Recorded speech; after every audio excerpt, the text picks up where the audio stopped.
A sound like thunder rips through the subterranean air. A colossal beast of living flame unleashes a furious roar. The adventurers of Radiant Light stand defiant before the monster. "Let's go," bellows their leader, Claude, pointing his sword forward. The beast's maw gapes wide, preparing a torrent of fire. It unleashes a searing blast, forcing the party to scatter. The warrior Bobson roars, bracing his shield against the inferno. He laughs heartily, declaring the beast's fiery breath to be lukewarm. A stray ember catches him by surprise, making him yelp. The healer Carl, his own hair singed, steps forward. "Leave the healing to me," he assures the complaining warrior. The sorceress Dorothy draws her blade, announcing her freezing earth technique. She leaps forward, surprising the colossal beast with her speed. She stomps down hard, preparing to launch herself into the air. A close-up reveals her firm grip on her ornate, humming blade. Propelled by light, she soars towards the creature's head. The beast winces, anticipating the devastating strike to come. Wreathed in dark energy, she invokes the name Magic Sword. The beast roars in agony as her empowered blade strikes true. Dorothy lands gracefully, stating the beast was no great challenge. The battle won, she sheaths her sword with a flourish. The masked rogue Tro appears from the shadows. Claude emerges, chiding Tro and another for getting ahead. An elf-like archer from another party complains about the tough fight. His companion protests that they were supposed to be a joint quest. Claude dismisses their concerns, saying the monster is dealt with. With a sharp gesture, he announces it's time to go home. He calls out to Filed, a timid boy carrying a large satchel. Claude says he left the small fry for them as a favor. The other adventurers spot the boy, wondering if he was hiding. Tro identifies him as the one they call the Point Gifter. Claude muses that Filed just watches while his companions fight. The elf archer listens silently, his expression unreadable. Later, in a tavern, Claude smirks over a celebratory drink. The members of Radiant Light raise their mugs with a loud cheers. Bobson the warrior proudly boasts about how large their guild is. Carl the healer agrees with Dorothy that everyone's levels are maxed. Dorothy smugly declares that no other guild can challenge them now. Claude proclaims Radiant Light the strongest in both level and scale. He makes a veiled, cutting remark about his orders being followed. Meanwhile, Filed walks through town as a child runs past. An old merchant cries out as his cart of firewood collapses. Filed's hand shoots out, catching the heavy, falling planks. He helps the man, who gratefully thanks him for his assistance. Another man appears, mocking Filed for running errands for others. He tells Filed to hurry up and runs off, leaving him dejected. Filed lets out a weary sigh, burdened by the day's insults. He walks through the snowy town, knowing his own harsh reality. He arrives at the guild hall, where he is told he's late. Inside, Claude complains about the high cost of recovery potions. Tro notes that it was heavy labor for a level 1 like Filed. The sorceress Dorothy glides towards the exhausted boy. She leans in close, asking if his unique skill is helping them. Her tone turns cruel as she grabs his face, accusing him of gawking. Filed is shocked and intimidated by her sudden aggression. Dorothy lets go with a sly, satisfied smirk on her face. Humiliated, Filed can only look down, unable to respond. Claude dismisses him, telling him to drink some water and go home. As Filed turns to leave, Claude's voice stops him in his tracks. Claude holds up a slip of paper, saying Filed's work is done. He states the party's performance was poor, so his share is reduced. Filed meekly takes the notice, saying he understands. The core members of the guild watch him go without a word. Dorothy remarks on how truly convenient the Point Gifter to power is. A diagram explains Filed's ability to amplify and distribute experience. Dorothy reflects that his power made them the nation's top guild. But now, she muses, their own strength is more than sufficient. Carl agrees with a knowing, sly smile behind his spectacles. Bobson also smirks in agreement while sipping his drink. Dorothy thinks it's time for a change, looking at a magical feather. In his Spartan room, Filed collapses onto his simple bed. He lets out a long, bone-weary sigh, utterly exhausted. He stares at the notice of his reduced pay from Claude. A sudden, shocking realization flashes across his face. He thinks about the cuts he must make to his comrades' boosts. The weight of his situation is clear in his troubled eyes. He realizes that for years, his own level has never increased. He has no skills besides his one unique, exploitable ability. He had convinced himself that he didn't need to level up. A memory surfaces of Claude first recruiting him into the guild. Claude had promised that with Filed, they would become the strongest. Filed remembers the hope he felt, a dream now turned to ash. The hopeful memory fades back to the dark present. A bewildered Filed asks his guildmates what they just said. Claude leans back in his chair, looking down on the boy. He coldly informs Filed that they don't need him anymore. Filed stammers in disbelief, asking why he's being fired. He pleads, reminding them that his level is low but he can help. He insists he contributed to the guild with his experience-sharing power. Dorothy leans in, telling him they no longer need that experience. Bobson snarls that they are already the strongest in level and power. He grabs Filed by the collar, lifting him from the floor. He yells that because they are the strongest, Filed is useless. From the shadows, Carl calmly agrees, saying, "That's right." He tells Filed that to Radiant Light, he is nothing but baggage. His low level, Carl explains, is now simply a hindrance. Claude adds that Filed has no other skills befitting an adventurer. Filed's face is a mask of horror, sweat beading on his brow. Claude informs him it was a unanimous decision by the guild's leaders. The guild master, Claude, looks on coolly, asking Filed if he is truly alright with this. Dorothy leans in close, her expression a mix of pity and contempt, echoing the question. The guild's leadership, Bobson, Dorothy, and Carl, stand united, looking down upon their former comrade. The bespectacled healer, Carl, watches the unfolding betrayal with an unervingly calm demeanor. The tension in the room is palpable, a silent verdict passed down upon the boy. Bobson the warrior loses his temper, roaring at Filed to stop questioning and just get out. In a final, desperate plea, Filed scrambles towards the guild master's desk. He argues that taking back the experience he gave them would surely have a negative impact. Claude scoffs at the notion, coldly stating that their guild does not offer handouts to the useless. Filed's voice cracks as he insists this is about their friendship, not a handout. Claude merely clicks his tongue in contempt at the mention of their supposed bond. With a sudden burst of violence, Claude grabs Filed and hurls him from the guild hall. Filed tumbles through the air, landing in a heap on the cold cobblestones outside. Claude brushes his hands dismissively, disgusted by the small fry adventurer's noise. Bobson laughs from the doorway, while Dorothy informs Filed not to expect any severance pay. She adds that a level 1 adventurer like him is destined to starve to death. Her final, parting shot is a cruel musing that the truth can be a pitiful thing. She suggests that sometimes, the truth is what hurts people the most. A quiet but decisive click echoes as something inside Filed finally snaps into place. His hand, resting on the cold ground, slowly clenches into a determined fist. He pushes himself to his knees, head bowed, and quietly says that he understands. He extends an open hand, and a faint, crackling energy begins to coalesce around it. Addressing Claude by name, Filed's voice rings with a new power as he declares this is the end. He clenches his fist, his expression grim, promising to fulfill his side of their bargain. He announces that he is taking back all his experience, he is the one quitting this sham of a guild. As he walks away into the snowy alley, a notification chimes, his level has gone up. The scene shifts to the warm, bustling interior of a tavern, alive with chatter. A large, white-haired veteran adventurer declares that dragon meat is the finest delicacy of all. He praises its rich, fresh, and wild flavor, a taste that cannot be found in any market. Filed, sitting nearby, thinks to himself that the old man is telling that story again. The veteran notices Filed's interest, suggesting he might one day taste it if he works hard.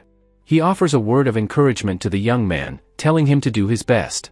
As Filed walks through the town, a constant stream of level-up notifications appears at his feet.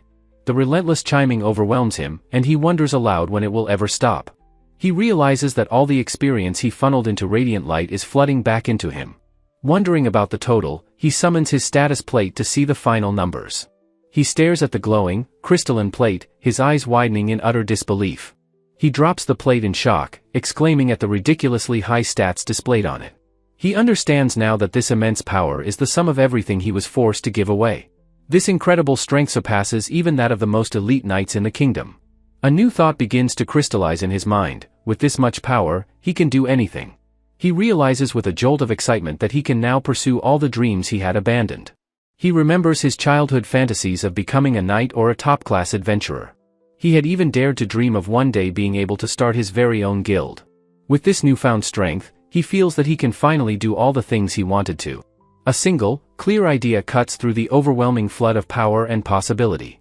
He recalls the old adventurer's passionate speech about the unparalleled taste of dragon meat. His face set with a firm resolve, Filed makes a decision that will define his new path. Standing before the city gates, he declares his first goal: he is going to eat dragon meat. He enters the Altia Royal Adventurers Guild, where a cheerful receptionist named Electria greets him. As a new adventurer, Electria asks him to fill out a registration form and state his desired quest. Without a moment's hesitation, Filed asks for any available information regarding dragons. The receptionist stammers in surprise, her professional smile faltering as she clarifies, "D-dragons?" Filed earnestly explains his burning curiosity about the taste of dragon meat, amusing the veteran. The white-haired adventurer from the tavern erupts in a booming, infectious laugh. He declares that in all his years, he's never seen a rookie ask to hunt a dragon on their first day. Confused, Filed denies trying to start a fight, but the veteran asks if he's testing his strength. The veteran challenges him to an arm wrestling match, roaring that Filed must break his arm first. The veteran's eyes blaze with intensity as he prepares to test the newcomer's mettle.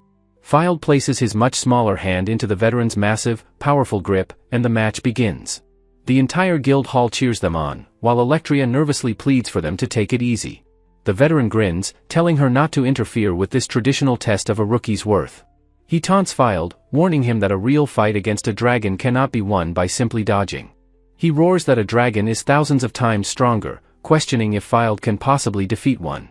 A calm, unshakable resolve settles in Filed's eyes as he prepares to make his move. In an instant, Filed slams the veteran's arm down, shattering the wooden table with a thunderous crack. The entire guild hall, including a wide-eyed Electria, falls into a state of stunned silence. The veteran, dazed on the floor, can only stammer about what just happened, claiming he saw nothing. Filed immediately helps him up, apologizing for the sudden and shocking display of force.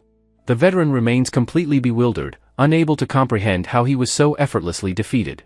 Electria stares, her mind racing, trying to understand the boy who just bested a renowned adventurer. The veteran, now humbled, turns to Electria and demands to know just who this kid is. Having earned the veteran's respect, the party apologizes for the commotion and gets back to business. Electria, still slightly dazed by the incredible display, tries to regain her professional composure. She recalls that Filed's initial request was for any available information regarding a dragon. Electria explains that there has been a dragon sighting on a major road leading north from the capital. The location is a mountainous region known as the Nordiz Range, a vital route for merchant caravans. Overjoyed, Filed thanks her profusely and immediately bolts out of the guild hall toward his goal. Electria calls out in alarm, trying to warn him that it is far too dangerous to go alone. But it is too late, he is already gone, leaving her to stare helplessly at the swinging doors. Just then, a communication crystal on her desk begins to chime with an urgent call. Another guild employee makes contact, his hand reaching for the glowing communication device. He confirms Filed is heading to the Nordiz Range, where another dangerous dragon quest is located. Filed runs from the city with boundless energy, reflecting on his painful time with radiant light. A joyful, unburdened smile spreads across his face. This is his first true quest for himself. He shouts to the open country ahead, "Wait for me, dragon meat." Meanwhile, back at the Radiant Light Guild Hall, the hulking warrior Bobson stands with arms crossed. The healer, Carl, approaches him, asking about the new adventurer they have recently scouted. Bobson confirms he has heard that she is a true powerhouse, a genuine monster in a fight. As if on cue, an arrogant guild member attempts a sneak attack on the hooded newcomer. The man can only groan in pain after being so effortlessly and brutally taken down. Bobson finishes his assessment, calling the new recruit, the bookish Runenseer, a monster. Her sharp, predatory eyes, filled with a cold intensity, peek out from beneath her deep hood. The man on the floor whimpers, his face a mask of pure, unadulterated terror. Runenseer pins him with her foot, telling him not to wear such a pathetic expression. She casually drops her book to the floor, preparing to deliver a brutal and decisive punishment. With vicious force, she brings her foot down hard on the man's exposed back. The first stomp lands with a sickening thud, a clear and brutal warning to all onlookers. Her victim cries out in agony as her foot connects with a punishing, bone-jarring impact. A second, equally brutal stomp follows in quick succession, demonstrating her casual cruelty. With impossible speed, Runenseer sweeps the legs out from under her arrogant assailant. The man's face contorts in shock as he is slammed violently to the ground. She plants her foot on his back, counting this as the fourth punishing strike. An elegant woman intervenes, noting this makes 5 strikes, as the victim gasps in fear. He whimpers in terror, finally acknowledging his complete and utter surrender. The woman remarks that Runenseer was truly serious about teaching him a lesson. Claude smiles from afar, commenting that she lives up to her Sword Saint title. The sorceress Dorothy watches Claude's interaction, her eye narrowing with suspicion. She approaches Claude, her expression unreadable as she closes the distance. With a sharp nip to his finger, she playfully tells him that's enough. Dorothy asks if he's being too flirty, wondering if he prefers the newcomer. The elegant woman observes that a woman's jealousy is a frightening thing. Claude asks who said that. She coolly replies, "I did." He watches her walk away, a slightly flustered expression on his face. Dorothy pulls him close, warning him not to get familiar with the little missy. She then confides a bad feeling, a worry that Filed is somehow interfering. The elegant woman states her desire to meet the point gifter, Filed, soon. Dorothy is silently enraged, realizing the woman wants to use Filed's power. She deduces the woman's plan, to summon back the legendary Sword Saint. Bobson angrily questions why they should help this newcomer with Filed's power. He suddenly stops, a look of unease on his face as a subordinate questions him. He looks at his hand, muttering that he has a terrible feeling about this. Across the room, Carl also feels a bad premonition, his senses feeling dull. His communication crystal begins to ring as he notes his gear feels heavy. As he answers the call, his eye widens in pure shock at the news. He rushes to his leaders, calling out to Claude and Dorothy in a panic. He reports that Filed is heading towards the northern mountain range. Claude listens grimly as Carl adds that Filed accepted a quest all alone. Dorothy's eyes widen, shocked to hear he went to the dangerous Nordis range. The pieces click into place for her as she realizes Filed's arrogant mistake. She understands Filed believes himself powerful now that the guild is strong. He has become convinced of his own strength. And in his recklessness, he has accepted a quest all by himself. She imagines him ambushed by bandits, dying a pathetic death in the wilderness.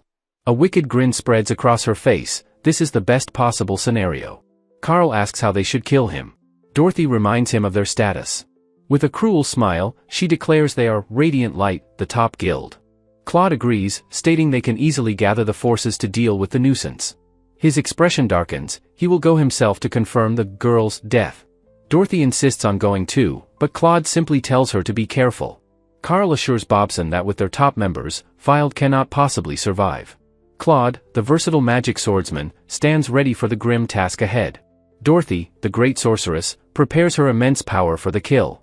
Carl's eyes narrow with cold certainty. Filed, he declares, must die. Claude issues the sharp command to eliminate the upstart girl. He adds that they will take care of the trash in the mountains. With a final "let's go," he leads his elite hunting party out. The elf-like archer Saria sits calmly, reading a book before their departure. Meanwhile, Filed runs through a sunlit forest, a joyful smile on his face. He dreams of Dragon's Stake, unaware of Claude's ominous order, kill her. Without fail. Filed's journey is suddenly brought to a halt by an unforeseen problem. He stands before the mountains, ready to begin his quest for dragon meat. A portly merchant complains that his caravan has been stuck for some time. Another man yells at him to get back, warning that the road ahead is impassable. A massive, scaled leg slams down, blocking the entire path. A shadowy, draconic beast stands in the road, its presence radiating pure menace. The portly merchant frets, worried about his cargo of valuable food supplies. His companion laments that a detour will cost them 3 or 4 days. The men resolve to turn back, cursing the dragon's inconvenient timing. Filed walks past the caravan, overhearing the panicked conversations. A guard tries to stop him, warning him that a dragon blocks the way. The merchant dismisses him as a rookie adventurer and tells him to turn back. Filed confidently announces that he is the one who accepted the subjugation quest. He stands before the merchants, a determined and eager smile on his face. The merchant places a concerned hand on Filed's shoulder, trying to stop him. He gently tells the boy that dragons are truly terrifying creatures. He insists that it's a monster that requires a party of experienced adventurers. He warns that a young boy like him has no business facing it alone. The merchant suddenly grabs Filed, his eyes wide with shock at a nearby crest. He recognizes the symbol of radiant light, asking if the cargo belongs to them. Filed sheepishly admits that he used to be a member of that very guild. The merchant apologizes, realizing this boy must be a powerful warrior after all. He explains that his cargo of supplies is vital to many people's lives. With renewed hope, he formally requests that Filed subjugate the dragon. Filed accepts the quest with a firm and determined yes. He immediately breaks into a run, heading up the path toward the mountain. The merchant watches him go, entrusting the boy with their caravan's fate. He wonders if Filed is perhaps one of the guild's elite adventurers. From a high ridge, Claude watches Filed, vowing to clear the path for him. In a clearing, a massive, scaly dragon lets out a deafening roar. The magnificent red dragon stands tall, its powerful horns sharp and menacing. Filed extends his hand, activating his Analyze skill to assess the beast. His skill identifies the creature as a high-level monster, a red dragon. With a grin, Filed confirms that this is the beast blocking the road. The dragon turns its head, its intelligent eyes studying the small human. It seems to observe him with a quiet, almost curious intelligence. The beast then turns away from Filed, seemingly unconcerned by his presence. Filed is confused, wondering what the dragon is doing, just looking at him. Suddenly, his eyes widen in alarm as he senses the beast's immense power. The dragon's massive tail whips around, smashing through the nearby trees. The powerful strike sends a massive tree trunk crashing toward the ground. The dragon looks back, its expression unreadable, but seemingly playful. Filed lands in a heap, complaining that his back is covered in wood chips. The massive beast nudges the fallen tree with its snout, almost like a game. In an instant, its expression hardens, and it lets out a low, rumbling growl. Filed feels an incredible wave of pressure wash over him, freezing him in place. The overwhelming intimidation is so intense his fingertips go numb from the tension. He feels as though the dragon's power could crush his very core. The beast's jaws part, and a torrent of fire erupts from its throat. The entire clearing is engulfed in a sea of flame, rushing to consume Filed. Filed stands ready, surprised by the dragon's playful, curious gaze. He realizes this strange behavior is something he has seen before. He recalls his time with Radiant Light, recognizing the familiar pattern. The dragon's eye narrows, its playful mood turning to sharp irritation. The beast stomps, its immense foot shaking the very ground. Filed leaps back as the dragon snaps its powerful jaws at him. Its massive, barbed tail whips through the air with deadly speed. The beast's powerful stomp cracks the earth, creating a deep fissure. The dragon looks around, momentarily confused by Filed's sudden disappearance. Filed uses the fissure as a springboard, landing on the dragon's back. He grunts in frustration, his blade unable to pierce the tough scales. The sword barely scratches the surface, its sharpness insufficient for the task. The dragon's eye glances back, aware of the nuisance on its neck. Filed declares that with his current strength, the sword's quality is irrelevant. With a determined roar, he vows to force the blade through. The sword plunges deep, a clean and decisive strike finally landing. Filed pants with exertion, the difficult battle finally over. In acute celebration, he cheers his victory over the dragon. He marvels at defeating a dragon single-handedly, feeling it's a lie. He notices blood pooling on the ground, realizing he's been wounded. A wave of dizziness hits him, warning him of his injury. A familiar and unwelcome voice calls out his name from the trees. On a nearby ridge, his former comrades from Radiant Light appear. Claude greets him with false concern, holding a captured merchant hostage. Filed stares in shock, recognizing Claude and Dorothy immediately. Dorothy mockingly asks why they're bothering with him now. Filed screams in fury, telling them not to mess with him. Claude coolly threatens the terrified merchant he holds in his grasp. He tells Filed to hand over the quest or the caravan dies. Dorothy points out the slain red dragon lying behind Filed. She muses that he must have just finished off the weakened beast. She assumes another adventurer started the fight before being killed. Claude declares Filed's adventure is over, igniting his sword with hellfire. He lunges forward, his flaming blade ready to strike Filed down. Suddenly, his sword feels impossibly heavy, stopping his attack cold. Dorothy cries out to Claude, feeling her own magic being drained. She grits her teeth in frustration, her power failing her completely. She attempts to cast her ultimate ice spell, Cositus. Filed stands calmly amidst a gentle, unimpressive flurry of snowflakes.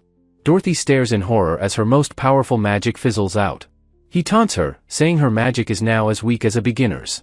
Bobson demands to know from Claude what is happening to them. He realizes the situation is far different from what he was told. Filed cracks his knuckles, stating that he had been careless.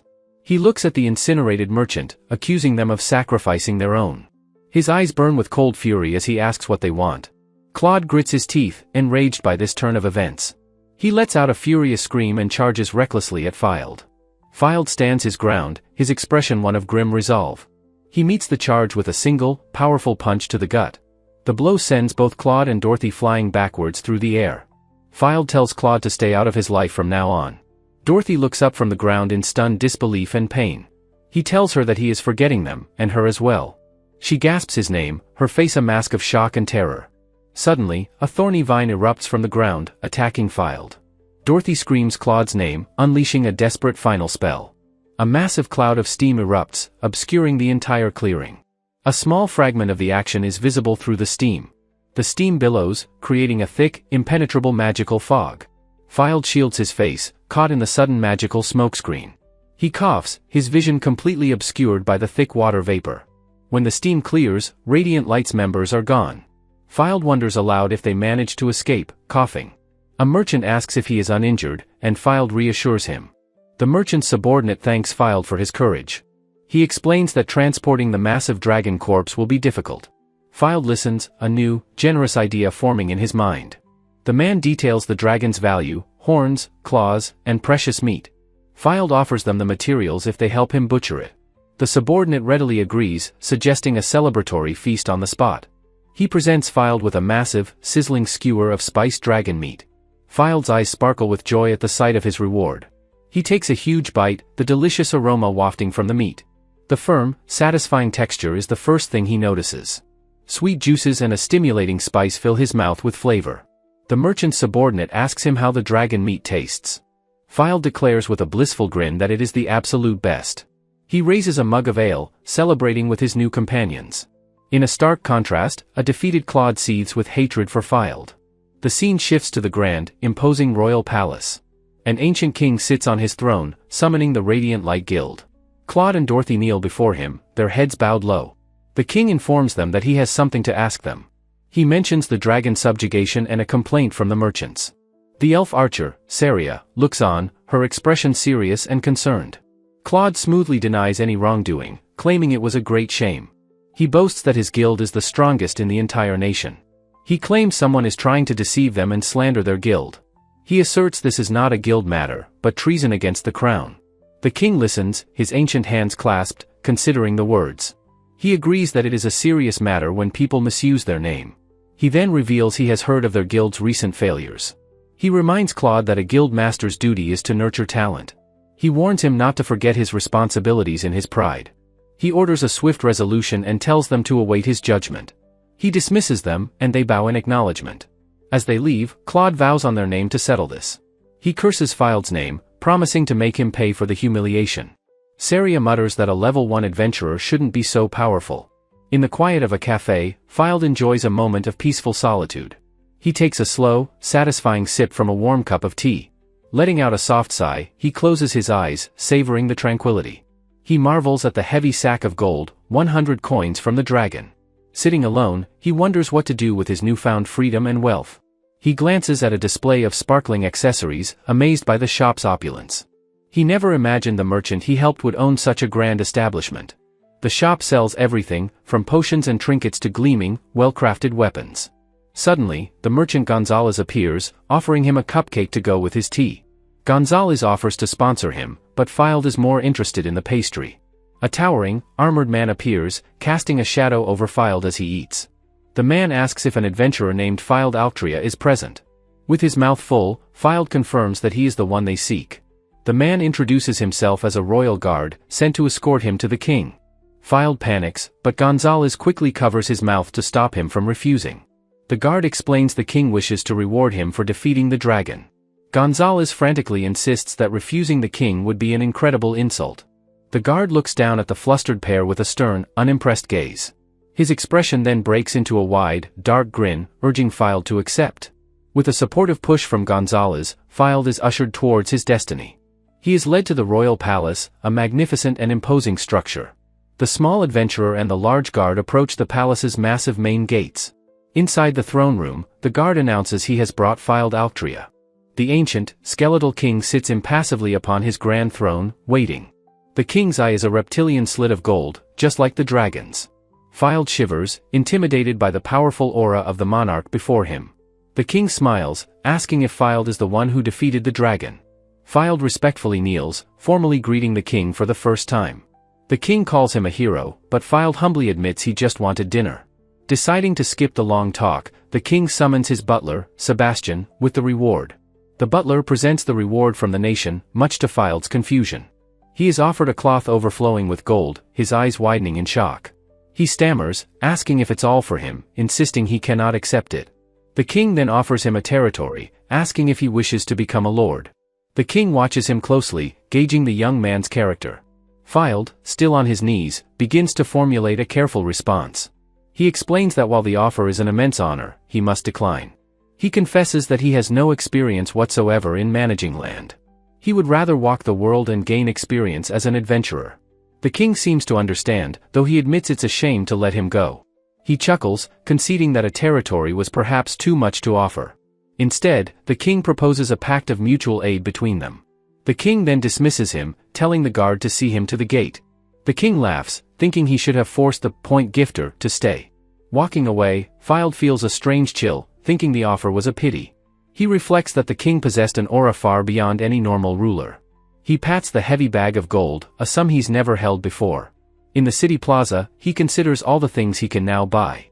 He decides his first priority must be getting proper adventuring equipment. With a new plan, he resolves to return to Gonzalez's shop.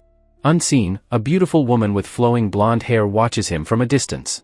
He walks through the streets, mentally listing his needs, gear and supplies.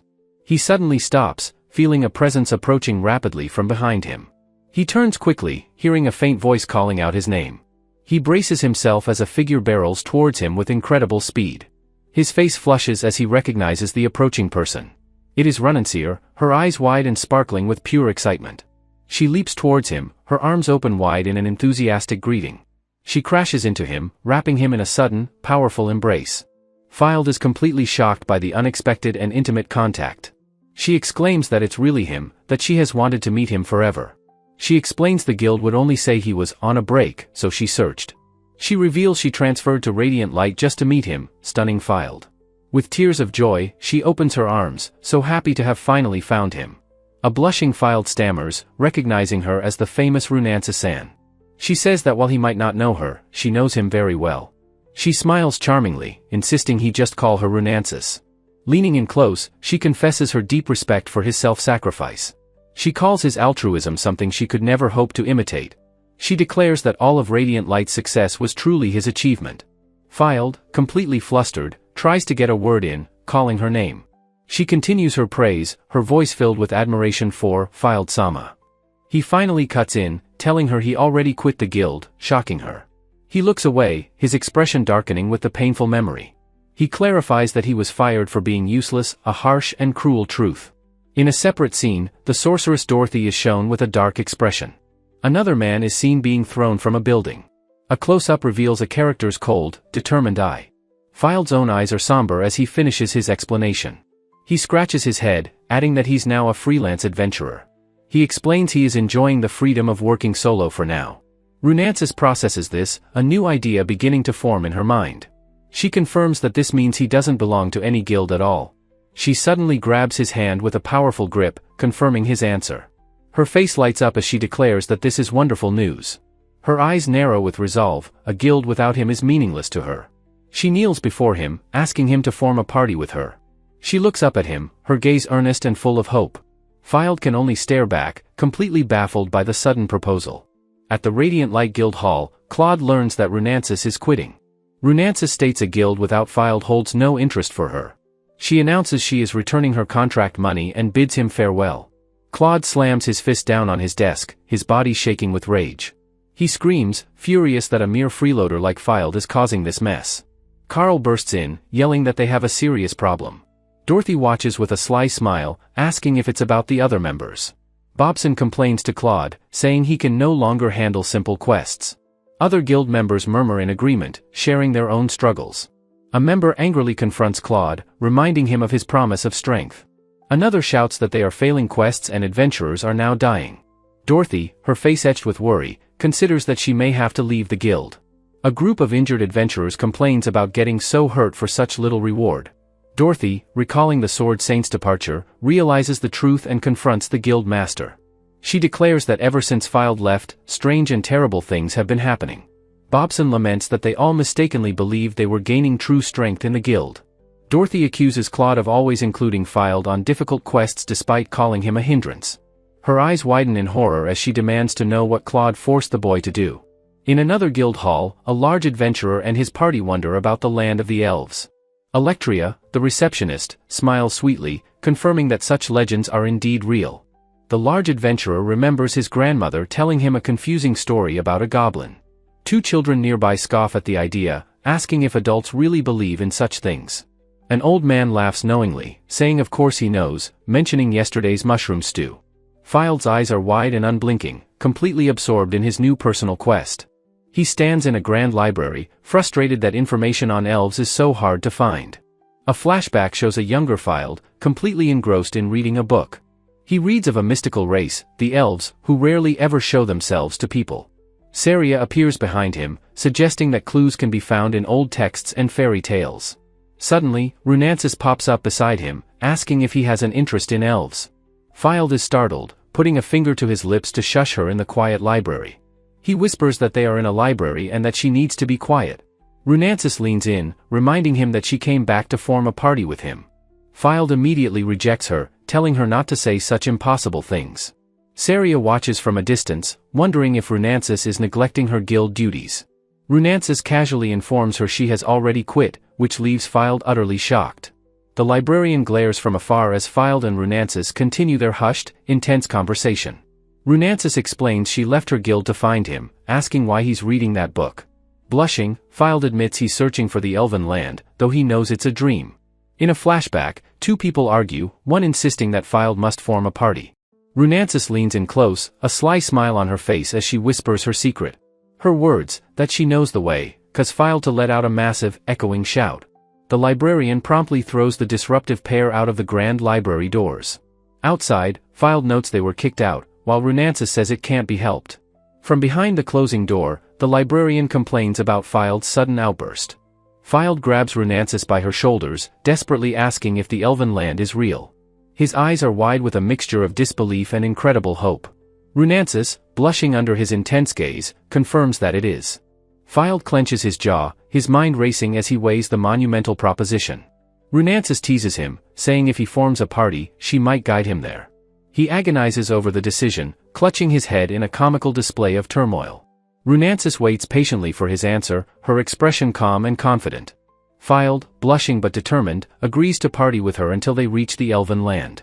He quickly clarifies that she shouldn't get the wrong idea, it is only a temporary arrangement. Runansis celebrates wildly, declaring their provisional contract and urging him to get ready. She smiles warmly as she leads a still hesitant Filed down the cobblestone street. The scene fades to black, transitioning to a much darker and more serious setting. In his office, Claude stares in disbelief, asking what it means that radiant light is suspended. A stern royal guard commander holds an official notice, stating the guild's name is now forbidden. The king, he explains, was greatly displeased and has ordered the capture of any impostors. Claude pleads for him to wait, but the commander turns his back, saying the matter is closed. He coldly informs Claude that the king's word is absolute and his problems are his own. If the guild continues its activities, the commander warns, it will be forcibly disbanded. He adds that while personal activities are fine, Claude could help by picking up capital trash. The commander leaves, the door shutting with a final, definitive click. Enraged and humiliated, Claude punches a nearby wall, screaming in defiance. He snarls that they are the top guild, Radiant Light, and will not be made fools of. Carl tries to calm him down, but Claude is lost in a spiral of rage, blaming Filed. He collapses to the floor in utter despair as his remaining guild members watch. A veteran adventurer with a scar steps forward, announcing to the others that he heard everything. He declares that he is leaving, tossing his guild insignia to the ground. The ornate insignia clatters on the floor, a symbol of the guild's final collapse. He says he will find another guild, as there is no future for adventurers here. He thanks Claude for his past leadership but states that this is how things must be. An enraged Bobson tries to punch the man, shouting at him for being a freeloader. The punch connects, but Bobson's hand recoils in pain from the weak impact. The man he struck goes flying, crying out in an exaggerated show of pain. He offers a final, mocking "See ya, former guild master Claude," as he exits. Carl rushes to Bobson, asking if he's okay, surprised he was sent flying. Bobson holds his bruised hand, his face contorted in pain and confusion as he wails. He cries that something is wrong, a punch like that should never have hurt him. Carl, sweating and panicked, offers to cast a healing spell on him right away. Claude watches in horror, realizing that the healing magic is having no effect at all. Carl stares at his own hands, stammering that his magic is gone, he has no power left.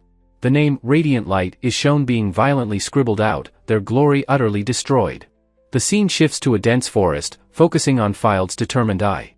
A massive, shadowy wolf-like creature leaps from the trees, lunging toward him. The monstrous beast, its fur like dark flames, charges through the undergrowth. Filed, looking slightly out of breath, identifies the creature as a werewolf. He gazes up at the towering trees, wondering if the elven country is truly in this forest. Runansis playfully suggests they take a bath together at a spring, an offer Fylde flatly refuses. Fylde's eyes widen in alarm as he hears a strange sound from the woods. He turns, realizing the sound of splashing water is coming from the spring. He spots Runansis bathing in the spring, realizing with a start that she is unarmed. He whirls around, shouting a desperate warning that the werewolf is heading right for her. The werewolf lunges forward, its claws extended and its maw open in a vicious snarl. In a flash, Runansis spins and delivers a powerful, bare-handed uppercut to the beast's jaw. Fylde peeks from behind a tree, his glasses askew, utterly bewildered by what he just saw. The defeated werewolf whimpers in the water, completely terrified of the unarmed bather. Runansis turns, her hair dripping, and asks if the beast would like to go again. The werewolf's face is a mask of pure, unadulterated terror as it stares back at her. Fylde blushes intensely as Runansis emerges from the water, welcoming him back. She smiles sweetly, noting that he was worried about her and calling him very kind. She playfully asks if he really won't join her, teasing that her body must not be attractive. She admits she lacks confidence but thinks she's beautiful, urging him to look closer. The scene transitions, showing a glimpse of the dark, moss-covered forest floor.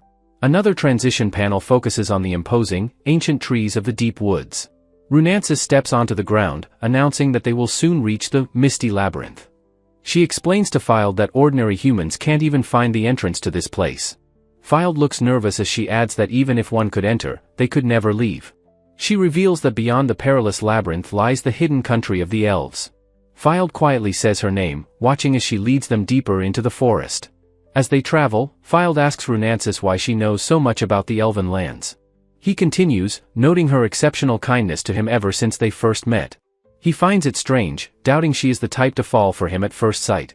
Suddenly, a massive, shadowy wolf appears, and Runansis seems to recognize it. The beast lunges forward, its powerful jaws snapping shut with a ferocious sound.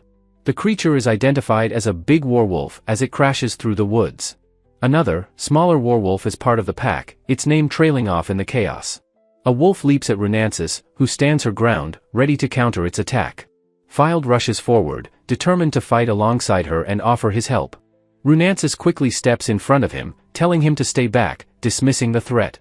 Her eye gleams with absolute confidence as she declares these beasts are no match for her. A werewolf's eye glints in the dark just before it is struck down. A heavy thud echoes through the forest as the first beast falls. Runansis leaps, delivering a powerful, arcing kick to another wolf's jaw. She lands gracefully, pivoting to face the next monster with her sword drawn. Her blade whistles through the air, a blur of deadly, polished steel. The sound of a clean, powerful strike rings out through the trees. She stands victorious atop a rock, looking down at an astonished Fylde. Fylde, looking humbled, begins to speak to her from below. She leaps down from her perch, landing softly in front of him. He thanks her, admitting that he had been far too persistent with his questions. He asks her to forget what he said, apologizing for being so indelicate. Runansis turns away, promising that when the proper time comes, she will tell him. She looks back, saying she wants him to know the real her. She leads the way, announcing their entry into the misty labyrinth, warning him not to let go. Through a misty chasm, a brilliant light promises that the elven kingdom is near. Inside the disorienting labyrinth, she pulls a blushing Fylde closer, making him yelp. He complains that while it's dangerous to get separated, she is just using it as an excuse. His eyes suddenly widen in pure, unadulterated terror. Runansis yanks him back, warning him to be careful as the ground has vanished. He dangles over the abyss, held only by her hand, and meekly agrees. He sulks, still held tightly, muttering that he can finally see again. His eyes suddenly sparkle with absolute awe at the unbelievable sight before him. A title page shows the two adventurers looking out over a magnificent city. Runansis smiles, confirming that the beautiful city before them is the land of the elves. Fylde stares, his mouth agape, at the incredible city built within a colossal tree. He clutches his cloak, completely overwhelmed by the breathtaking vista. As they walk, Runansis playfully leans in close, suggesting a special reward. Fylde stumbles backward in a flustered panic, his foot catching on a root. He lands with a soft thud in the tall, verdant grass. A blushing Fylde thanks Runansis sincerely for bringing him to this amazing place. He exclaims that he has never seen such a beautiful sight in his life. Runansis, nestled in the grass, smiles warmly and dismisses his thanks. He suggests they make their party official, but she playfully rejects the idea. She teases that a kiss would be a better reward, much to his horror. Suddenly, two small elven children tackle Runansis in a joyful, surprise hug. The three of them tumble into the tall grass in a heap of laughter. The elven children are absolutely delighted to see Runansis once again. Runansis laughs, returning their warm and enthusiastic greeting.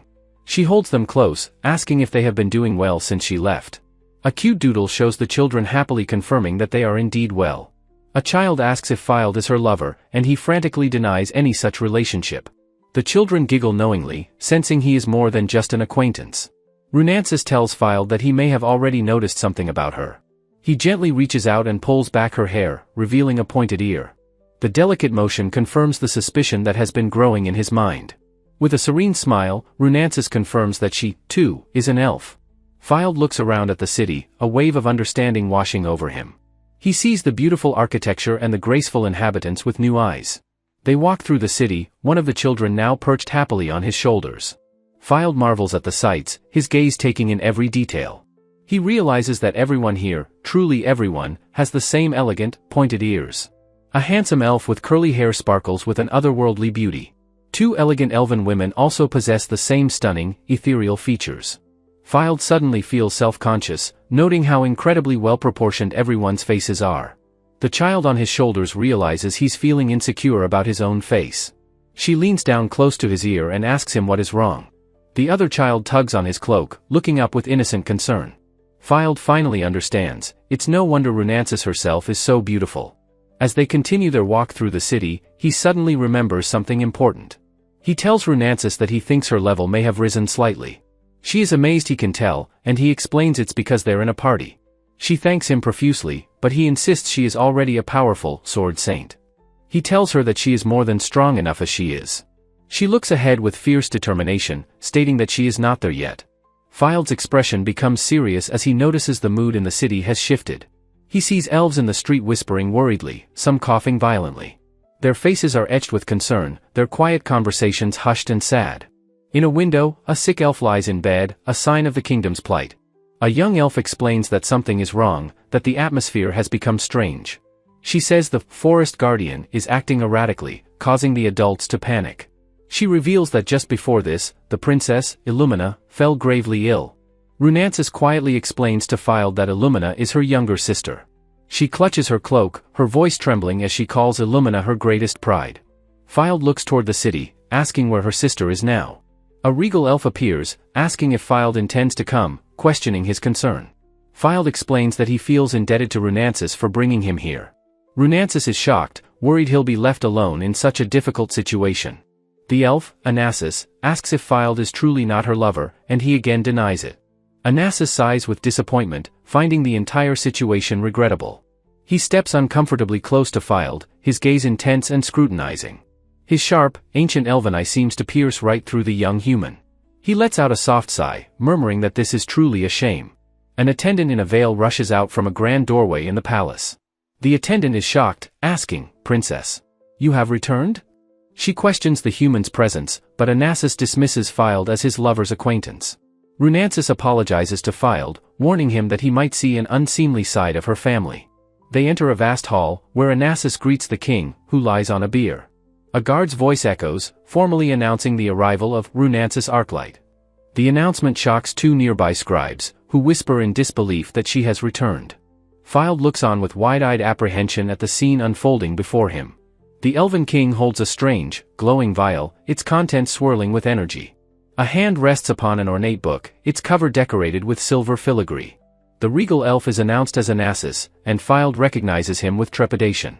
Filed watches in confusion as Runansis stands silently, her expression grim. Onassis strides purposefully towards Filed and Runansis, a tense confrontation imminent. With a sharp crack, Onassis strikes his sister across the face in a burst of fury. He grips her face, demanding to know why she has dared to return now. Runansis glares back, her cheek red with the impact, defiantly stating her return. Onassis accuses her of forcing her royal duties upon their ailing sister, Illumina. He dismisses her apologies, claiming her selfish actions have solved nothing at all. Runansis passionately argues that their kingdom has no future relying on its old ways.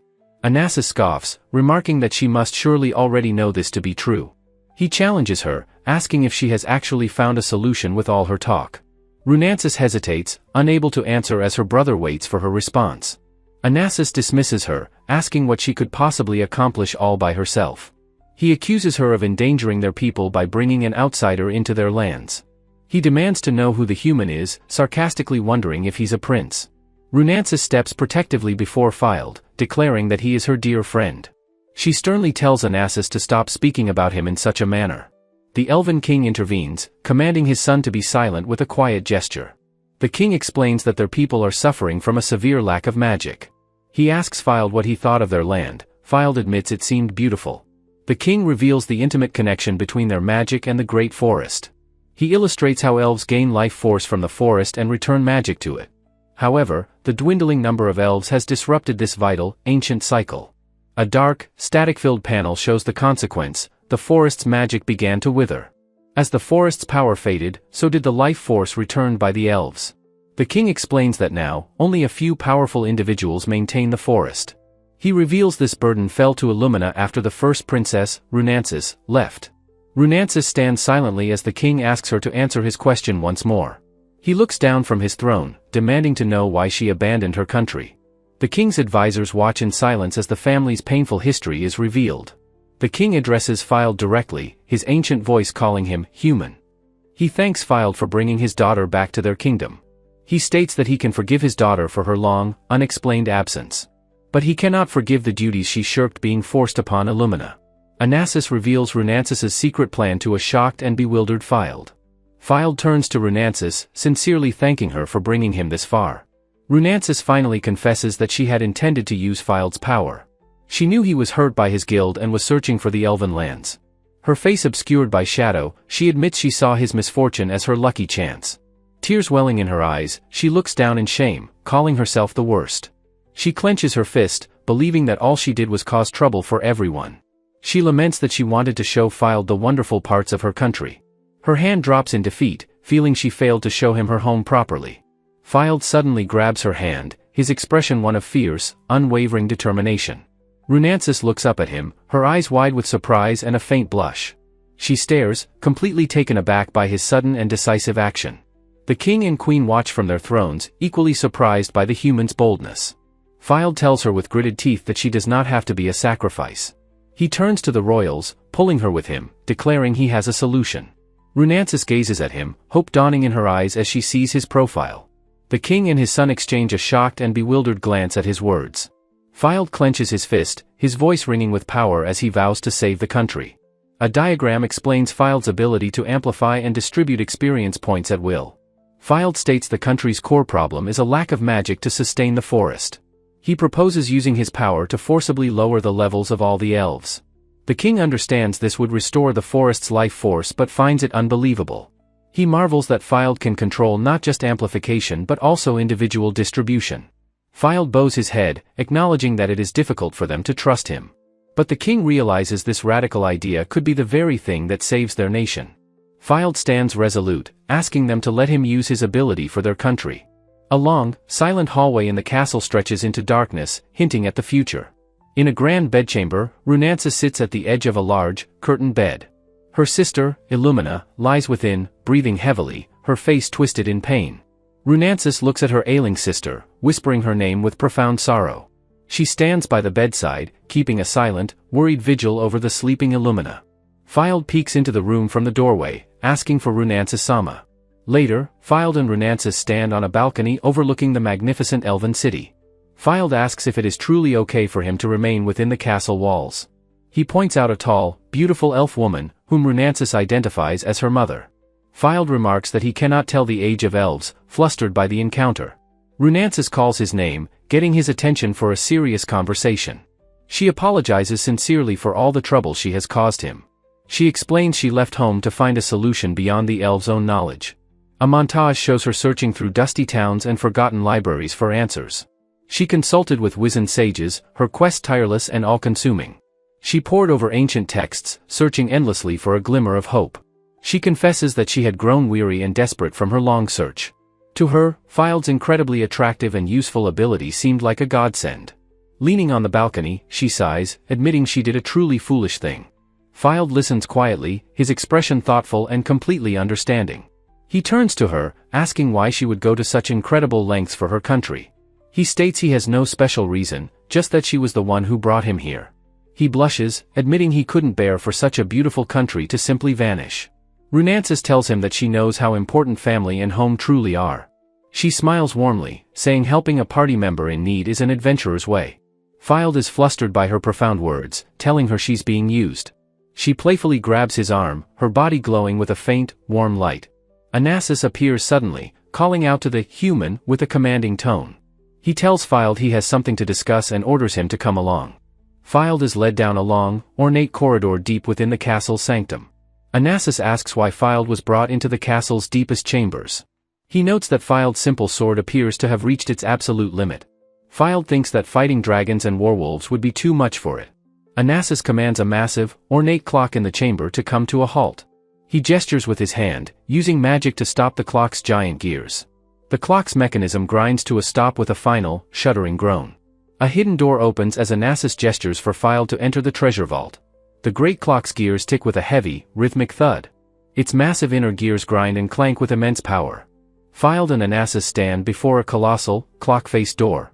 Onassis turns, sensing Fylde's hesitation, and asks what is wrong. Fylde, flustered and wide-eyed, urges the Elven King to proceed. Onassis reveals they have entered the Elven Kingdom's treasure vault. He gestures to a suit of ancient armor, adding a caveat.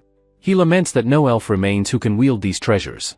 Fylde recalls the king's earlier words about his unique ability. The king explains they need monsters strong enough to provide experience. He heard from Runansis of giant monsters on the northern plains. He says even with Runansis, they are far from the ideal number. Fylde realizes their plan is lacking sufficient party members for the boost.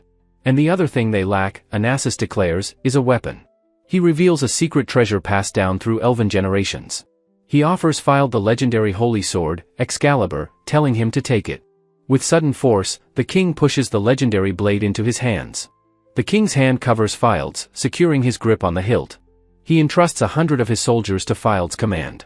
Fylde protests, unable to accept such a great responsibility. Onassis repeats that no one else is left who can wield it. He speaks of their eternal research, which has yielded no answers. Kneeling, he calls it pathetic to entrust everything to a youth. He begs Fylde to please save the future of his country.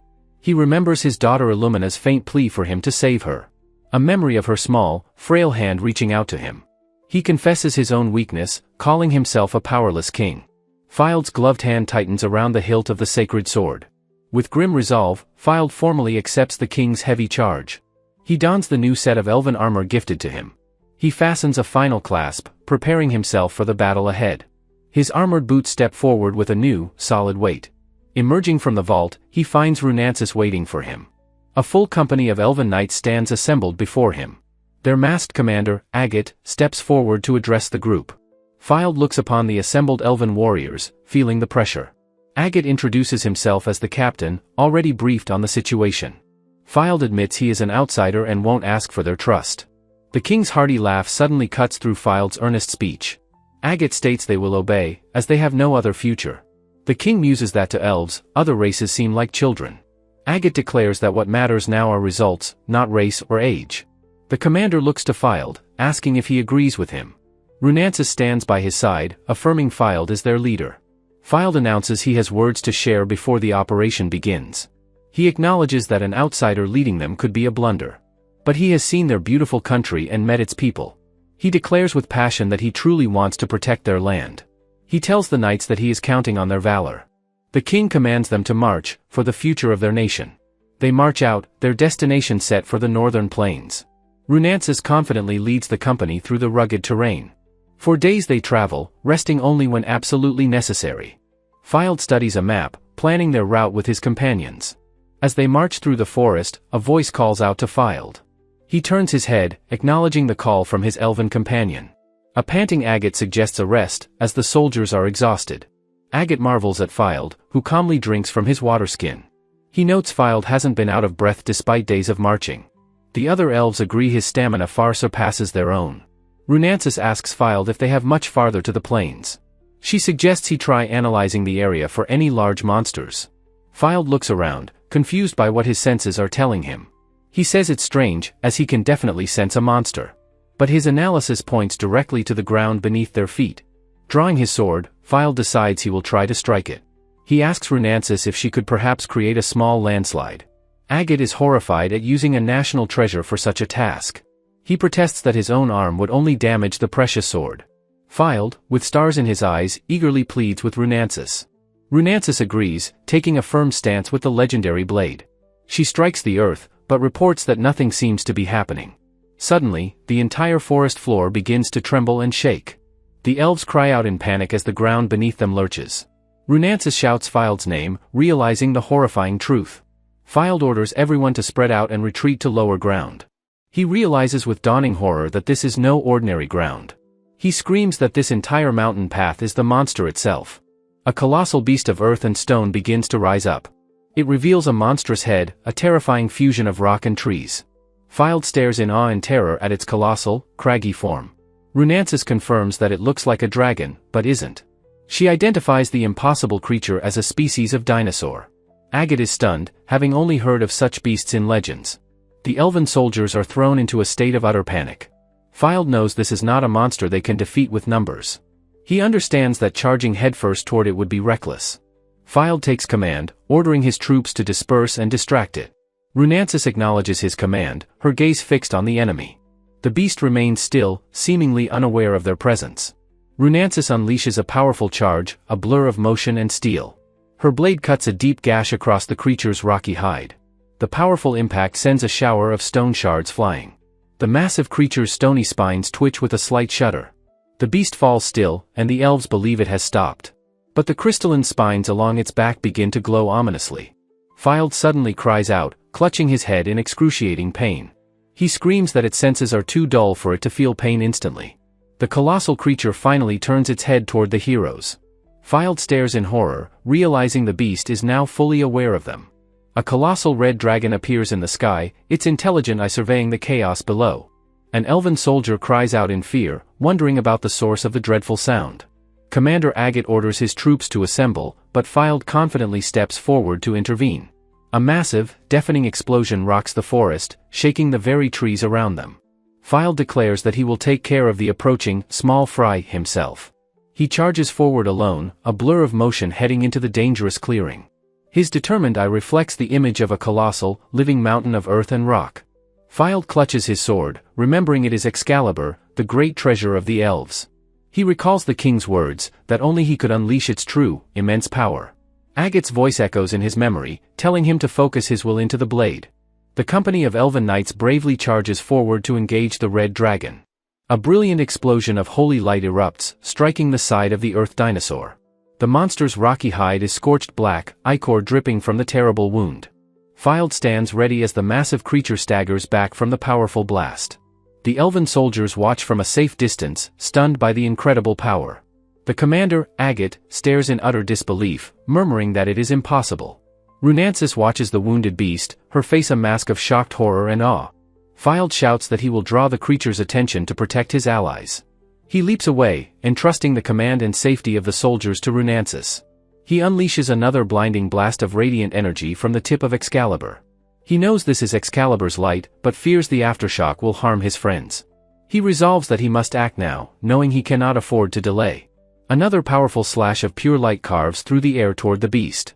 He grits his teeth, understanding that relentless attacks are his only viable option.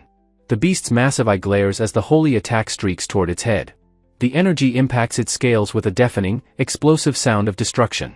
Runansis watches, her hope soaring that they can win, before doubt returns. The colossal beast still stands tall, not yet defeated by the powerful assault. Filed realizes with frustration that the light blade is only causing surface wounds. He grits his teeth, understanding there is no other way to defeat this monster. He leaps high into the air, positioning himself directly above the creature. The beast's rocky hide cracks and groans under the strain of the ongoing battle. A deep, dark fissure opens up on the creature's back as it shifts its weight. Filed shouts in frustration, knowing he must find a way to end the fight. He realizes he must strike its weakest point with his maximum firepower. He poises in midair, preparing to plunge his sword deep into the creature's back. He is thrown off balance and falls into the dark chasm on the monster's body. The beast lets out a terrible roar as Filed disappears completely from sight. Runansis stares in utter disbelief, her mind unable to process what just happened. She screams his name as a brilliant light begins to shine from within the beast. Inside, Filed remembers the king's command to pour his consciousness into the sword. He screams with effort, resolving to destroy the beast from the inside out. A tremendous power builds within the creature's core, ready to be unleashed. The light intensifies, becoming a cataclysmic explosion of pure, holy energy. A black screen announces the activation of the legendary sword's EX skill. The skill's name is revealed, Holy Starfall, a torrent of celestial might. A pillar of divine light bursts from the creature, lancing high into the sky. The elven soldiers watch in awe, one asking if he actually managed to win. Another soldier joyfully confirms that Filed has defeated the colossal monster. Runansis stares, her mouth agape, her relief quickly turning into growing terror. She frantically scans the sky, desperately wondering where Filed has gone. High above, Filed feels the backlash, realizing he is in a terrible situation. He plummets helplessly from the sky, unable to move even a single finger. His stamina is gone, he knows he will die if he hits the ground. The legendary sword, Excalibur, slips from his powerless grasp and falls away. Runansis watches him fall, her spear held ready as she prepares to act. She screams his name, her face a mask of pure, desperate terror. She launches herself through the air, racing to intercept his fall with blinding speed. She catches him, skidding across the ground as Excalibur clatters nearby. Cradling his limp body, she pleads for him to get a hold of himself. He weakly opens his eyes, asking if he managed to finish the creature. Runansis whispers in disbelief, asking if this incredible moment is not a dream. Tears of profound relief stream down her face as she smiles down at him. She offers to give him a potion, telling him to wake up and see. Filed pushes himself up slightly, insisting he can drink the potion on his own. They return to the elven city, greeted by the king and his royal attendants. Filed, Runansis, and the king are hailed as saviors by the assembled elven knights. They stand together on a grand balcony, looking down at the gathered populace. A massive crowd of elves has assembled in the plaza below to celebrate them. Filed closes his eyes, concentrating as he unleashes a wave of his power. Motes of healing light rain down upon the crowd, to the elves' wonder. The elves feel their vitality returning, cheering and celebrating the miracle. Filed watches the happy reunion of Runansis and her now-healed sister, Illumina. He stands quietly beside them, a hero and an honored friend of their family. Illumina runs towards her sister, her eyes wide with joyous disbelief. Runansis looks at her younger sister, her own expression one of stunned relief. The two sisters embrace in a tearful, long-awaited, and desperate reunion. Filed watches their emotional moment with a gentle and deeply contented smile.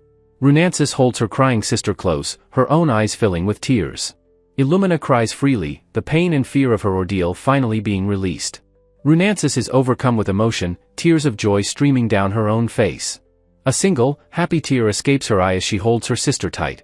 Filed watches the king depart, his duty as the hero now seemingly complete. He looks over the beautiful elven city, a quiet sense of accomplishment on his face. The king muses that it has been a long time since the nation was so bright. He speaks to his wife, the queen, addressing her by her name, Lunalia. He admits his gratitude to Filed is endless, and that his own old ways were wrong. He acknowledges that Runansis's way of thinking was correct all along. Because she acted, Illumina and all the people were saved from certain ruin. The king wonders where Filed is, wanting to discuss his marriage to Runansis. Filed has slipped away into the palace garden, trying to process the day. Runansis finds him, gently telling him that he has forgotten his jacket. Filed asks why she is also preparing to leave. She states she is going with him. She explains the country still needs to rebuild from the damage done. She scolds him for being reckless, saying he would have died if he'd fallen. She says it would be troublesome if he didn't live long, asking if he's needed. Filed quietly denies that he is needed anywhere else in the world. Runansis tells him she just wants to stay with him for a little while. She gives him a beautiful, heartfelt smile, her eyes shining with pure emotion. Filed blushes deeply, realizing in that moment that he likes her, too. Filed recoils in comedic shock, while Runansis smiles sweetly beside a simple rabbit. The mood darkens as Filed and Runansis adopt serious, thoughtful expressions. A bright-eyed elf named Illumina appears, shocking Filed with her sudden arrival. In a dark, dripping sewer, someone pants, exhausted and hiding in the shadows. Monstrous bears snarl, a voice recalling when their guild was the strongest. Claude, his face twisted in rage, asks why this is happening to them. Cornered by the beasts, a voice screams, questioning how it all went so wrong. In a flashback, a boisterous Bobson calls for Claude to come here. Claude plays cards, his expression one of bored annoyance with his opponent. With a sly smirk, Claude reveals a winning hand of 4 aces. Another adventurer asks Claude what he thinks of the boy Bobson found. Bobson explains he picked up the boy, who clutches a book, from an orphanage. A man orders Claude to train the boy as labor, enraging him. The man laughs, congratulating Claude on his new subordinate and calling it babysitting. Annoyed, Claude scratches his head, sighing that this is a huge pain.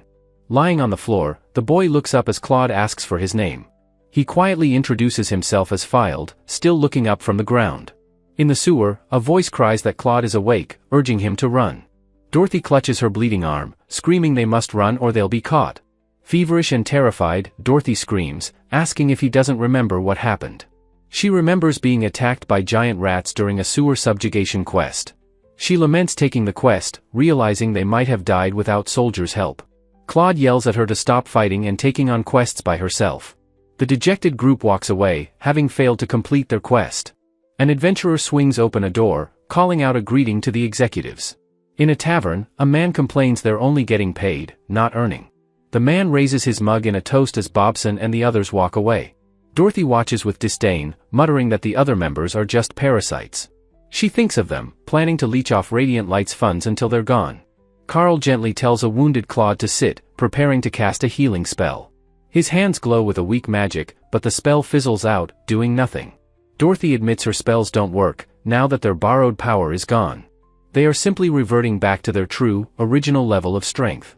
Carl explains he has stopped the bleeding, but further treatment is needed. He tells a panting Claude that a real healer is needed for anything more. From behind, Dorothy screams that their current situation is absolutely the worst. She slams the table, furious they're back to a novice's level. Bobson realizes with horror that exterminating rats is a job for beginners. He remembers being strong, backed by powerful magic and limitless healing. Now, he looks at his crudely bandaged arm, lamenting their pathetic equipment. Carl realizes what Bobson said was true, that he had forgotten their reality. Bobson clutches his head, remembering Carl had always been the strong-willed one. Dorothy recounts how guild salaries and continuous borrowing led to their downfall. Carl grimly notes that the country will soon forcibly disband the guild. Tears stream down Bobson's face as he mourns their lost authority. A voice declares that this is finally the end for the guild Radiant Light. The 4 core members sit together in the now empty, silent guild hall. Carl reflects that he always thought the good times would last forever. Dorothy bitterly agrees, but says that their story is not over yet. Bobson insists they can rebuild Radiant Light, that this is just one failure. Dorothy interrupts, telling Claude that a dream like theirs can't continue. She holds his wounded arm, telling him to stop and face reality. Claude desperately argues that it was their dream to become the world's best guild. Dorothy looks at him with pity, asking if that was truly his dream alone. Bobson covers his face while Carl admits their success was just conceitedness. From behind, Dorothy quietly agrees with Carl's assessment of their arrogance. She lists their failings, calling them parasites with no real skill left. She sighs, saying it's a miracle they even made it 3 years. Carl asks his friends what they can possibly do now that the guild is gone. He suggests opening a massage parlor, offering to at least soothe back pain. Bobson decides to return to the countryside to care for his ailing mother. Dorothy declares she's washing her hands of being a sorceress and its useless curses. She decides to use her good looks to find a wealthy noble to support her. Bobson asks if she's abandoning them, but Carl says it can't be helped. Bobson despairs, wondering what 2 jobless people are supposed to do now. Claude stands, enraged, listing all the status, fame, and money he once had. Dorothy tells him that's all in the past, he's lost everything now. He looks down at his empty hands, realizing he truly has nothing left. He recalls threatening someone, asking if they understood the consequences of their actions. A memory of Filed, a voice blaming him for testifying against them. A crazed eye fills the panel, a voice realizing one can live without dreams. Dorothy and Carl say their final goodbyes to Claude and leave the guild. Claude suddenly tells a stunned Bobson that they should go together. Bobson explains he must work to pay off the debts from his time in the guild. He says he sent a letter, but he's worried because his mother is frail. Claude offers him a job at his shop, promising good service. Bobson smiles, planning to help at a farm and begin his second life. As Bobson turns, a dark, demonic figure appears behind him, whispering an apology. In a flashback, a sinister man thanks Bobson for his service to the guild. The man commits a brutal murder as a horrified Bobson watches. Bobson tries to ignore it, but lets out a terrified gasp. He spits out his drink in terror, screaming for someone to help him. As an adventurer asks what's wrong, Bobson scrambles away in sheer panic. The demonic figure's elegant, black-nailed hands rest calmly on a table. The room is a scene of carnage, with Bobson standing over the dead. A bloodied survivor reports that all of the guild executives are dead. He cries, correcting himself that they are actively being murdered at this moment. A wounded Dorothy screams in terror, confirming that they are being killed. A shocked man covers his mouth, asking what on earth has happened here. The sword saint Runansis stands ready for battle, her expression grim and focused. Fylde looks on, quietly speaking Runansis's name as he watches her. Flustered by his stare, she says he'll burn a hole through her. Fylde scratches his head, asking if it's still a while before her watch ends. Runansis watches Fylde sleep, asking if he was just practicing his swings. Fylde asks her what's wrong, noticing her quiet observation of him. He asks Runansis what she thinks when she looks at his sword. Runansis strikes a thoughtful pose, contemplating his question about the sword. She praises the blade's power and artistry, but Fylde says that's not it. He asks how his swordsmanship appears to her, a true sword saint. Under the starry sky, Runansis asks Fylde if he wants her honest opinion. She pauses for a moment, carefully considering what she should say to him. She begins her critique, explaining his swordsmanship still has significant room for growth. If he mastered ideal techniques, she notes, his previous sword wouldn't have broken. She brings up their battle with the colossal Gigarex as a recent example. She explains that without him, her own powerful attack would have been better aimed. There was a far more effective weak point to strike on the giant beast. Rather than aiming for the eyes, crippling its legs would be the best strategy. Fylde realizes a rampaging monster would cause catastrophic damage if not handled correctly. With new resolve, he clenches his fist and tells Runansis he has a request. He looks at her seriously, asking if she would teach him how to fight. Runansis is taken aback, reminding him that he is already much stronger than her. Fylde explains that his high stats are merely a product of his unique ability. He confesses to a severe lack of genuine experience as a true adventurer. He recalls cowering behind his old party, completely unable to fight for himself. His voice is firm as he declares his desire to grow stronger as an adventurer. The scene shifts to a dark sewer, where a captured Bobson is being tormented. He gasps in disbelief as a blade is suddenly plunged deep into his stomach. Blood erupts from the wound as he collapses, questioning why this is happening. From the sidelines, Carl and Dorothy can only watch in absolute, abject horror. Carl stares up in terror at the shadowy figure who committed the act. The killer is revealed to be Claude, his face twisted by pure, inhuman rage. Dorothy is held back, powerless as her former leader stands over their fallen friend. Tears stream down her face as she screams that he can never go back now. A close-up shows Claude's eye, a swirling vortex of madness and dark energy. He lets out a final, agonizing roar, completely succumbing to his hatred and despair. He shrieks that it is all, absolutely all, that man's fault. With a final, maniacal laugh, Claude vanishes into the darkness of the alleyway. The story returns to the Elven Kingdom, where King Anassus addresses his people. He declares a national celebration, establishing a new holiday for all future generations. He then turns to Fylde, kindly offering the hero a rest in the palace's hot springs. An exhausted Fylde gratefully accepts, thanking the king for his generosity. A title card announces a side story, Fylde and the Elven Baths. The scene opens on a magnificent bathhouse, its waters steaming in the ethereal light. Fylde sinks into the water with a sigh of utter bliss, finally able to relax. He realizes that the mist he saw from a distance was steam from the springs. A voice explains that the thin elven clothes are designed to dry on heated rocks. A young elf girl offers him a cup of cool, sweet water from the forest. He sips the drink, finding the cool water to be a perfect, refreshing delight. Suddenly, the elf girl looks up, surprised by the arrival of another person. Fylde leaps from the water in a sputtering panic, shocked to see Illumina. Blushing, Illumina shyly offers to wash his back as thanks for saving her. She explains that since he saved her and her people, repayment is only natural. She innocently asks if bathing isn't done naked, completely flustering Fylde. Her eyes well with tears as she asks if her recovering body is unsightly. Fylde quickly denies it, explaining he was only startled by her sudden appearance. The sound of angry, stomping footsteps echoes across the wooden floor of the bathhouse. A furious Runansis storms in, shouting both Fylde's and Illumina's names. She demands to know what her sister is doing alone with Fylde in the bath. Illumina calmly states her intent to wash his back, but Runansis furiously forbids it. Runansis lunges forward, declaring that she will be the one to wash his back. Fylde is pulled between the squabbling sisters, begging them to stop fighting over him. He pleads with them not to make him the cause of their argument. Finally, they compromise. Runansis will wash his back while Illumina watches nearby. Runansis smiles brightly, asking if it feels good as Fylde shyly thanks her. He admits that having his back washed by someone else is a strange sensation. A sweet, cartoonish memory of washing his father's back as a child comes to him. Runances says she is also reminded of the times she washed her own father's back. She blushes softly, remarking that the three of them feel like a family. Illumina panics, insisting it's too soon, before adding that she would be overjoyed.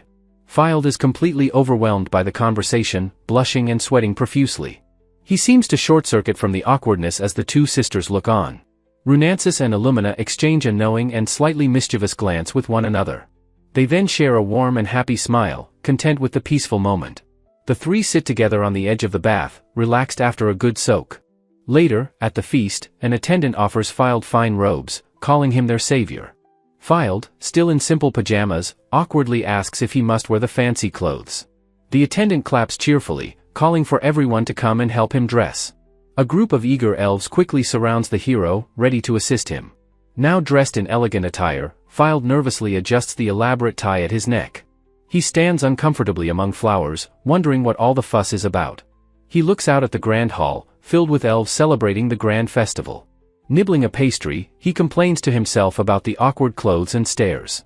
Illumina finds him, thanking him again for his help and calling him cool. She marvels at being able to move again, something she thought was impossible. She insists it's all thanks to him and Runances, which makes Fylde blush. Fylde looks around for Runances, but Illumina doesn't seem to know where she is. The king's voice cuts through the crowd, calling out to Lord Fylde directly. Onassis asks if he is enjoying the feast and tells him to relax and have fun. The king watches him with a thoughtful and slightly mysterious smile.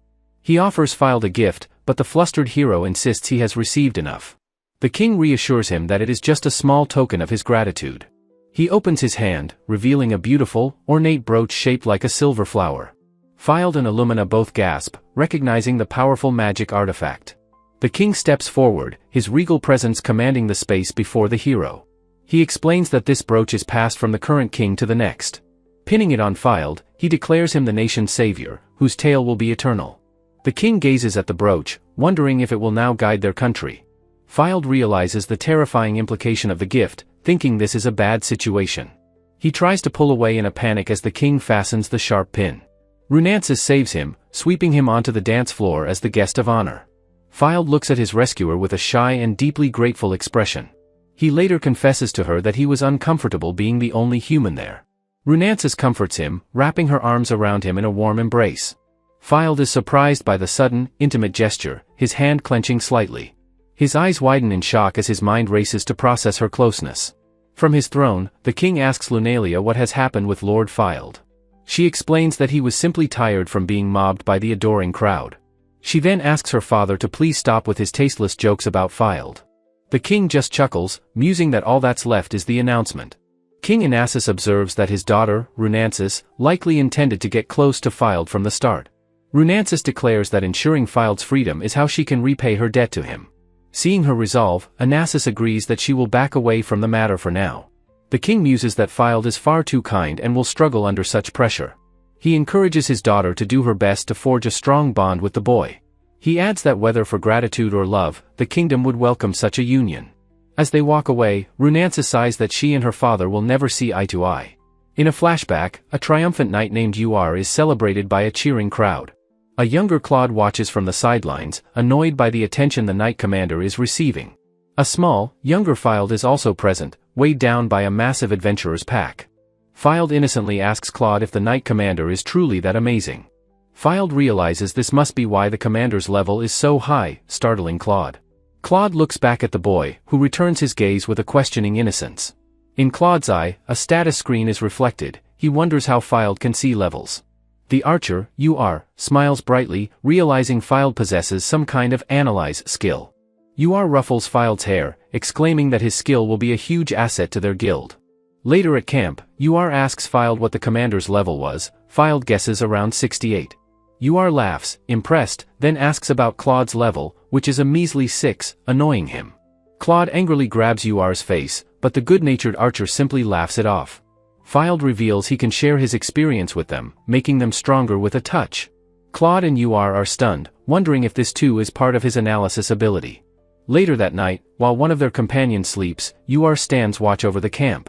A monstrous horned rabbit appears as Claude narrates that Fild's ability is unbelievable. A blade slashes the creature. Claude wonders who would give away their own experience points. UR excitedly tells Claude he heard their levels rise just by being near Fild. Claude agrees they must use this power, which they discovered, before Fild surpasses them. UR looks to the stars, dreaming of creating the country's #1 guild. He knows this is Fild's dream too, and he wants to support him, but he feels hesitant. UR states firmly that Fild must be the one to decide how to use his power. Shrouded in shadow, Claude argues Fild's ability is too dangerous to be left to him. Standing near a cliff edge, Claude tells UR that Fild is still far too young. UR smiles, vowing to protect Fild with the power he has been given. With a sudden, brutal shove, Claude sends his friend falling from the cliff. Claude's silhouette is a mask of pure darkness against the night sky. UR's face is a portrait of shock and betrayal as he plummets into the abyss. Claude's expression shifts to one of feigned panic and desperation. The sound of a blade slashes through the air beneath the full moon. Back at camp, Dorothy and Bobson are horrified to hear that UR is dead. Claude feigns despair over the monster attack, asking what they should do now. A young Fild weeps, clutching his shirt and whispering UR's name in grief. Claude comforts the boy, lying that UR's last wish was for Fild to remain silent. He places a heavy, manipulative hand on the crying boy's shoulder. Looking up with tear-filled eyes, Fild hears Claude vow to use his power for UR's sake. Claude turns away, vowing to build the strongest guild in their friend's memory. Fild's wide, innocent eye fills with tears as he asks if that's what UR wanted. In the present, Runances's voice snaps Fild out of his dark memory. She asks him if he was lost in thought about what happened before. Fild looks away, mumbling that it was just a small thing he was thinking about. Illumina hums to herself, playfully dismissing his somber mood as nothing important. She was just spacing out, she claims, before pointing excitedly toward a distant castle. Fild chides her for running off, reminding her that she is not a child anymore. The trio approaches the grand gates of a magnificent castle, their destination in sight. A diagram explains Fild's power as a point gifter, able to distribute experience. A panel shows Fild's exile from Radiant Light after they became the top guild. His journey as a solo adventurer led him to the land of elves and Runances. Now, he travels with the two elven princess sisters, Runances and Illumina. A close-up on an eye transitions to a fish swimming, as his journey continues. Inside a shop, Runances gently reminds Illumina not to touch the items for sale. Runances covers her sister's mouth as Illumina excitedly says she wants to see everything. Fild sweats nervously while Gonzalez notes that the Sword Saint's sister seems happy. Gonzalez remarks that to be in a party with Runances, Fild must be special. Runances clarifies that their current party arrangement is only temporary for now. The small merchant asks if that is truly the case. Gonzalez wisely states that journeys with friends are what allow people to grow. He looks at Fild, observing that his face now has the look of a real adventurer. Gonzalez notes that time and purpose are far more important than simple experience. The curious merchant leans in closer to Fild, saying something has caught his eye. He asks about the sword on Fild's back, getting uncomfortably close to inspect it. He asks to see the hilt of the legendary sword, Excalibur, more closely. As Gonzalez examines the blade with a monocle, Fild explains he received it. Gonzalez identifies the fine craftsmanship as the work of the reclusive dwarven race. A panel shows a master dwarven blacksmith, described as a legendary artisan. Runances leans in, asking if Fild is interested in visiting the dwarves. She teases him for being startled, and he blushes, muttering about her suddenness. It is said that many legendary weapons were forged by the hands of the dwarves. Runances smiles slyly, telling Fild that as a matter of fact. She cheerfully announces that the elves and dwarves share a deep and lasting friendship. She explains that her father is an old friend of the Dwarven King. Illumina smugly points out that the Dwarven Kingdom is hidden and reclusive. Gonzalez's subordinate agrees, saying a human like Fild would surely be turned away. Illumina suggests that if the sisters themselves requested an audience, things might be different. She leans in with a charming smile, asking if Fild would like to try visiting. Fild's eyes sparkle with pure excitement, completely captivated by the idea of a new adventure. A tiny, happy Runances declares that their next destination has been decided. The party of three waves goodbye to Gonzalez as they depart from his shop. As they walk, Illumina suggests they return to their inn before sunset. Fild waves them off, suggesting the sisters explore the human city on their own. Illumina protests being treated like a child again by her protective older sister. Runances smiles, confident in her own power to protect herself as an adventurer. Illumina pouts, thinking her sister is not yet ready to be without her magic. Runansis turns, offering to hold her sister's hand, her expression soft and teasing. Illumina blushes, flustered by how Filed's presence makes her so self-conscious. Runansis watches her sister's reaction with a knowing silence. She smiles warmly, saying that she supposes it can't be helped. A wide panel shows the endless sky above the city rooftops. Filed stretches, deciding to wander through some of the other shops by himself. He feels a sudden tug on his jacket and turns to see a small, crying girl. The little girl sniffles, timidly asking him where the flower shop is. A simple panel shows the side of a building as they walk. Filed takes her hand as she says she knew he was an adventurer with a cool sword. In a busy city, Filed walks with a lost girl who talks about adventurers. Filed fondly recalls his mother's warning that adventurers often exaggerate their tales. The little girl proudly states that her mother works as a guild receptionist. Filed gives the girl a gentle and slightly embarrassed pat on the head. In a brief flashback, Filed is startled by the receptionist Electria's cheerful welcome. Leaning down, Filed realizes that today is the girl's mother's birthday.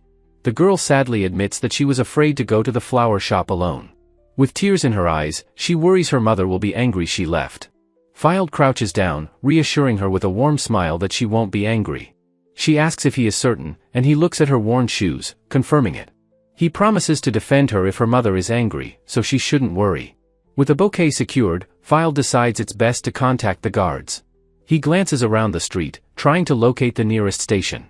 Turning, he accidentally bumps into a stranger and offers an apology. A close view reveals the cold, hateful eye of the cloaked man. Filed finds himself standing before a tall, menacing figure in tattered robes.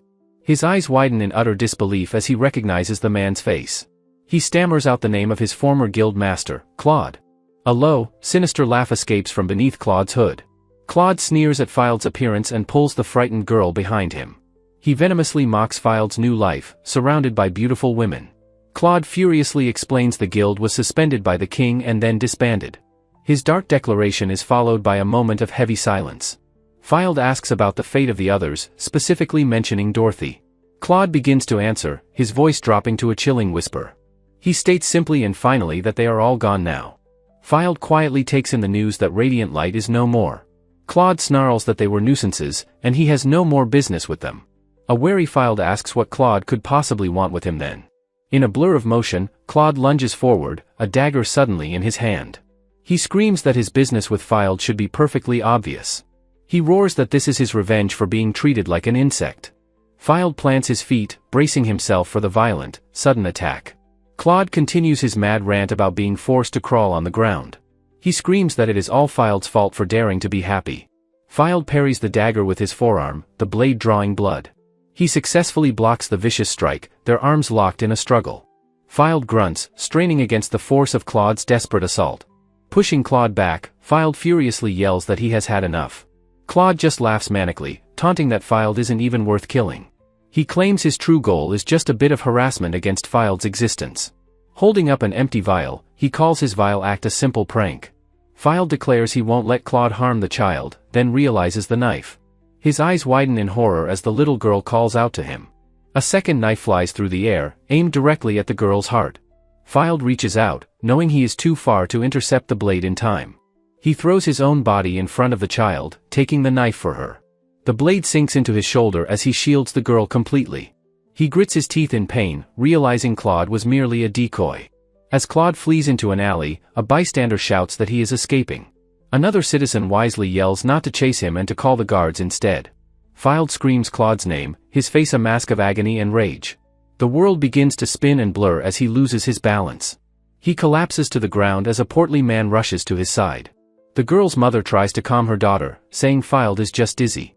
The man warns her not to be reckless, they cannot pursue Claude now. Filed slumps to the cobblestones, his protective duty fulfilled. He suddenly clutches his throat, realizing the blade was poisoned. He convulses on the ground, foaming at the mouth in terrible pain. The portly man cries out in shock at the violent turn of events. Filed gasps for air, wondering what is happening to his body. He trembles uncontrollably, sweat pouring down his face as he writhes. A citizen in the growing crowd yells for someone to get a healer. A guard informs a paladin that the attackers fled, and the paladin agrees to pursue.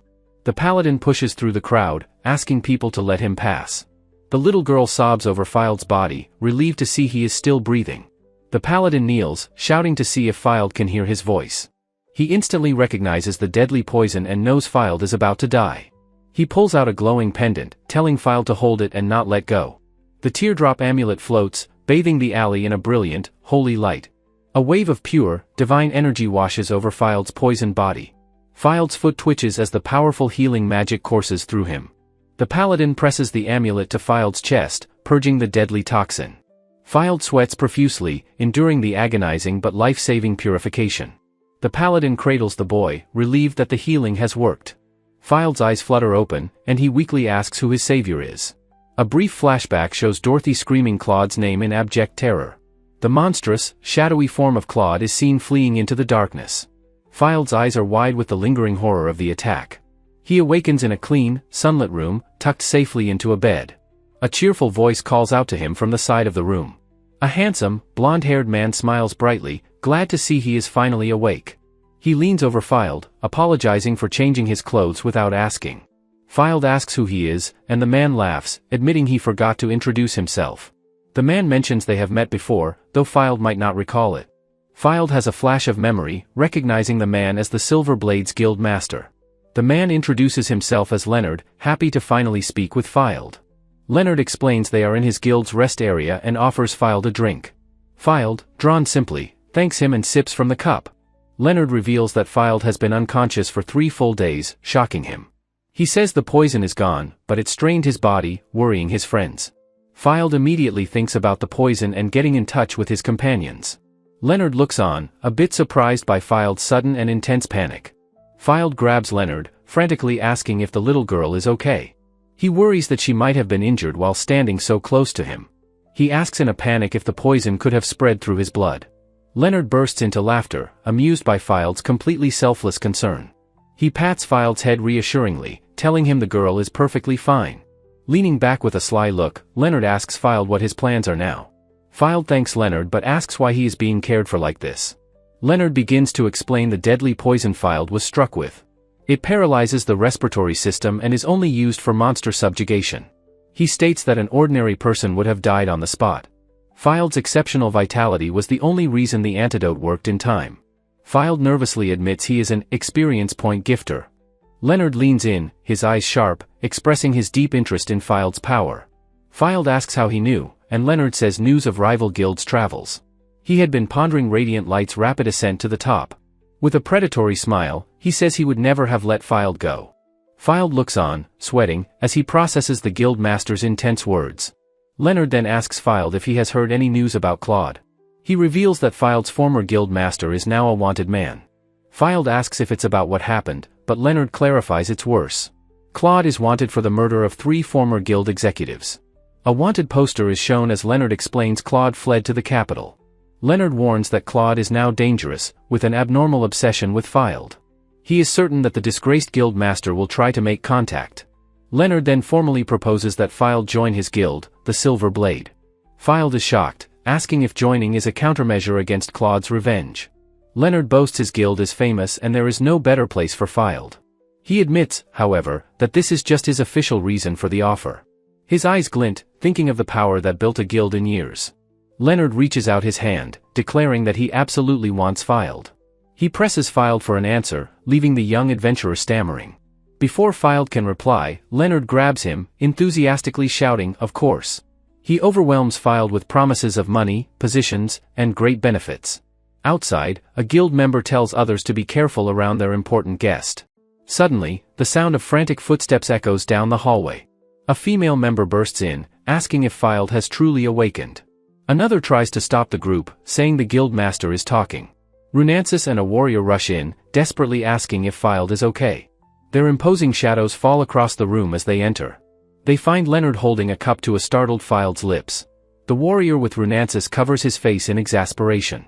A rabbit-like companion calls out to its speechless, big sister.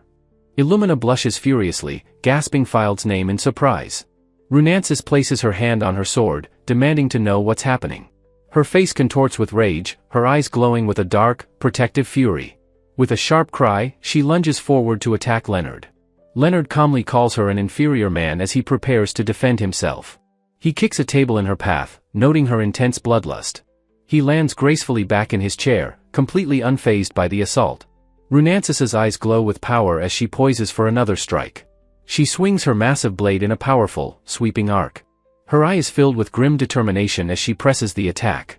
Leonard easily parries the blow, casually remarking on her form. He chides her for swinging such a large weapon indoors. Illumina lets out a shocked gasp at the intensity of the fight. She steps between them, holding up her staff and shouting for them to stop. Leonard finds her feistiness amusing for someone who just arrived. Runances angrily claims she was only trying to recruit File to a guild. Leonard laughs, calling her tactic of approaching the weak-minded malicious. He asks if this isn't just typical behavior for the Sword Saint Runances. He points out her unusual familiarity and how she followed Filed. He notes she never smiled for anyone else, asking if Filed is special. Runances flinches, knowing she did approach Filed for his ability. She stands silently, unable to deny the truth in his accusation. Leonard continues, saying she doesn't just help any random adventurer. An image of her flying away reinforces his point about her aloofness. He claims he is simply scouting a freelance adventurer as a business partner. He asks if her true goal isn't just to use Filed's kindness. He demands to know how she is any different from Radiant Light's exploitation. Filed's hand shoots out, grabbing Leonard's sleeve and stopping his tirade. He stands over the kneeling guild master and tells him to apologize. Leonard looks up in genuine surprise, asking Filed for his reason. Filed clenches his fist in frustration, thinking Leonard must be joking. He lets out a frustrated shout, telling Leonard to be quiet. He yells that Leonard shouldn't speak so selfishly when he knows nothing. Runances watches, stunned by Filed's passionate defense of her. Filed's hand tightens, his anger for her sake continuing to build. He furiously tells Leonard not to dare lump her in with Claude. Leonard's eye widens as a sudden, clear understanding dawns on him. He lets out a soft chuckle, finally grasping the situation. He waves his hand dismissively, telling them not to look so scary. A guild member offers to apologize on the guild master's behalf. Filed retorts that it's not so easy for a guild master to apologize. Illumina pleads with Filed to calm down, but he is too enraged. Runances also tries to soothe him, but he shouts that he is not calm. He grabs Runances, insisting that the Sword Saint has been insulted enough. Leonard raises a finger, proposing a different way to settle this. Filed stares resolutely, demanding a duel to force an apology. Leonard agrees, but adds a sly condition for if he wins. He declares that Filed must then join the Silver Blade as a member. He walks away, saying a duel is good exercise for a recovering body. The rabbit-like companion expresses its surprise at this turn of events. Runances hugs Illumina, complaining that the terms of the duel are unbalanced. Illumina agrees, finding her sister's assessment to be correct. Filed reassures Runances that it will be fine, so long as he wins. Leonard turns back, a slight smile on his face, thanking Filed. He declares he won't forgive Filed's rudeness, setting the stage for their clash. The scene shifts to the guild's vast, empty training grounds. Leonard says he's happy to fight Filed, finding his own members lacking. He confirms that Filed is well rested before the duel begins. His expression is serious and focused, ready for the coming fight. With a confident smile, Leonard says it's time to begin. Filed, now in his own adventuring gear, agrees to start the duel. Leonard explains that they've cleared the area of onlookers for the fight. He gestures grandly, noting that they both want to avoid attention. Filed quietly thanks him for his thoughtful consideration. A voice calls out his name as he prepares for the momentous duel. She warns him not to even think about holding back against a man like Leonard.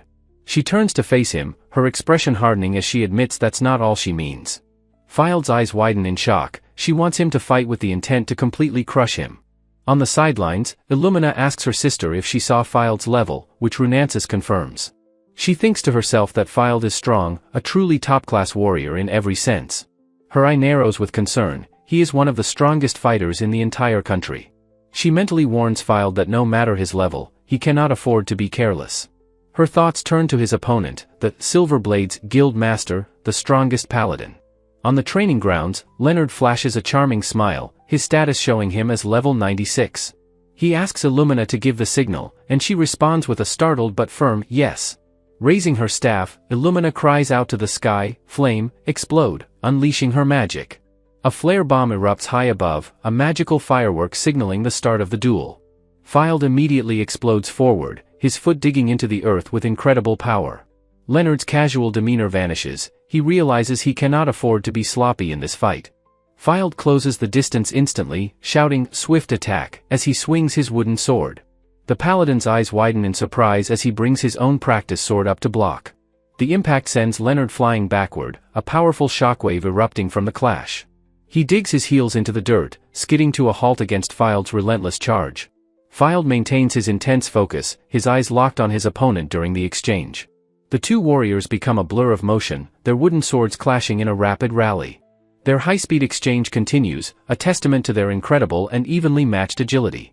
Leonard smirks, clearly impressed by his opponent's skill and enjoying the challenge. His hand glows with a faint magic as he admits this is more than he expected. He grits his teeth, acknowledging that Fild's ability is far beyond his initial imagination. With a sharp crack, Fild's sword shatters, leaving Leonard looking surprised at the broken hilt. Fild grins, slinging Excalibur from his back and asking if Leonard still needs a warm-up. His status is revealed, Fild Altria, level 120, a number that gives Leonard pause. Leonard chuckles, saying he can't risk breaking more gear and upsetting his subordinates. He looks across the field, realizing what he must do to see Fild's full power. Gripping his own weapon, he concludes that he will have to use a real sword. Fild draws Excalibur, its divine blade glowing as he prepares for the real fight to begin. Leonard dons his massive sword, Durandal, and asks if that's all the equipment Fild has. He declares that once both are ready, they will go all out from this point forward. Fild asks how they will determine the victor in this high-level duel between warriors. Leonard raises a single, gloved finger, indicating the simple terms for victory. Tapping his chest with a wink, he states that if Fild lands one hit, he wins. Fild's expression hardens as he repeats the terms, accepting the high-stakes challenge. He asks if Leonard is sure, and the paladin notes his surprising amount of confidence. Fild knows he has the advantage in raw power and speed, and that Leonard must know too. Leonard takes a step, wondering why his opponent is so calm, and addresses him by name. He asks a sharp, unsettling question: has Fild ever actually cut another person before? Fild is flustered, admitting that of course he has never had to do such a thing. He explains that his only experience has been accompanying parties for monster subjugations. I see, Leonard says simply, his entire demeanor shifting as he prepares to make his point. He tells Fild to remember this lesson as he unleashes a devastating flurry of attacks. A massive whirlwind of slashes tears across the training ground, aimed directly at Fild. The vortex of razor-sharp energy is a testament to Leonard's overwhelming swordsmanship. Leonard stands at the center of the storm he has created, a figure of immense power. As the winds die down, a new sight is revealed on the transformed battlefield. Leonard now stands ready for a true battle, a faint, confident smile on his lips. He is now clad in his magnificent, full set of shining silver paladin armor. Fild looks around in a panic, his eyes wide as he cries out that Leonard has vanished. Durandal, Leonard's voice whispers, invoking the name of his sacred sword from an unseen position. He activates its power, granting himself a powerful agility enhancement buff. Fild shouts again in shock and confusion, realizing his opponent has disappeared from sight. A blur of motion strikes Fild's side as Leonard's voice chides him for being too slow. The attack sends Fild tumbling through the air, completely caught off guard by the speed. Leonard lands gracefully, explaining that adventurers often struggle against intelligent opponents. Fild hits the ground hard, dazed and shaken by the impossibly fast and powerful strike. Leonard continues his lecture, stating he is well versed in the cunning tactics of goblins. He raises his massive sword over the downed Fild, ready to deliver another powerful blow. He slams the flat of his blade down, pinning Fild to the fractured ground below. Fild struggles, realizing he is fighting a human, not a monster with predictable patterns. Leonard looks down, remarking that at least for now, it's a one-on-one fight. He taunts Fild, asking if fighting him is perhaps easier than dealing with bandits. Leonard's gauntlet begins to glow with power as he invokes the name of Durandal once more. He activates a power buff, and Fild's eyes widen in terror at the surge of energy. Leonard smashes his fist into the ground, shattering the earth with his enhanced strength. He swings his sword again, complimenting Fild's good reaction time as he dodges the blow. Fild grits his teeth, blocking the powerful strike with Excalibur, the force staggering him. The two warriors are locked in a desperate power struggle, their blades straining. Fild pants heavily, sweat dripping from his face as he thinks about the previous attack. Leonard is baffled, wondering how Fild managed to disappear from his sight in an instant. He grips his sword tighter, telling himself to calm down and analyze the situation. He smirks, realizing there must be some kind of trick to Fild's impossible movements. Fild stands ready, his eyes wide with focus, preparing for the next intense exchange. Leonard watches him from across the field, his mind racing to understand his opponent's skill. He reveals a secret: his sacred sword, Durandal, grants a powerful buff to its wielder. Filed holds Excalibur at the ready, acknowledging that his own blade has other benefits. Leonard winks, a snapping sound accompanying his gesture, supremely confident in his abilities. Filed asks if it's really wise for Leonard to share such valuable information with him. Leonard dismisses the concern entirely, stating that it's not a problem for him at all. He gets unnervingly close, whispering that it's not something Filed can avoid just by knowing. He attacks again, and Filed blocks, the impact creating a massive shockwave between them. Filed grunts with effort, holding his ground against the paladin's overwhelming enhanced strength. Their blades clash again in a dynamic, high-speed exchange across the training ground. Filed is pushed back, exclaiming that every single one of Leonard's blows is abnormally heavy. Leonard presses his advantage, seeing no opening that would allow Filed to counterattack. He forces Filed to retreat, sparks flying from their clashing swords with every step. Filed's face is a mask of shock and exertion as he struggles to keep up with the onslaught. With a deft move, Leonard hooks Filed's ankle with the tip of his massive sword.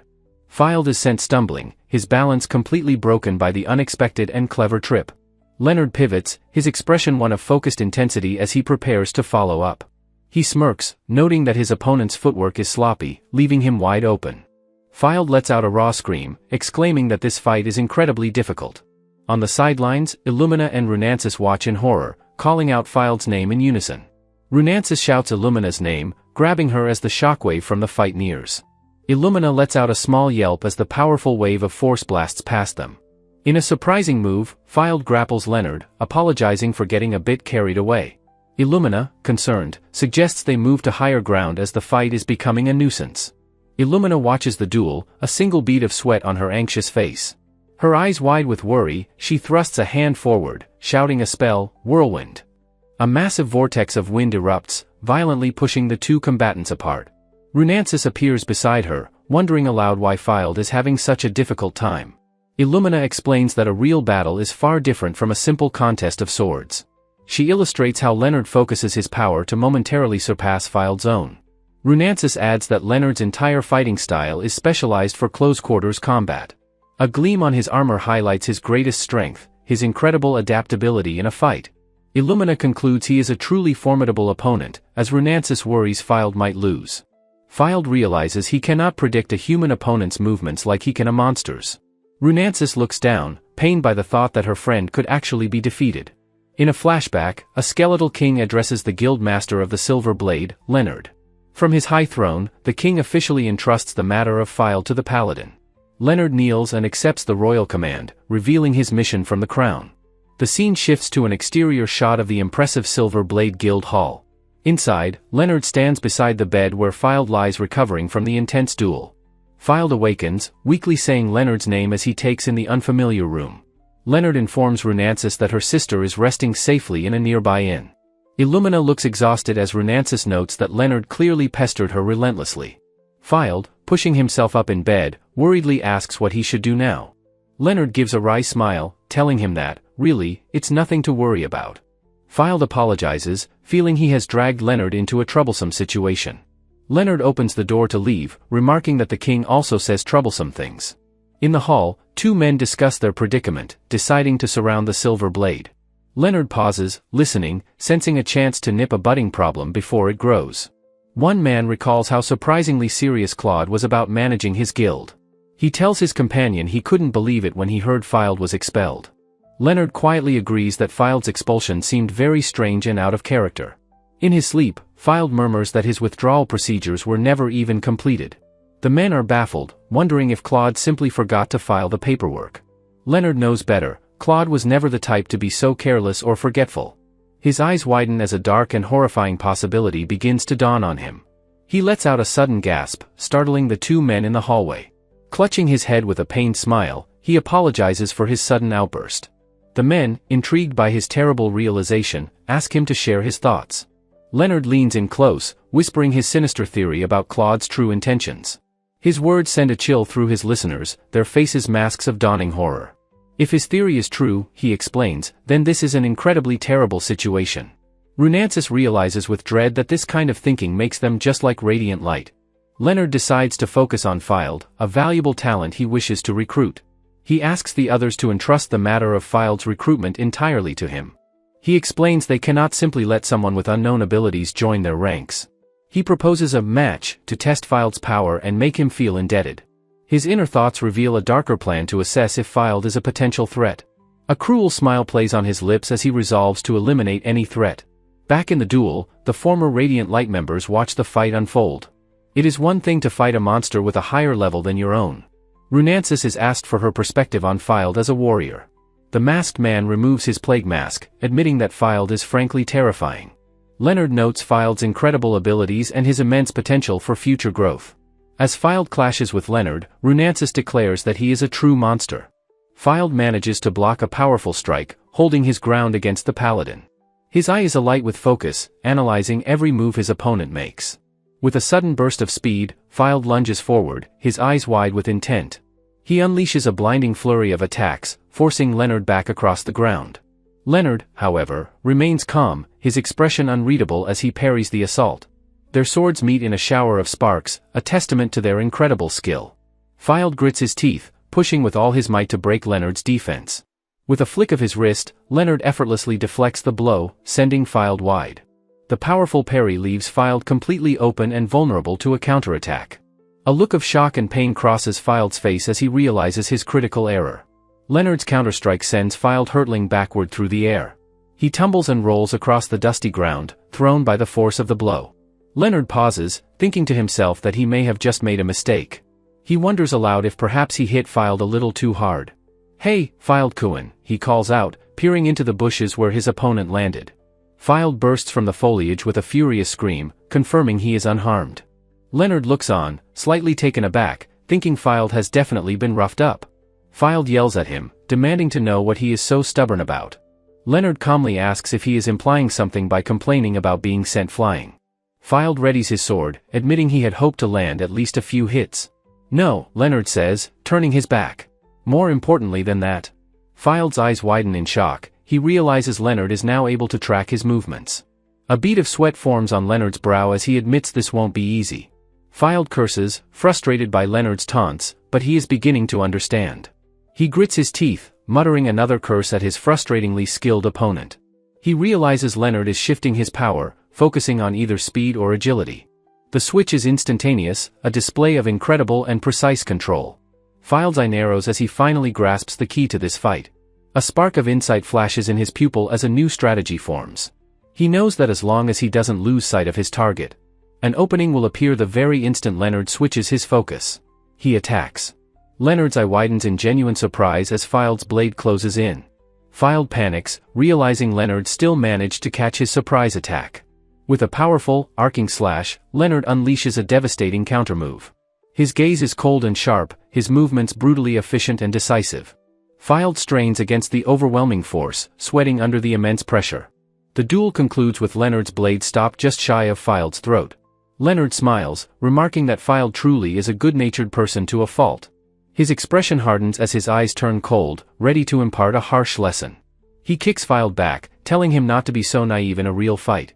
Fild is thrown off balance, his face a mask of shock at the sudden violence. As he falls, Leonard reminds him that he never said the fight was fair. He pins Fild to the ground, asking if his fine equipment is his only strength. Looming over him, he demands if Fild truly thought he would concede after one hit.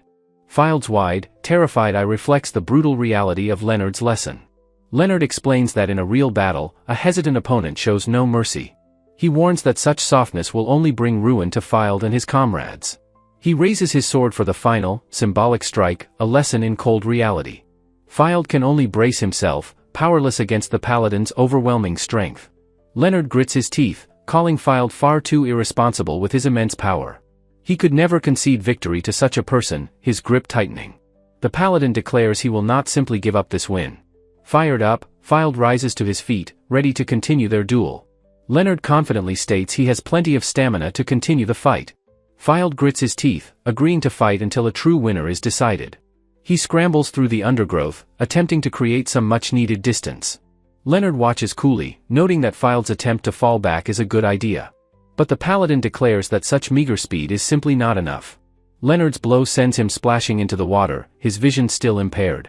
The paladin warns it will be difficult for Fild to even open his eyes.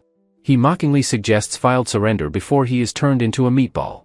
Fild blocks another strike, telling Leonard he can say whatever he likes. He furiously declares that he knows his own weaknesses better than anyone.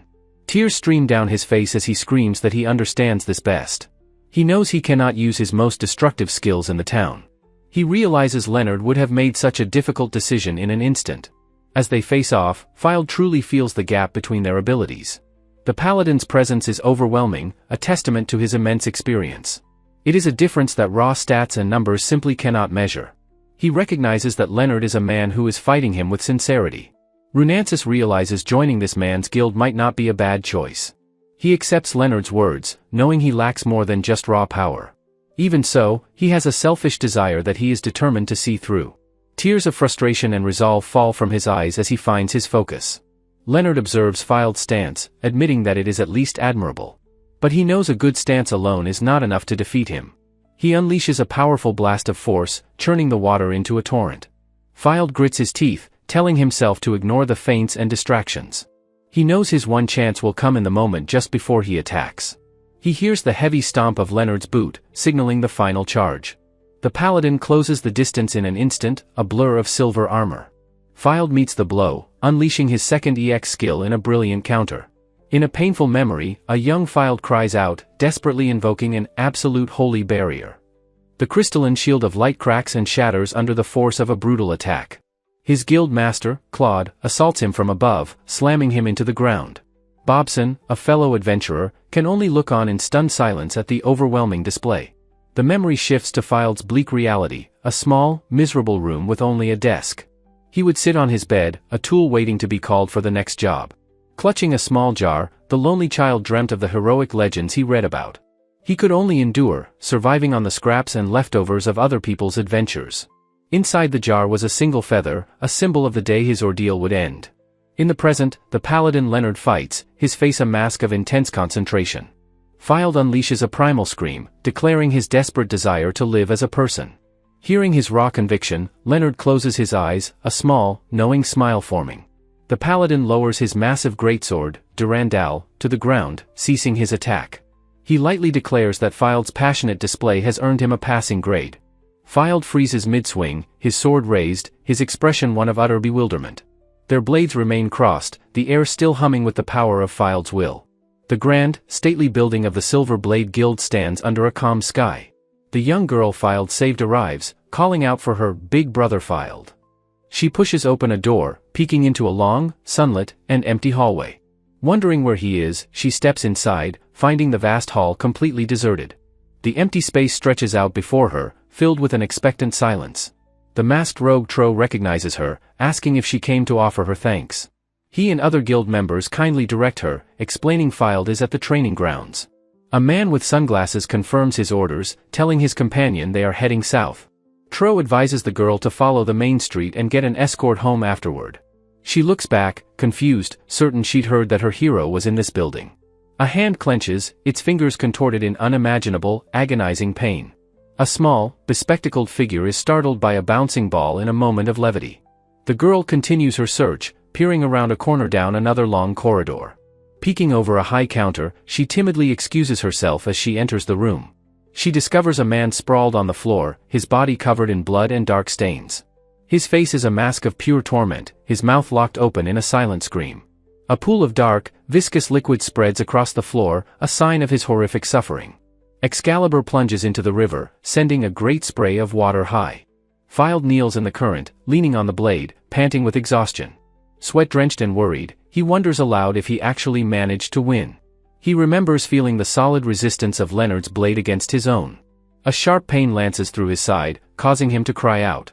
He panics, realizing he held nothing back, and calls out for Leonard. Fearing he struck a deep blow, he sees no sign of the paladin. He calls Leonard's name again just as a shape rushes toward him.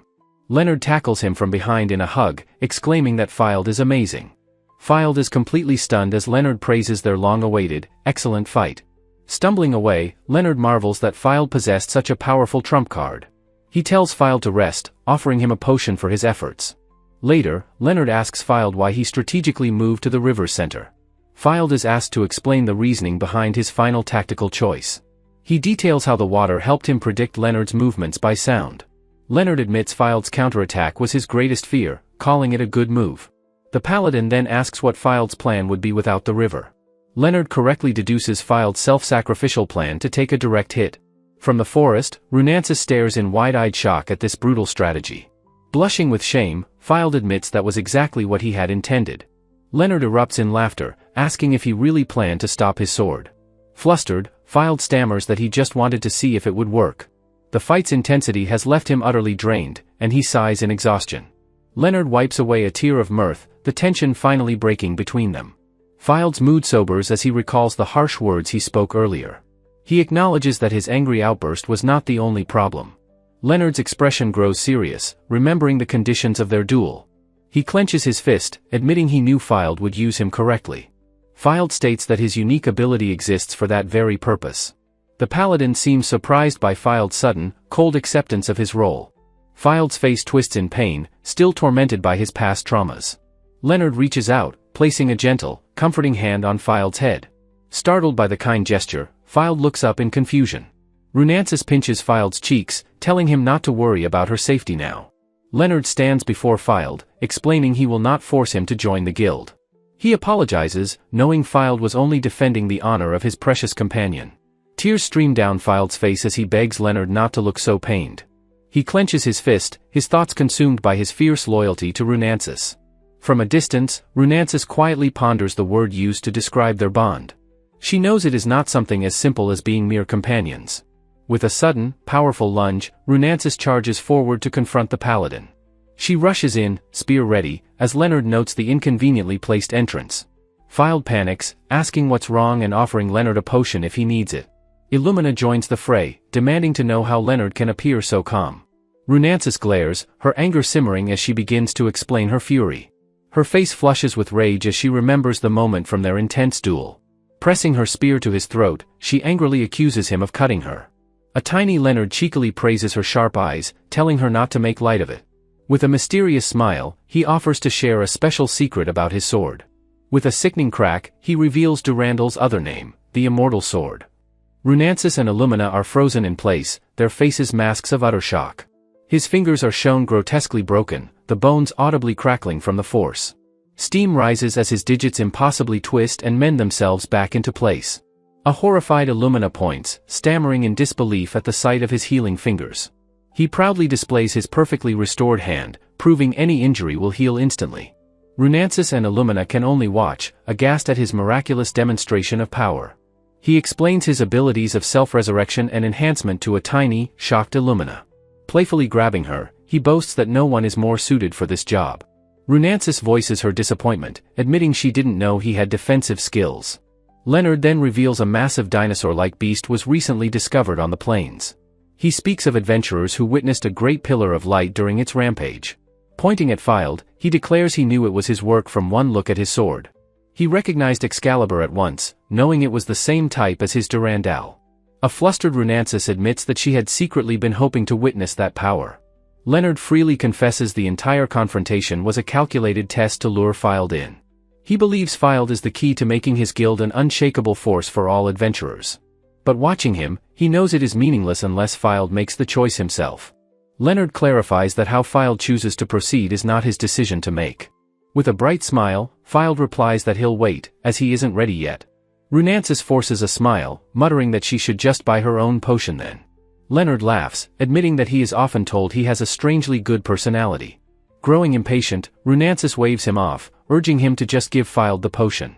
The paladin's expression sobers as he states that is not his only objective. Runansis freezes in shock as Leonard addresses her by her full, formal title. He then offers a sincere apology for his many previous discourtesies toward her. She quietly tells him that she does not mind his earlier rudeness at all. Leonard explains that their duel was a necessary trial for Fild's own development. Runansis thoughtfully concedes the point, admitting that she had indeed used Fild. Believing a debt must be repaid, she is stopped by Fild's outstretched hand. "Wait a minute," he cries, "that's completely different from what I heard." The scene transitions to a memory of the rocky ground after their intense duel. His somber recollection begins, a flashback to the moments after the fight. In the memory, he explains to Leonard that Runansis is like a benefactor. He recalls her simple but profound promise, the words she had spoken to him. Tears stream down his face as he remembers how she faithfully kept her promise. In the present, Illumina watches, confused by the depth of his obligation. Filed gently places a hand on Runancis's shoulder, offering some quiet advice. He suggests that when she notices such complicated feelings, it is better to talk. His own words trigger a memory of despair, sitting alone in a rocky wasteland. A single tear falls, a remnant of the crushing loneliness he felt back then. He recalls winning fights without ever understanding the source of his own power. He now understands that his perception of his past strength was a total lie. He remembers Leonard's terrifying speed, realizing the duel could have ended badly. A morbidly comical thought flashes in his mind: he could have been decapitated. The gruesome thought makes him blush, picturing his own pathetic, swift defeat. He sits alone, wondering if he truly won the duel, or was merely allowed to. He sighs, feeling he is still a very long way from being a true adventurer. A hand suddenly reaches for him as Leonard's panicked voice calls out his name. Leonard screams with utter terror, ordering him to get away from that thing immediately. He furiously demands to know how Filed is fine while covered in insect-like patterns. A close-up reveals an eye, its pupil a swirling abyss of black, focused intensity. With a burst of speed, Leonard shatters the ground, his agility magically enhanced. Jagged cracks spread across the rocky earth from the force of his sudden stop. Leonard's determined face comes into view as he halts with a powerful skid. His armored boot lands firmly as he tells Claude Grammaticus not to misunderstand him. As Filed watches, Leonard explains that Claude is being kept alive only for questioning. Claude angrily asks why his former comrade looks at him so cruelly, but Leonard commands silence. Leonard begins his interrogation, asking if Claude murdered the officers of Radiant Light. Claude sweats, pathetically claiming he had no choice because his members were all leaving. The paladin continues, demanding to know where Claude acquired the nationally restricted poison. Claude sneers, admitting he used a shady merchant who even tested the poison for him. He bursts into manic laughter, mocking them for looking like a child's crude drawing. Leonard's eye narrows as he announces he has one final question for the broken man. He asks about the gild-crested sword that Filed Altria was known to carry. Claude flinches visibly as Leonard questions if he was the one who gave it. Leonard presses further, asking if Claude gave him the sword knowing its true meaning. Filed calls out from the background, confused and asking them to wait a moment. He asks Leonard to explain what is going on, still not understanding the implication. Leonard looks over his shoulder, a dawning horror on his face as he questions. His eyes widen in utter shock as he realizes the truth, stammering Claude's name. Claude laughs hysterically, asking if they truly taught Filed nothing about the sword's power. His face is a twisted mask of tears and manic glee at their shared ignorance. Runancier rushes to Filed's side, recalling when Claude was merely a guild master. Filed explains he only saw Claude as an ambitious rival to the Silver Blade. Now, Filed declares with cold finality, he is disappointed from the bottom of his heart. A paladin shouts that they are taking Claude's person into custody immediately. Runancier's eyes widen in alarm as she screams a warning for Leonard to watch his back. With impossible speed, Claude deflects a strike from the surprised paladin guild master. He cackles that he doesn't care what any of them think of his actions. A dark crystal pulses with malevolent energy in his hand as he speaks of their end. Runancier gasps in horror, instantly recognizing the terrible object in his grasp. A pool of viscous shadow erupts from the ground, tendrils of darkness spreading outward. Filed, Runancier, and Illumina can only stare in horror at the monstrous transformation. A deep, percussive thump echoes as two colossal talons slice through the air. A colossal, draconic nightmare of jagged black armor rises from the city's ruins. Filed, Leonard, Runancis, and Illumina can only stare in utter, horrified disbelief. Up close, Leonard's face is a mask of pure shock, sweat beading. Runancis and Illumina look on, their expressions frozen in fear and surprise. The beast's massive, armored tail slams into the ground with finality. The 16th chapter of the Point Gifter's lonely journey begins with this apocalypse. With a deafening roar, the beast summons cyclones of pure destructive energy. Amidst the rubble lies the broken, ragged form of the guild master, Claude. From above, the city is being torn apart by multiple, raging tornadoes. Claude, his face obscured by shadow, wonders where his plan went so wrong. A defeated Runancis groans that if only the Sword Saint hadn't appeared. Leonard, face down in the dirt, admits that his own lies were a mistake. Claude blames them, insisting this disaster is their fault for deceiving him. Suddenly, Filed descends into the crater, and Claude gasps out his name. Filed lands, his eyes cold and hard as he faces his former master. Claude taunts him, asking if that is the face to show his old leader. He mockingly asks what kind of upbringing made Filed so cold-hearted. Claude touches his own bandaged face, a flicker of memory in his eyes. He remembers something, a quiet realization dawning as Filed watches grimly. Filed looks on, his expression a mixture of sweat-drenched anger and concern. Claude offers a twisted apology for raising Filed and teaching him nothing. As Claude declares death is equal for all, Bahamut charges a dark sphere. The beast unleashes a massive, blinding beam of pure destructive energy. Filed's eyes widen in terror. He knows he is trapped and cannot dodge. The beam of annihilation streaks across the battlefield, closing in on Filed. In a flash of motion, a figure leaps directly into the path of the blast. The beam connects with the figure in a massive, earth-shattering impact. The figure, Leonard, cries out Filed's name, his face contorted in agony. The sheer force of the blow sends shockwaves through the ruined landscape. Leonard's pained, sacrificing reflection is captured in Filed's wide, terrified eye. Leonard's armor is shattered and smoking, his body broken by the attack. Coughing, he wonders aloud if Filed could have handled it on his own. Filed can only stare in utter shock, his mind reeling from the sacrifice. He shakes the injured paladin, relieved to see his eyes have opened. Leonard, through gritted teeth, identifies the creature as the summoned beast, Bahamut. He explains it is a monster of destruction that escaped a sealed shrine. Filed, his face a mask of resolve, declares they must stop it here. He repeats his vow, determined to halt the creature's rampage at all costs. An explanation appears: a creature's level is a simple guideline for its power. But status analysis can reveal a hidden, far more dangerous level of strength. Filed's eyes go white with shock as he understands the terrible implication. His analysis skill reveals the truth: Bahamut is an impossible level 200. The beast's multiple, glowing white eyes fix upon them with cold menace. Its maw opens, revealing rows upon rows of jagged, terrifying teeth. Filed is frozen solid, his face a mask of pure, unadulterated terror. He realizes he didn't need to see its status to understand the danger. This creature, he knows, is more purely malevolent than anything he has ever seen. He thinks back to the dinosaur, a fight where he never felt this fear. The beast's oppressive aura of death and fear washes over him completely. His body begins to tremble uncontrollably as all his strength leaves him. His mind races with panicked thoughts of his friends, the city, and his own death. The kanji for death hangs over his paralyzed hand as fear consumes him. Suddenly, Leonard's gauntlet hands cup Filed's face, snapping him out of it. The paladin looks at him intently, trying to break through the magical terror. Filed's eyes are wide and frantic, sweat pouring down his face. Leonard asks if he's back to his senses, noting he wasn't responding. He pulls a small, glowing pendant from beneath his cloak with a flourish.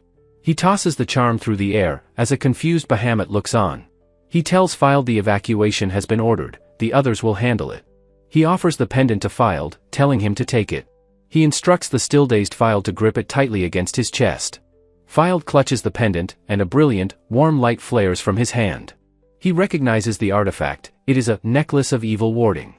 Leonard explains that wearing the charm will nullify any negative effects. Filed understands now, realizing some monsters can inflict a fear effect. With his mind clear, he confirms that the paralyzing trembling has finally stopped.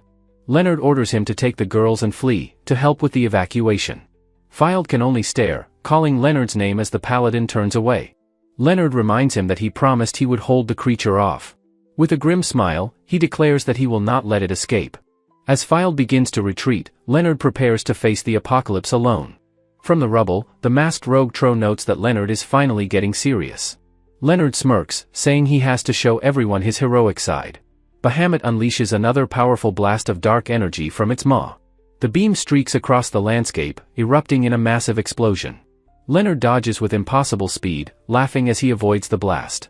His face is a mask of feral determination as he charges forward. He becomes a blur of silver armor, closing the distance to the beast. The colossal dragon looms over him, a terrifying mountain of dark power. Leonard leaps high into the air, his sword aimed at the monster's head. He is determined, telling himself that he will not allow it to escape. He invokes the full power of his sacred sword, Durandal, for enhancement. The ground shatters as he unleashes a powerful, earth-shaking sword strike. His blade connects with Bahamut's armored hide with a deafening clang. The immense power of the impact is focused on the dragon's massive head. But Leonard is simply thrown back, his attack having no visible effect. He grits his teeth, admitting that the creature's hide is incredibly tough. Changing tactics, he throws his sword, having it circle around the beast. He creates multiple after-images, declaring he will attack with numbers. His face is a mask of intense concentration as he executes the complex attack. He believes this constant barrage will be enough to chip away its defenses. Ominously, a circular port on Bahamut's shoulder begins to glow with energy. A powerful shockwave of pure force erupts from the beast's body. Leonard realizes with shock that the beast is countering, calling it unfair. The shockwave tears through the battlefield, shattering the ground around him. He is sent flying, slammed violently into a wall of jagged rock. He collapses to the ground, his body broken and smoking from the impact. Coughing up blood, he admits to himself that this is a tough situation. Looking up, he sees Bahamut charging a final attack, and accepts his failure. The beast's maw opens wide, unleashing a final, blinding beam of oblivion. A dark, gauntlet hand firmly grips the star-shaped pommel of a greatsword. A colossal impact throws Runansis back amidst a shower of shattered rock. Fylde stands protectively before a stunned Runansis, who calls out his name in shock. Runansis grits her teeth, her fury and frustration rendering her momentarily speechless. She furiously demands to know what he's doing, calling him a fool. Fylde glances back, warning that she'll only get hurt fighting the enemy. Leaning on her weapon, Runansis defiantly states she cannot abandon him here. Fylde apologizes for ignoring her, but insists that he wants to fight too. Leonard is surprised by Fylde's recklessness, but Fylde affirms that he is serious. The paladin is taken aback by Fylde's unexpected and unwavering confidence. Impressed by his spirit, Leonard agrees, proposing they face the dragon together. Fylde and Leonard stand side by side, united against the coming threat. They face the monstrous Bahamut, ready for a legendary dragon-slaying quest. In the city, a woman urges the panicked crowds to remain calm and orderly. A muscular man asks his comrade if all the citizens have been gathered. She confirms her side is evacuated, just as a nearby building starts to collapse. Runansis and Illumina watch the chaos unfold from within the fleeing crowd. A huge chunk of debris plummets from the sky towards the helpless citizens. Brave adventurers shield the civilians with their own bodies from the falling rocks. One soldier worries for Leonard, but another states they must obey the general's orders. A soldier hears the command to stand by for a full retreat. As the city burns, he thinks that all they can do now is wait. The ground is littered with the shattered remains of the city's buildings. More broken stone and rubble fill the landscape of destruction. Amidst the debris, Illumina sits up, letting out a small sigh of effort. Runansis looks over, shocked to see her sister emerging from the smoke. Buried under rubble, Runansis lies injured, calling out for her princess. Illumina, wearing her rabbit-eared hat, stands unharmed atop the broken stones. Leonard slams his fist into the ground, roaring for them not to let up.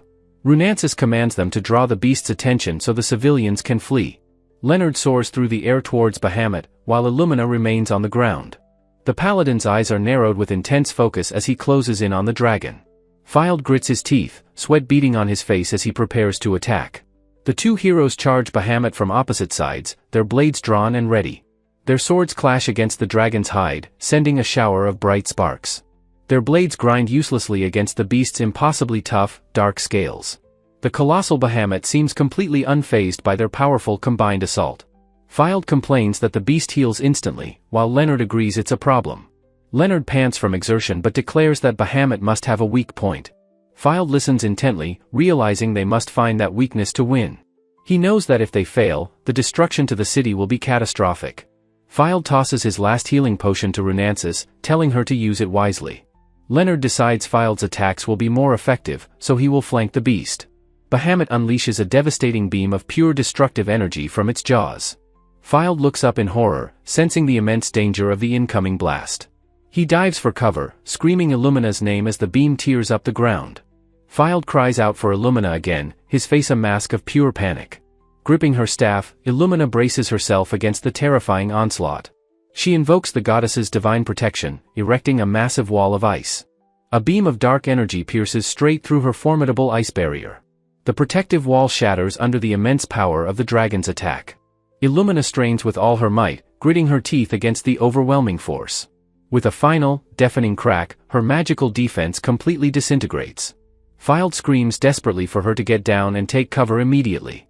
The beam carves a deep trench through the earth where she stood moments before.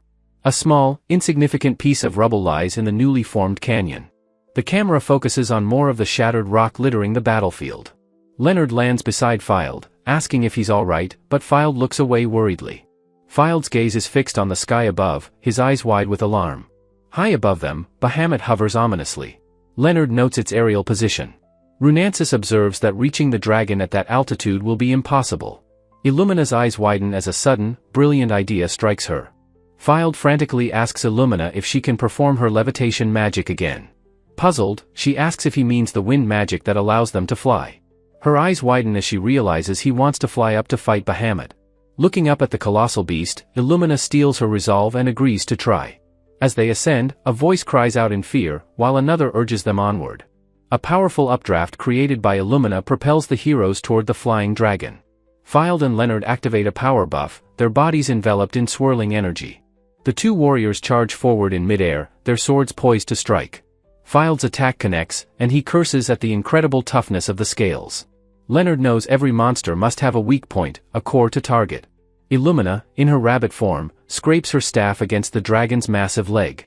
Bahamut's massive, reptilian eye glares down at the small elf with malice. The beast's colossal jaws open wide, preparing to unleash another attack. Illumina is frozen in place, staring up at the monster in absolute terror. A close-up shows her wide, tear-filled eyes reflecting the impending doom. With a sickening crunch, a dark shape slams into the terrified elf princess. Leonard and Fylde are thrown off balance by a sudden, powerful gust of wind. The paladin realizes with dread that they are being affected by a fear aura. Dazed and injured, Illumina is seen partially buried beneath a pile of rocks. Leonard urgently screams for Fylde to defend himself against the psychic assault. Runansis struggles to her feet, using her staff as a crutch to stand. She gasps for breath, her face a mask of pained, tearful desperation. Her hands tremble uncontrollably as she tries to maintain her grip on her staff. She realizes with horror that she cannot control her immense magical power. A massive, uncontrolled blast of energy erupts from her staff. The beam creates a new canyon in the city, shocking Leonard with its power. The raw magical energy begins to melt and destroy Leonard's holy armor. Fylde screams the paladin's name, watching in horror as his friend is consumed. Illumina summons a massive crystalline sword, preparing a desperate counterattack. She slams the enormous blade down into the rocky, unstable ground. Bahamut dives from the sky, its entire body aimed like a living meteor. The dragon crashes down, pinning Fylde beneath its immense weight. Fylde's face is a mask of pure agony as he is crushed under the beast. Gritting his teeth, he strains against the dragon with every ounce of his strength. He unleashes a desperate, explosive burst of power from his fists. The colossal beast recoils slightly, surprised by the force of Fylde's counterattack. Bahamut opens its fanged maw, preparing to bite down and finish him. Illumina screams Fylde's name, her voice filled with absolute terror and despair. The colossal shadow beast, Bahamut, opens its fanged maw. A single, dark, unblinking eye stares down upon the battlefield.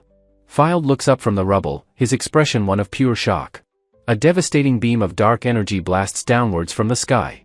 Runansis grits her teeth, sweat and blood mixing on her face. Her hand falls away from the hilt of her sword. She quietly accepts that this must be the end for her. Crashing to the ground, she sees Fylde scrambling behind her. She laments that she could not be strong like Fylde was. Her voice trails off as she collapses into unconsciousness. Illumina screams her sister's name, rushing towards the danger. The monstrous Bahamut looms over the fallen sword saint. Its many eyes begin to glow with a terrible, gathering power.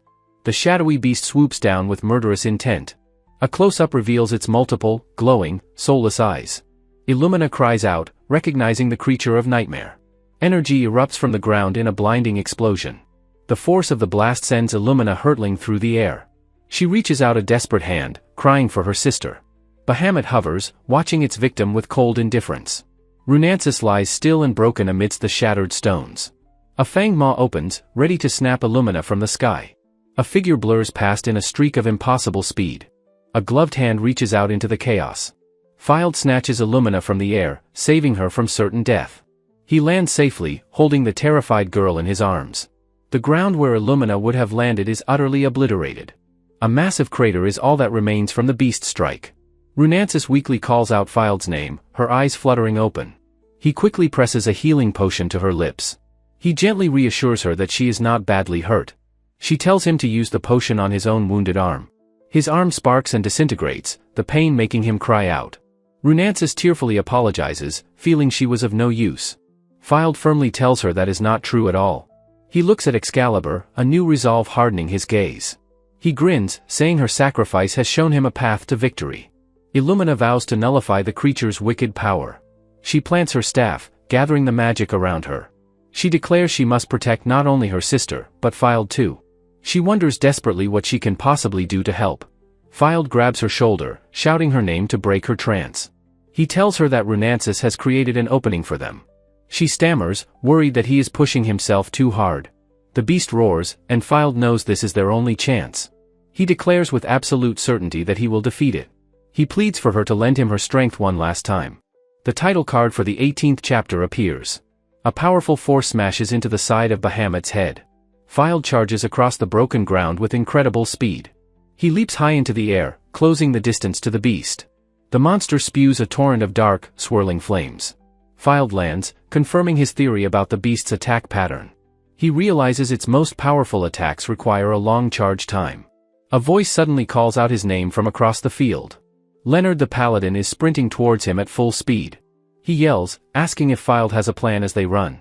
Filed, drawn comically simple, tells him to be quick about it. A single bead of sweat rolls down Filed's determined face. He roars that he is going to send its head flying. His grip tightens on the hilt of his simple sword. Leonard's eyes go wide with a wild, battle-hungry look. A feral, excited grin spreads across the Paladin's face. He shouts that he will provide support and charges forward. Filed holds his ground, preparing for the final assault. Runansis tells them from afar to do whatever they must. She screams for them to unleash all of Filed's true power. Filed's hair whips around him as he gathers his energy. He bows his head, focusing his immense power for the final strike. His eyes snap open, blazing with starlight and determination. A wave of raw power washes over the shattered landscape. The beast tries to flee into the sky to escape the assault.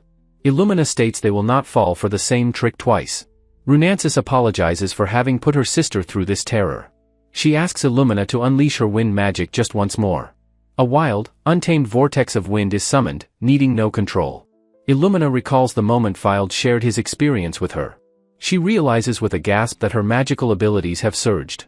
She unleashes her ultimate spell, a devastating flower storm. The massive cyclone tears across the battlefield toward the beast. She stands triumphant, her level having jumped from 64 to 81.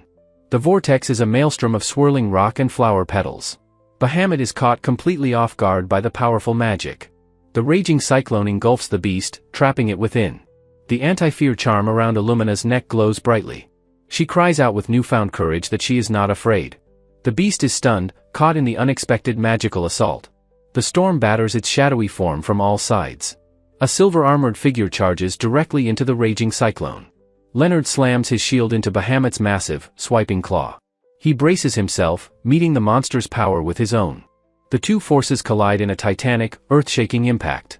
The Paladin holds his ground against the beast's monstrous strength. Gritting his teeth, he calls the beast a pathetic disappointment. The sheer force of the blow sends him hurtling backward. He is thrown through the air, his body a spinning projectile. He laughs wildly, declaring he has served his purpose as a decoy. Filed leaps from Leonard's back, trusting him with the rest. He soars through the air, Excalibur held high for the final blow. The beast's eye widens in horror as it sees its doom descend.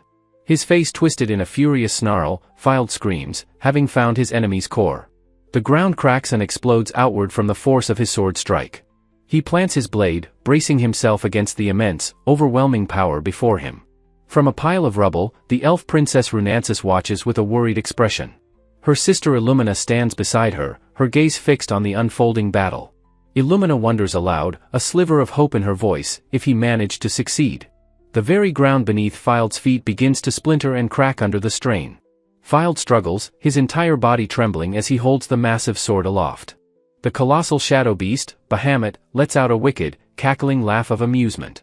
Filed glares back furiously, demanding to know what the monster is laughing at. Memories of his determined friends flash through his mind, strengthening his resolve. He thinks of how they fought desperately for him, creating even a small opening. With a powerful shout that shatters the stone, he declares he will never run away. His expression is one of pure, unyielding will as he grips the hilt of his sword. The small, fluffy guardian birds watch the scene in wide-eyed, silent shock. A powerful shockwave of energy erupts from Filed's straining form. He lets out a primal scream, unleashing every last ounce of his power. Gritting his teeth, he realizes with frustration that his strike is still too shallow. He is sent reeling backward from the sheer force of the monster's counterattack. His body is thrown through the air like a rag doll by the overwhelming might. Bahamut's twin heads roar in savage triumph over the seemingly defeated hero.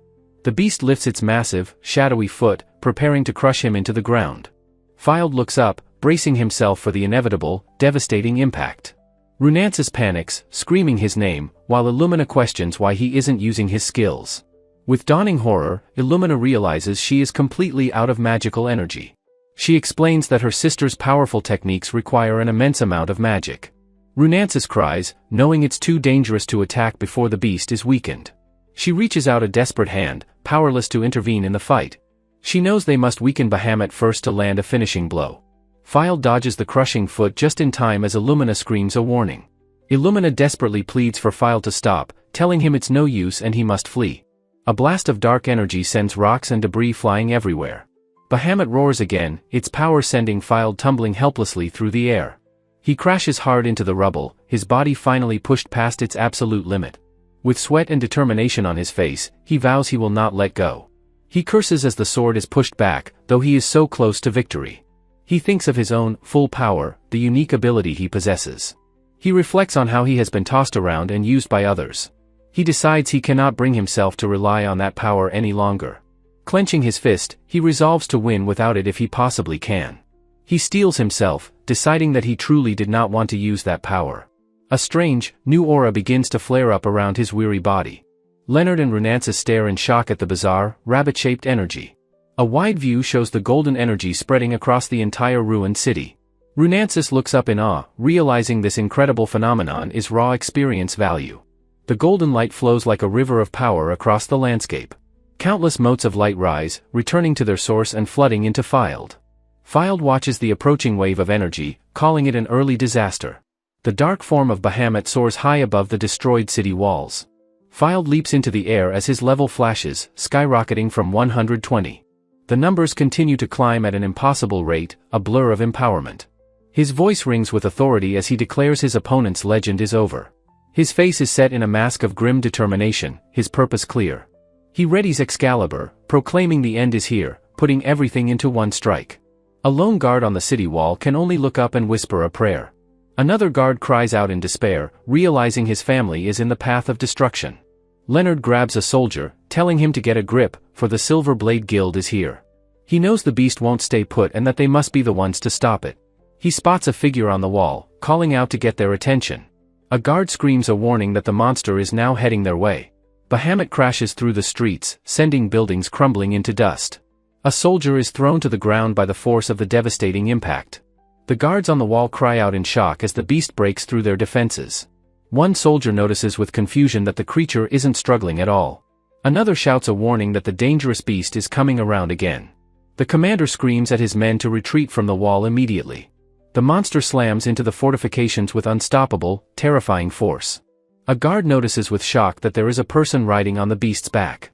The world dissolves into a blinding, all-consuming flash of white light. The title page for Chapter 19 is shown over the ruins of the city wall. A caption identifies the legendary monster as the evil dragon, Bahamut.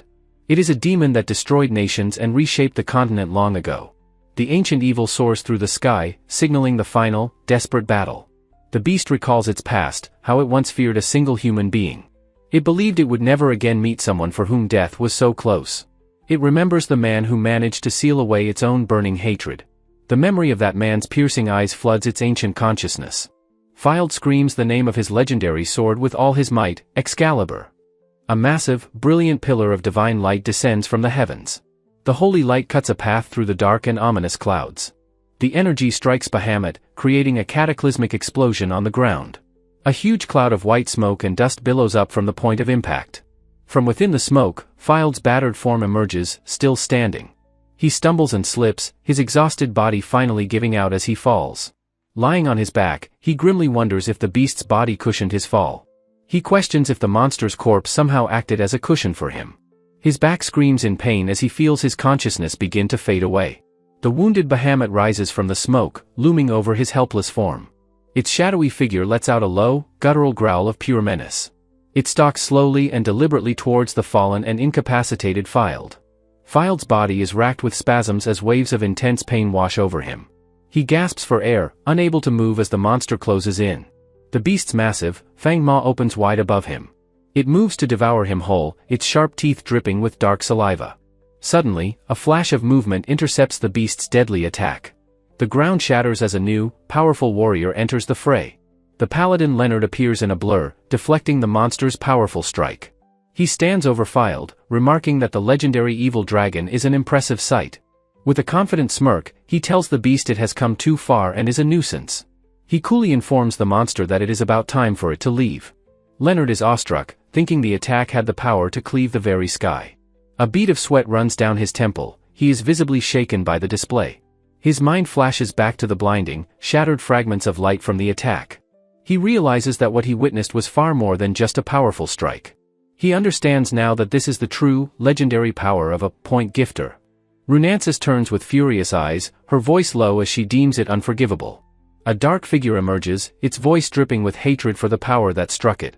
The shadowy creature vows that it will never forget the power it just faced.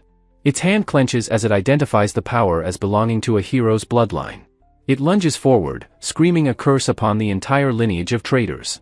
The creature dissolves, vowing that it will remember this defeat and will not be extinguished.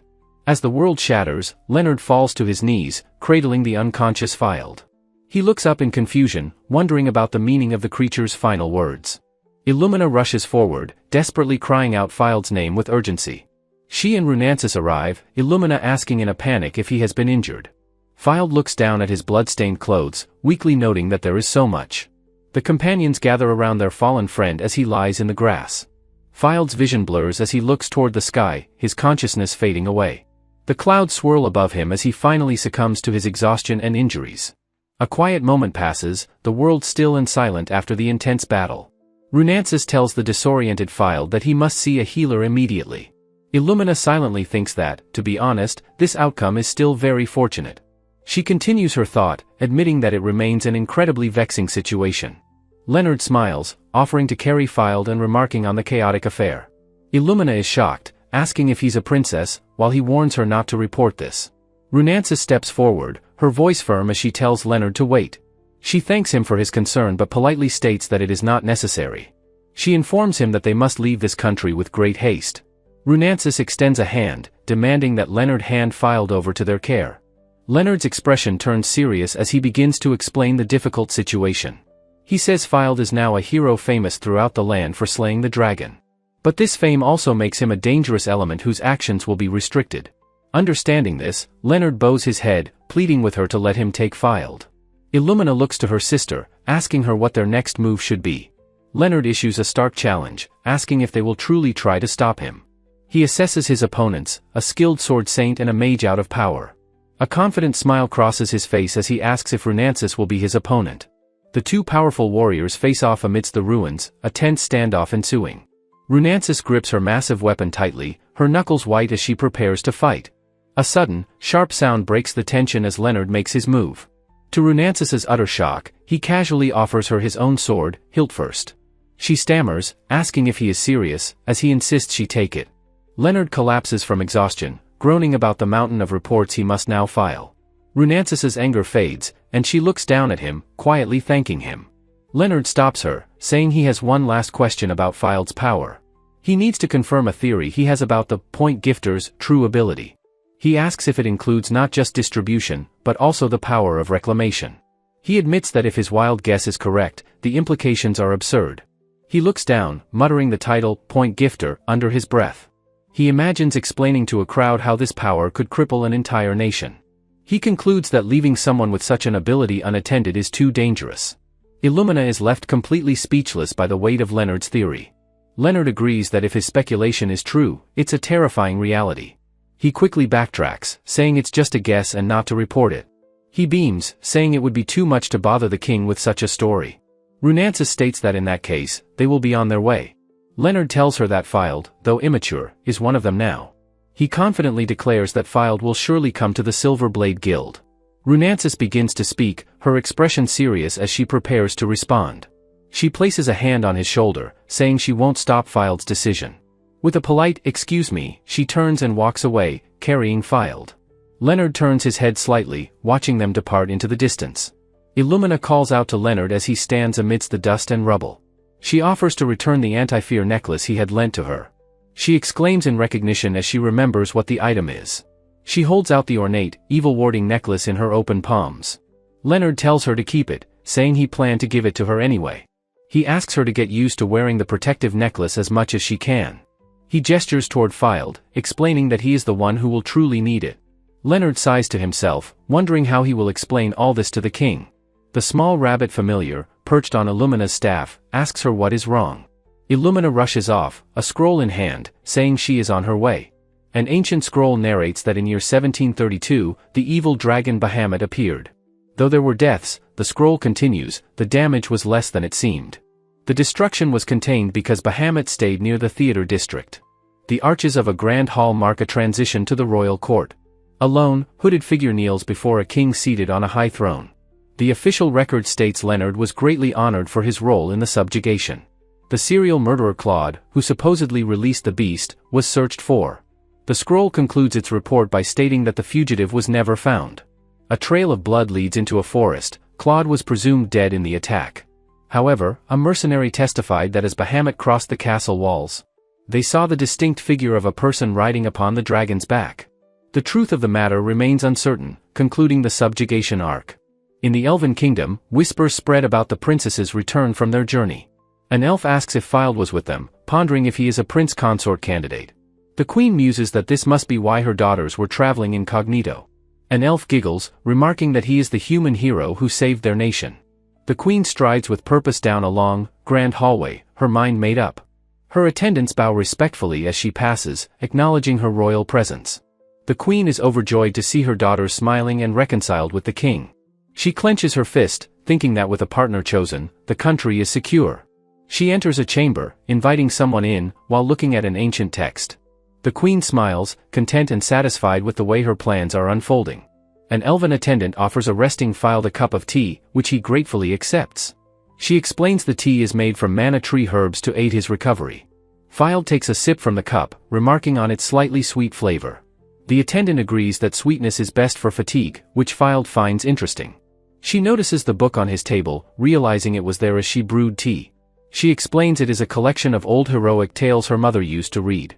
She admits the elven script on the page is unfamiliar to Fylde. He points to the flowing letters, identifying them as elven script. A quiet, contemplative silence fills the grand chamber of the palace. Runansis is suddenly overcome with a wave of awkward, pained hesitation. She has noticed that Fylde has been lost in his own thoughts lately. She realizes their conversations have mostly been about her own travels. Come to think of it, she has heard nothing of his own past. The story of his time in the guild remains an untold, shadowed memory. She wonders if it would even be right for her to ask him. She tentatively approaches him as he sits quietly on the edge of a bed. They awkwardly insist the other should speak first, each losing their nerve. Fylde is confused, thinking she is making things far too complicated. He falls silent, patiently waiting for her to gather her thoughts. She blushes, suddenly remembering the sharp, cutting words Leonard had said. Fylde changes the subject, asking about the meaning of his very first sword. He asks if she knows anything about the weapon he was given. She pauses for a moment, collecting her thoughts before she finally explains. She says that swords with a guild's crest are standard issue equipment. More importantly, she continues, the crest serves as a kind of deterrent. It is an unspoken rule that prevents the poaching of new adventurers. Fylde begins to understand the true implication of receiving such a sword. She realizes with a shock they never intended to truly expel him. She deduces their plan was to banish him, only to retrieve him later. Their one miscalculation was his ability to reclaim all his stolen experience. She imagines their ensuing panic, which must have been quite a sight. After all, her own secret objective was to find him for her purposes. An attendant reveals she informed Fylde of Runansis's plan to use him. Fylde quietly accepts this new piece of information with a simple touch. He turns back to Runansis, his mind now made up about his future. He announces his decision to go to the Silver Blade Guild. He recalls Leonard's warning that leaving Claude alone was too dangerous. Runansis is surprised, realizing he had overheard their private conversation. He is racked with guilt, believing he could have prevented more harm. He tells her that her mission is now complete, and she is free. He declares that he cannot accompany her to the Dwarven Kingdom. He tells her that their journey together must come to an end here. She will not deny his decision, but she must ask one thing. She asks him if this is what he truly wants from his heart. Is this his own desire, or the burden of his incredible ability? She looks at him intently, waiting for his honest and true answer. Does he just want someone else to take on this heavy burden? She struggles to explain herself, not wanting him to feel blamed. She reminds him of her deepest wish for him to live freely. She notes he said he can't go, not that he won't go. If he is still hesitating, she wants to offer her unwavering support. She kneels before him, telling him it is okay to rely on her. She playfully reminds him that she is his senior as an adventurer. Their moment is interrupted by Rose, who summons Filed for the king. Rose gestures for him to follow, offering to guide him personally. A close-up shows their hands are still held firmly together. The attendant, Rose, suddenly notices their clasped hands. They spring apart as Rose laughs, teasing that she has interrupted them. Rose is moved to tears, proud of how her shy princess has grown. Illumina shyly says that she would like to accompany Filed as well. Rose tells Princess Runansis to rest, as entertaining guests is her duty. A disappointed Runansis reluctantly agrees to stay behind and get some rest. Rose calls his name, urging him to follow her down the hall. They walk down a grand, polished hallway towards the king's chambers. Rose continues to warn him to be careful as they proceed. Filed looks up in awe at the massive, ornate architecture around him. His arrival is formally announced to the king, startling him. A tray of sharp, metallic instruments is placed on a nearby table. The king states that their own preparations are now finally complete. Filed looks on in complete and utter confusion, a question mark appearing. The king addresses him, surrounded by masked elven attendants. The king asks him to undress, much to Filed's absolute horror. The scene fades to black, transitioning to the examination. A moment passes before the examination of the curse begins. The king finds the intricate curse on Filed's shoulder quite interesting. He identifies the strange markings as the curse of the dragon, Bahamut. A strange, dark energy seems to resonate from the intricate curse. The king admits he has never seen a curse of this magnitude. He carefully considers the complex nature of the powerful magic. He applies his own magic, which flares as it contacts the curse. He has managed to temporarily suppress the curse's dark energy. He needs more time, offering gloves to cover the stabilized curse. The king explains the curse is from a creature beyond their world. An attendant offers him a warm cup of tea after the examination. He takes a sip, surprised by how unexpectedly sweet the tea is. The king is surprised he returned just to give them his power. Filed explains distribution is difficult, but the king says it's his choice. The king asks why he gave them so much power this time. He panics, recalling the immense experience he gained from defeating Bahamut. He explains he needed a safe place to deposit the massive power. He also came seeking the king's counsel regarding his cursed arm. The king notes that Filed has placed a great deal of trust in them. The king asks if he is truly certain about this generous gift. He mentions that some of his people have suffered greatly in the past. He asks if Filed fears they might use this power for revenge. Filed answers without a moment of hesitation that he does not. Filed says he wishes to return the trust the king showed him. He trusts them to use the power so they need not hide. He entrusts this power to them, believing it will be used correctly. Filed adds that they should tell him if this is a burden. The king is moved by the profound trust this hero has shown. He assures Filed they will not misuse such a generous gift. The king is humbled, noting that elves are a very proud people. Filed thanks him with a bright and completely genuine smile. They shake hands, sealing the pact between the hero and the king. The elven king is overcome with a deep sense of emotion. Filed is suddenly struck motionless, his mind wiped completely blank by an unseen force. A blinding flash from Anassis's necklace strikes him, jolting him back to his senses. The king apologizes nervously, claiming his evil-warding necklace sometimes just goes off. Anassis declares them sworn friends, but feels their bond needs to be stronger. He muses that a bond stronger than mere words must be forged between them. The king notes Filed's closeness to Runansis, causing Filed to inwardly panic. A wave of sudden, inexplicable terror washes over the young adventurer. He recoils from the offered tea and cookies, his instincts screaming danger.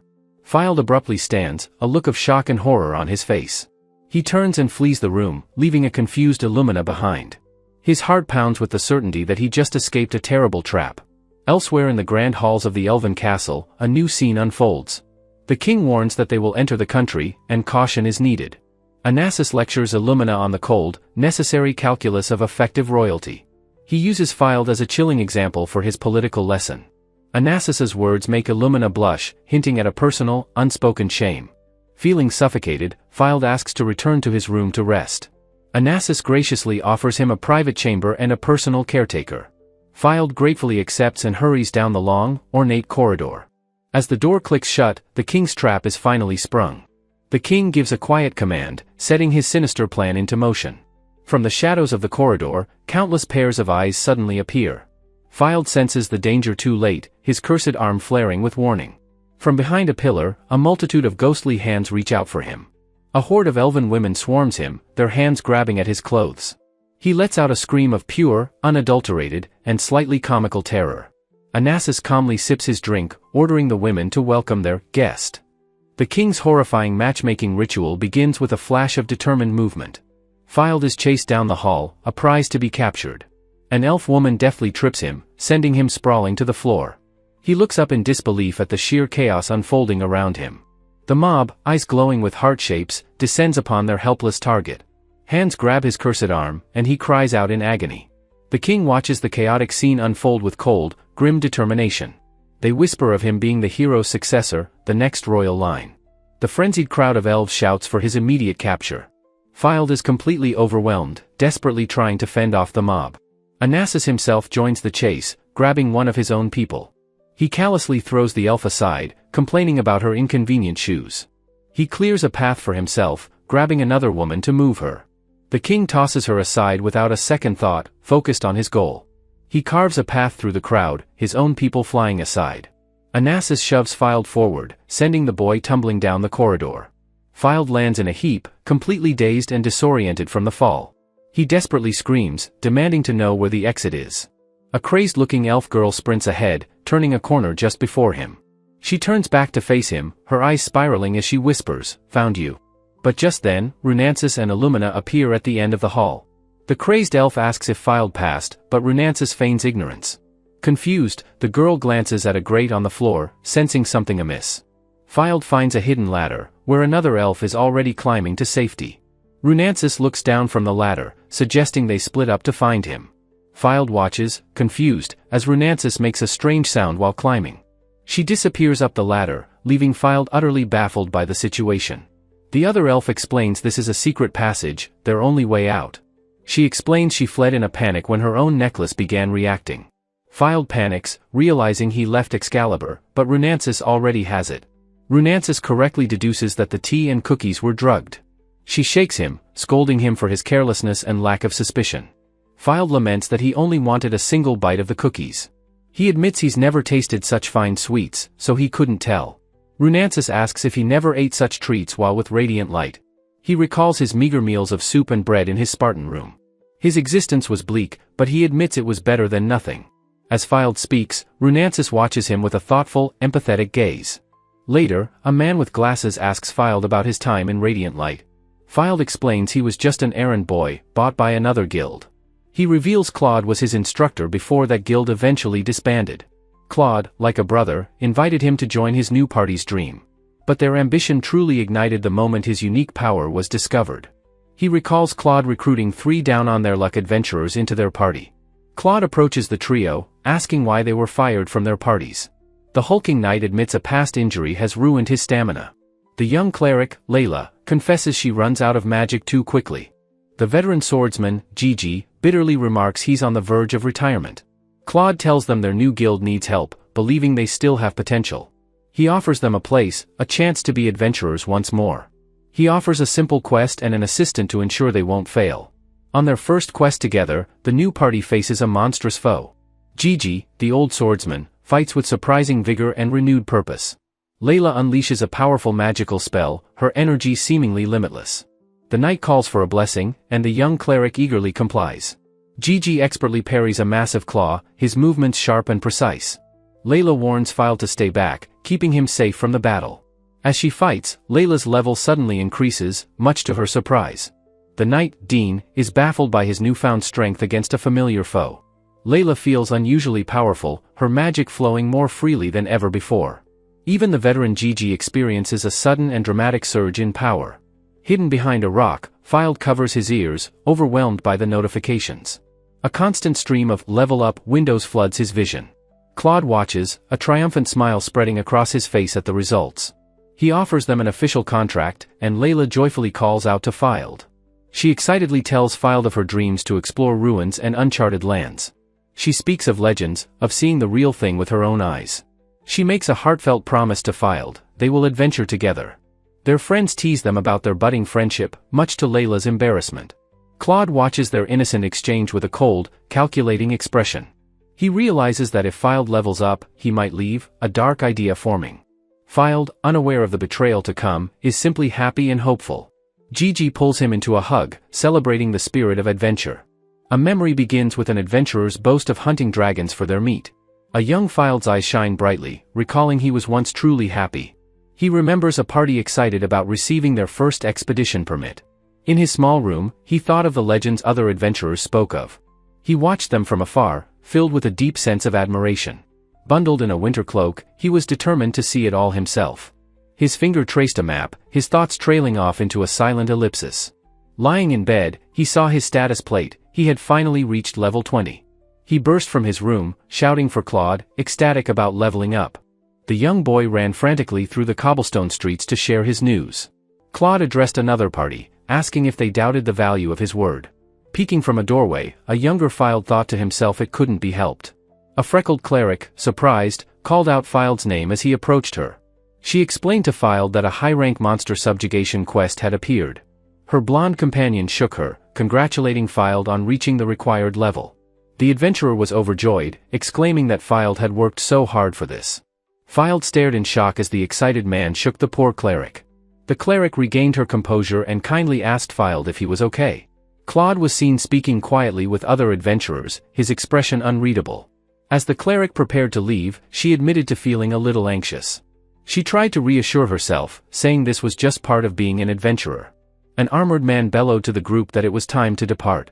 Claude stopped Filed, telling him they had a different quest to prepare for.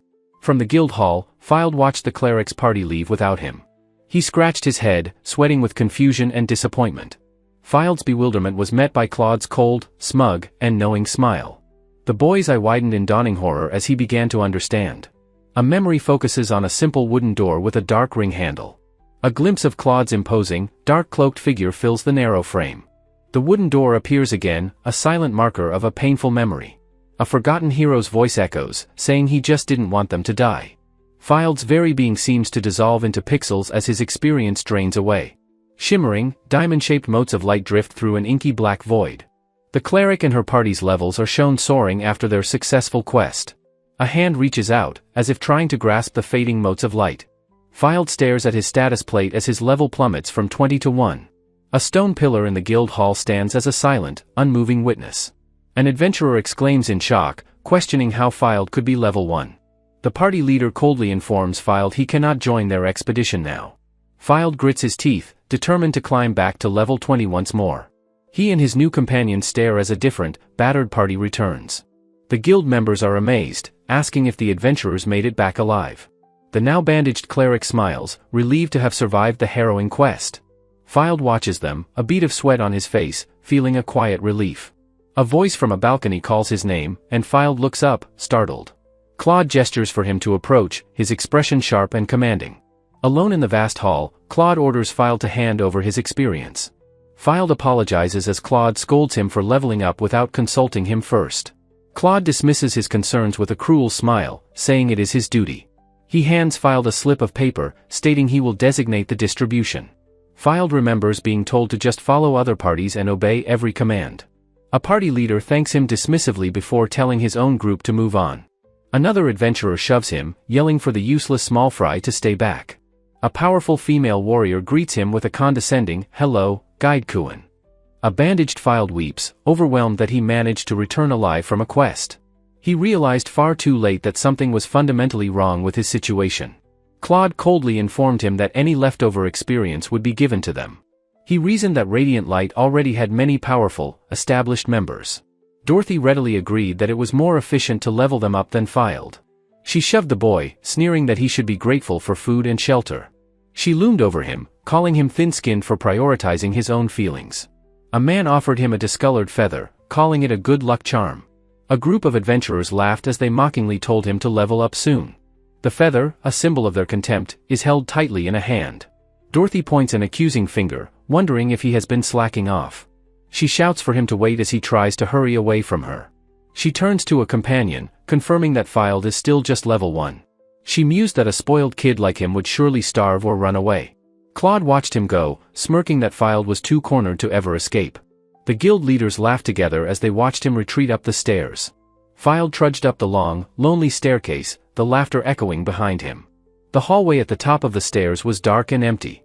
He collapsed onto his bed, finally able to rest after a day of chores. He clutched the feather, wondering if this miserable life would go on forever. He kicked his feet in frustration, thinking he was just an illiterate orphan. He grumbled to himself, angry that they could trifle with him so easily. Knowing it was useless to argue, he began fiddling with his status plate. He noticed new characters appearing on the screen, wondering what they were. He slowly sounded out the unfamiliar characters, his eyes focused and intense. He sat bolt upright as the word "reclaim" materialized on the glowing plate. Elsewhere, adventurers discussed the newly established guild, Radiant Light. One had heard its leader, Claude, was a particularly ambitious go-getter. They spoke of a strange magic that could make any adventurer powerful. A man leans in to whisper a secret to his intrigued companion. They spoke of someone in the guild who could rapidly strengthen others. This mysterious person was known only as the Point Gifter. In a tavern, a man wondered if that meant you could become infinitely strong. The rumor of the Point Gifter spread like stars in the night sky. In another tavern, a man laughed boisterously at his companion's foolishness. He said that with such behavior, he'd never last as an adventurer. He claimed it was impossible to get a serious job under those circumstances. Some, he noted, were content to throw away their lives in idleness. His friend suggested they should try to join the famous Radiant Light Guild. A dark-skinned elf scoffs at the idea of taking advantage of the Point Gifter. In the Elven Waterway, Runansis asks if he used his reclaim ability then. She wondered if he had used it many times to level up. She correctly guessed that he didn't think to use it right away. A map represents the long, painful journey that was Fild's past. Fild hugs his knees, admitting quietly that he was unable to use it. He recalls being a powerless level 1 child, unable to escape his captors. Fild recalls telling his old party he could reclaim their experience points. Kneeling alone, he thinks it would have been better not to know. He feels he unfairly pushed the burden of their power back onto them. He scoffs at the idea that there could be a convenient, happy story. He believes that if he hadn't been kicked out, the guild would survive. He hated them, but he never wanted them to be killed. The country wouldn't have been attacked by Bahamut if not for him. Runansis tells him that no one ever needed to get hurt. She points out that when he says, "no one," he excludes himself. She insists that Fild himself is not included in his own assessment. She explains that everything Claude did was a result of his own choices. Claude used Fild's power, so he must bear the consequences. She tells him to stop blaming himself, revealing she has been watching him. She saw him save the Elf Kingdom and protect its king from Bahamut. She cannot bear to see him still suffering from this guilt. The sight of his pain is something she simply cannot endure. With a gentle voice, she declares that he is finally free. Tears well in her eyes as she tries to comfort him. She tells him it's too cruel to think everything he did was wrong. He admits that it is far too lonely a burden to bear. A single tear finally escapes, tracing a path down his cheek. He finally breaks down, his sobs startling a nearby Illumina. Illumina is stunned, realizing her sister's words have reached his heart. He acknowledges that he cannot change the past or who he was. But he realizes he can decide what he will do from now on. He apologizes to Runansis for letting her see him so vulnerable. He admits he can't completely move on from the past just yet. With a newfound smile, he decides to start doing what he can. He tells Runansis it's time to go, starting with leaving this place. They walk together, wondering how to get back to Leonard's guild. He thinks about the sword and the many things he needs to learn. As a former gopher, he knows nothing about how guilds actually work. The receptionist reminds him of the trouble he caused after the dragon fight. He hates being used, but believes Leonard is not that kind of person. He decides he needs to learn the necessary knowledge to be of use. Runansis explains that his old guild operated outside the normal rules. She smiles, suggesting he could learn through a provisional membership system. Runansis tells the confused Fild to take his time thinking about it. He has no idea what a provisional membership system even is. Guilds have different focuses, and offer trial periods to test new members. He is shocked and embarrassed that he knows nothing about this basic system. Runansis is surprised that Leonard didn't explain this to him beforehand. She nervously concludes that Leonard likely just forgot to mention it. Leonard laughs, saying Fild never asked, much to his companion's dismay. Illumina notes that with everything going on, Fild is currently very vulnerable. Fild feels extremely fragile, struck by his own ignorance and vulnerability. She worries that he completely neglects himself when helping other people. Runansis looks down with a determined expression, having made her decision. She declares she will serve Fild until he becomes a true adventurer. He protests, saying she should be living with her family back home. Illumina worries he'll be tricked, prompting Fild to ask if she thinks he's a baby. He insists he doesn't need their charity or their party's experience points. A memory shows Runansis running, having left her country for her mission. He is overwhelmed by Illumina's gestures, unable to refuse her kindness. Once her mind is made up, she tells him not to worry. She grins, vowing never to leave his side, much to his horror. He makes a strained face, crushed by her overwhelming determination. Illumina adds that they can be together for decades, making Fylde scream. Utterly defeated by their persistence, he finally agrees. He declares he'll quickly become a proper adventurer on his own. They both blush deeply, their argument interrupted by a sound down the hall. Illumina reminds them of their promise to return to the elf country. Two figures disappear into the darkness at the end of the hall. They wonder if someone is following them down the dark, empty corridor. He wonders if their pursuer could be the king himself. Illumina emerges from the shadows, carrying her staff and signature hat. Fylde and Runansis are shocked that she managed to catch up to them. She scolds them for walking too fast, surprising them both.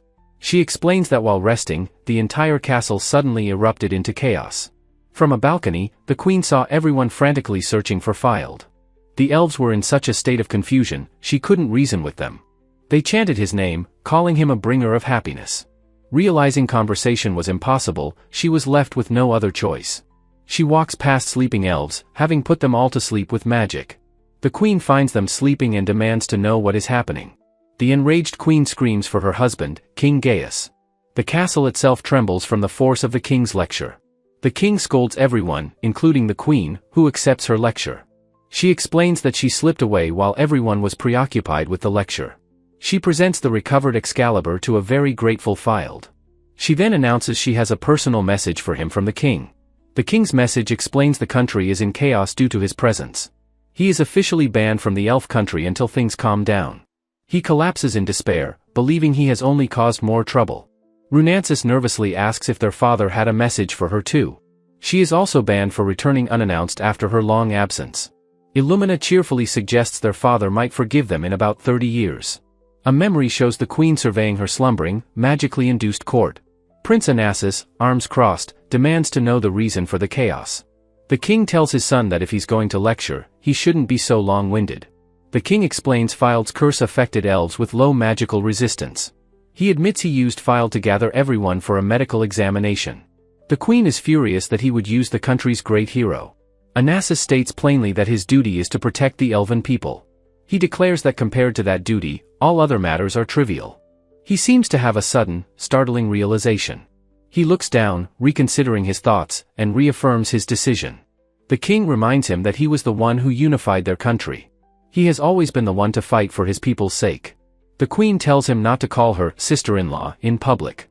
The elven king muses that without his duties, he too could live freely. A flashback shows Runansis's anger, feeling her initial plan was too easy. A faint blush crosses her face as she recalls her changing feelings. She remembers her original, ruthless scheme to secure Fylde's power. She had planned to drug Fylde and eliminate the other adventurers. The king admits his own plans have gone awry. Runansis asks her brother why he went to such trouble. He explains the dragon's curse affects even those around Fylde. Onassis wonders about the immense burden Fylde himself must carry. He calls Fylde a kind, but also very dangerous, human being. Illumina offers to carve a path for Fylde out of the country. A small piece of the sacred root is all she needs. Fylde steps forward, volunteering to clear the way himself. He knows the journey ahead will be filled with many hardships. The princesses believe his new companions will become his strength. Onassis resolves to do everything he can to support Fylde. He muses on how easily he could have broken their promise. He again acknowledges Fylde's kind yet perilous nature. As they depart, Onassis prays for a fruitful journey for them. The chapter ends with a dark creature slithering away. The next chapter opens at the bowl-shaped rock, a pit of giant insects.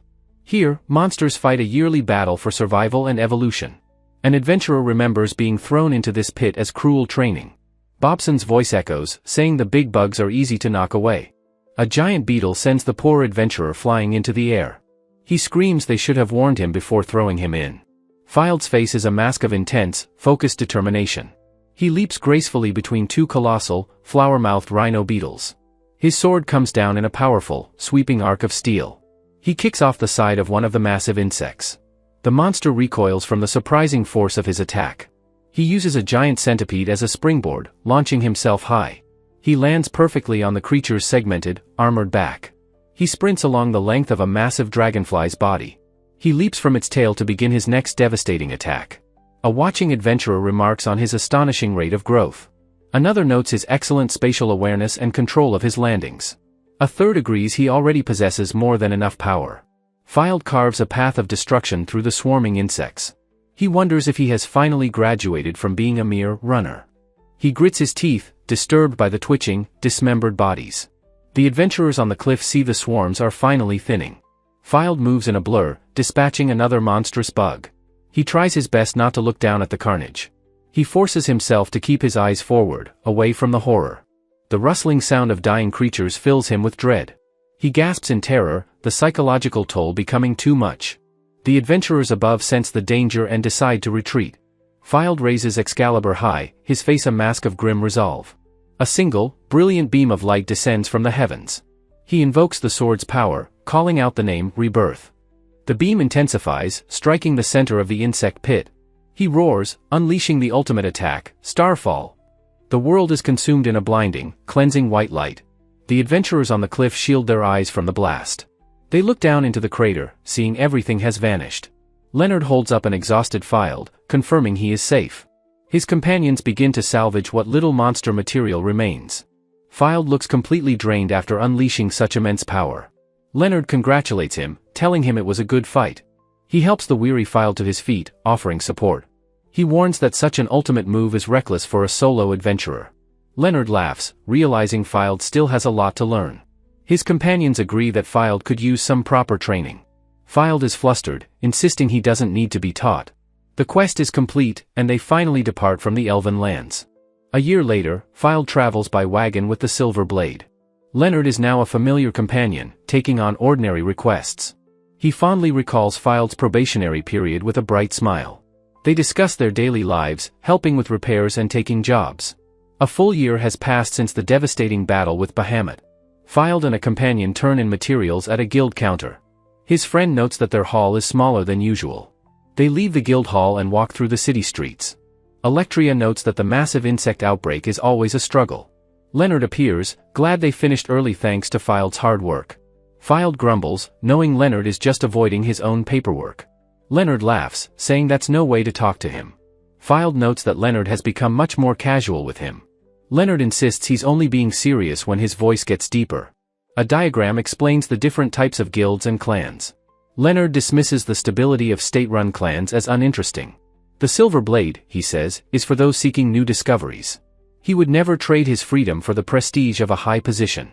He points out that Filed is the same, choosing adventure over status. He turns back with a charming smile, praising the allure of freedom. Filed is struck by the word, pondering what freedom truly means. Leonard complains about his paperwork, wanting to avoid it at all costs. He justifies his procrastination, saying it's only been 3 days. He calls out to Filed, who has suddenly stopped walking. A bouquet of flowers rests on a newly carved tombstone. Filed stares out at a large, peaceful cemetery across the road. He sees a family dressed in black, mourning at a grave. He lets out a quiet, pained sound, his memories surfacing. Leonard notices Filed's distress and calls out his name. He grabs Filed's face, trying to snap him out of his trance. He points to a nearby market stall, desperate to distract him. He tells Filed the couple running it lived next to Bahamut's path. He explains the entire district was saved because Filed held the beast back. He gestures to the peaceful crowd, showing Filed all the lives he protected. Leonard leans in close, telling Filed the people he saved are living their lives. He suggests it is time Filed focused on the lives he has brought to safety. Filed protests, recalling that Runansis had already offered him very similar advice.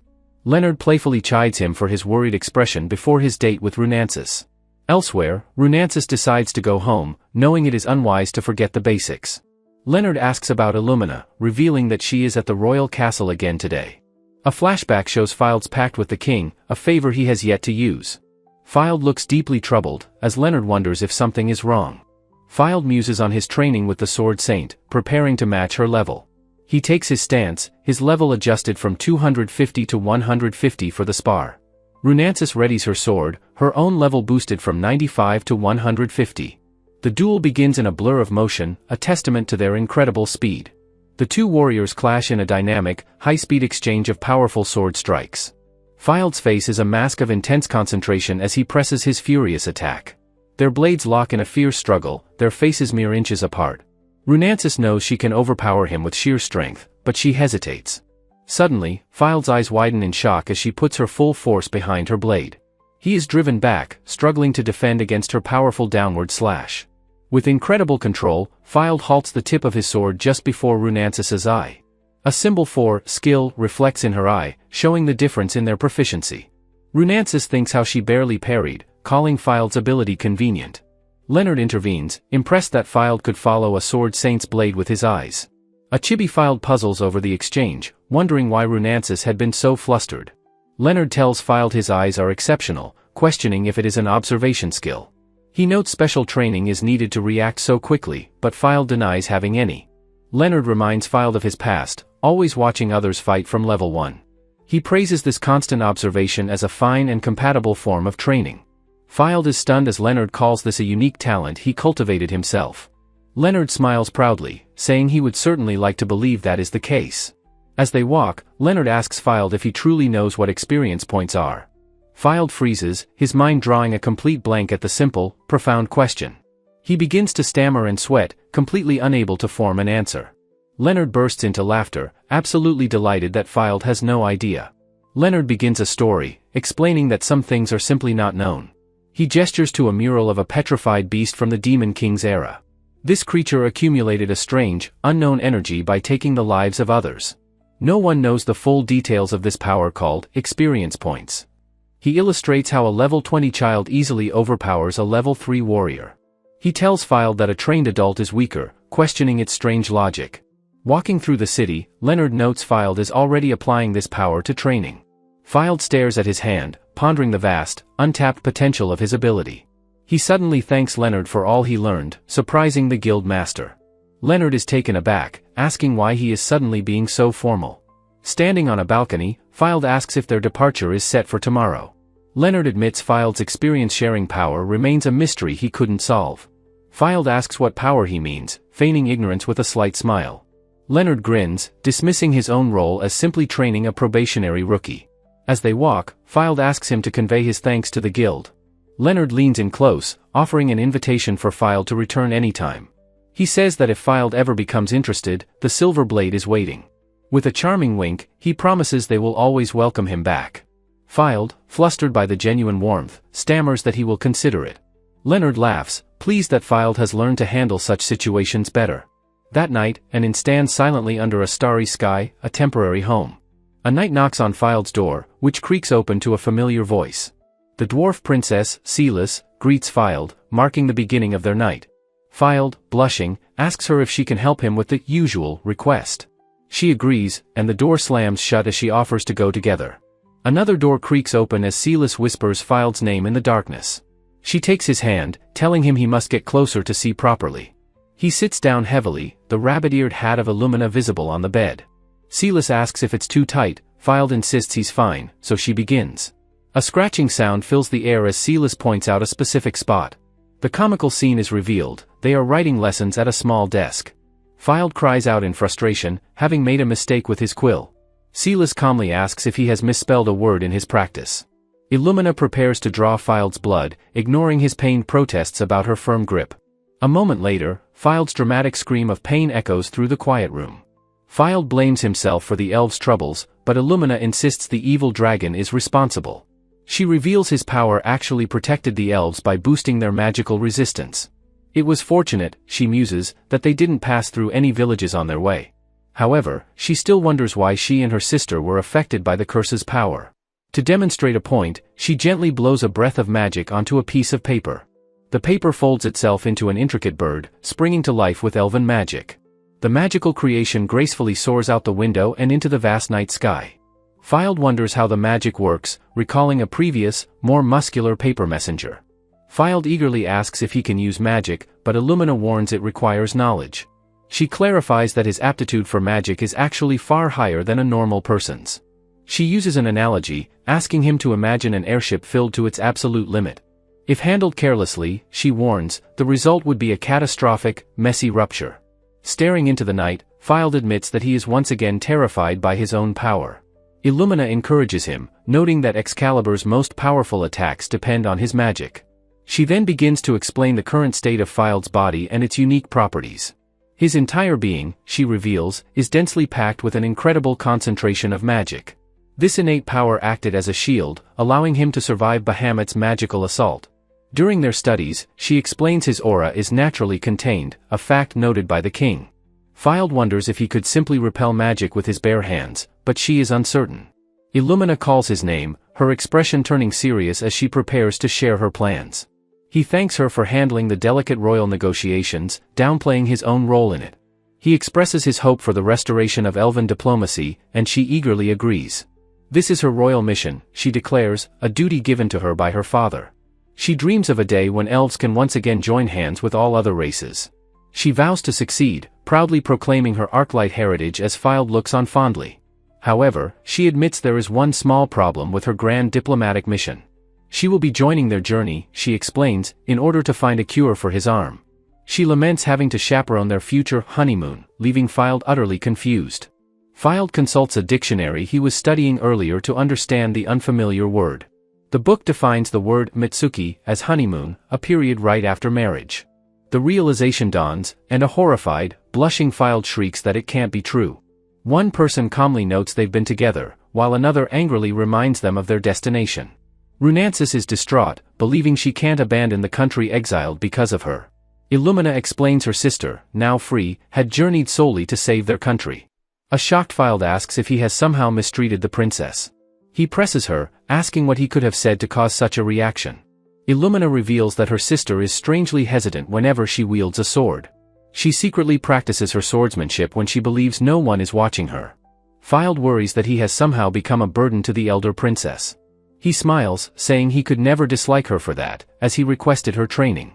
Flustered, he admits he is still just a trainee with much to learn. She asks if he is truly serious, and he earnestly nods in confirmation. Illumina's face lights up with a brilliant smile, an idea dawning on her. She suggests her sister join their study sessions, mentioning her own diplomatic mission. She schemes to guide them into a relationship, wondering about Fylde's feelings. Onlookers gossip, assuming the young man and woman are surely a couple. A flustered Runansis dismisses the gossip, blushing and telling them to stop. She insists it is normal for adventurers to team up, despite her initial wariness. Illumina looks her sister in the eye, asking directly if she dislikes Fylde. Runansis looks away, beginning to explain her original intentions for seeking him out.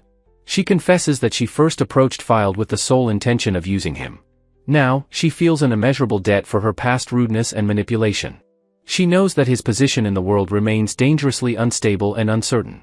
She feels it is her own duty to support Fylde on his difficult journey. All she truly wants, she admits with a soft smile, is for him to live freely. Illumina's eyes sparkle with realization. That expression means her sister is in love. She declares herself Cupid for her sister, who has been away from home so long. Fylde recoils an apology, leaving a shocked Illumina demanding to know why. Runansis recalls that when they first met, he seemed almost desperate. She remembers how incredibly pushy she was in their initial, tense encounter.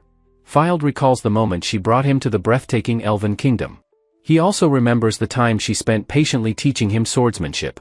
He realizes she has helped him in so many ways since they first met. The thought of asking for anything more from her seems impossible to him. Blushing, he thinks the idea of romance is just a bit too much for him. It's not that he dislikes her, he clarifies to himself, not at all. Illumina imagines a grand wedding, complete with doves, flowers, and cheering. She giggles to herself, completely swept up in the romantic possibilities. Fylde is perplexed, wondering why nothing romantic has developed between them yet. Illumina realizes with a jolt that both of them are simply too dense for love. A diagram shows they are good people but completely unaware of their feelings. He sees Illumina slumped over the table and asks if she is feeling unwell. She thinks to herself that she must be the one to help them along.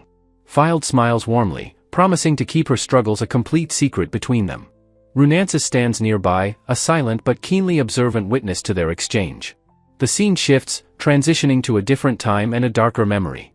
He remembers the battle, and his selfish desire for even more power. He sits amidst rubble, worried he'll be cast out into the sky again. He knows that next time, just being knocked unconscious won't be the end of it. Illumina cries, recalling how just making eye contact with the beast was terrifying.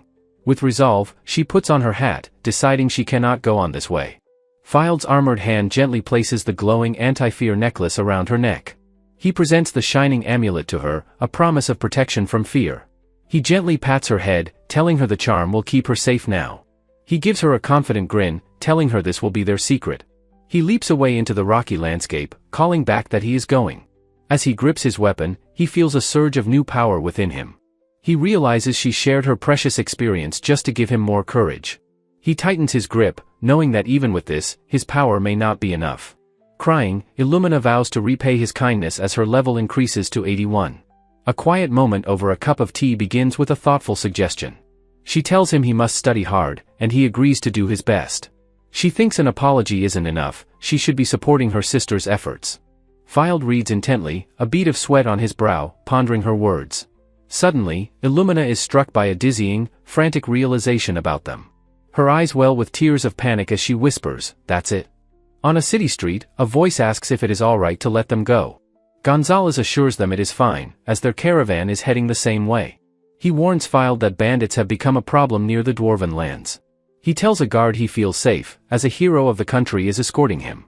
The merchant smiles, adding that he is also a bit well-connected himself.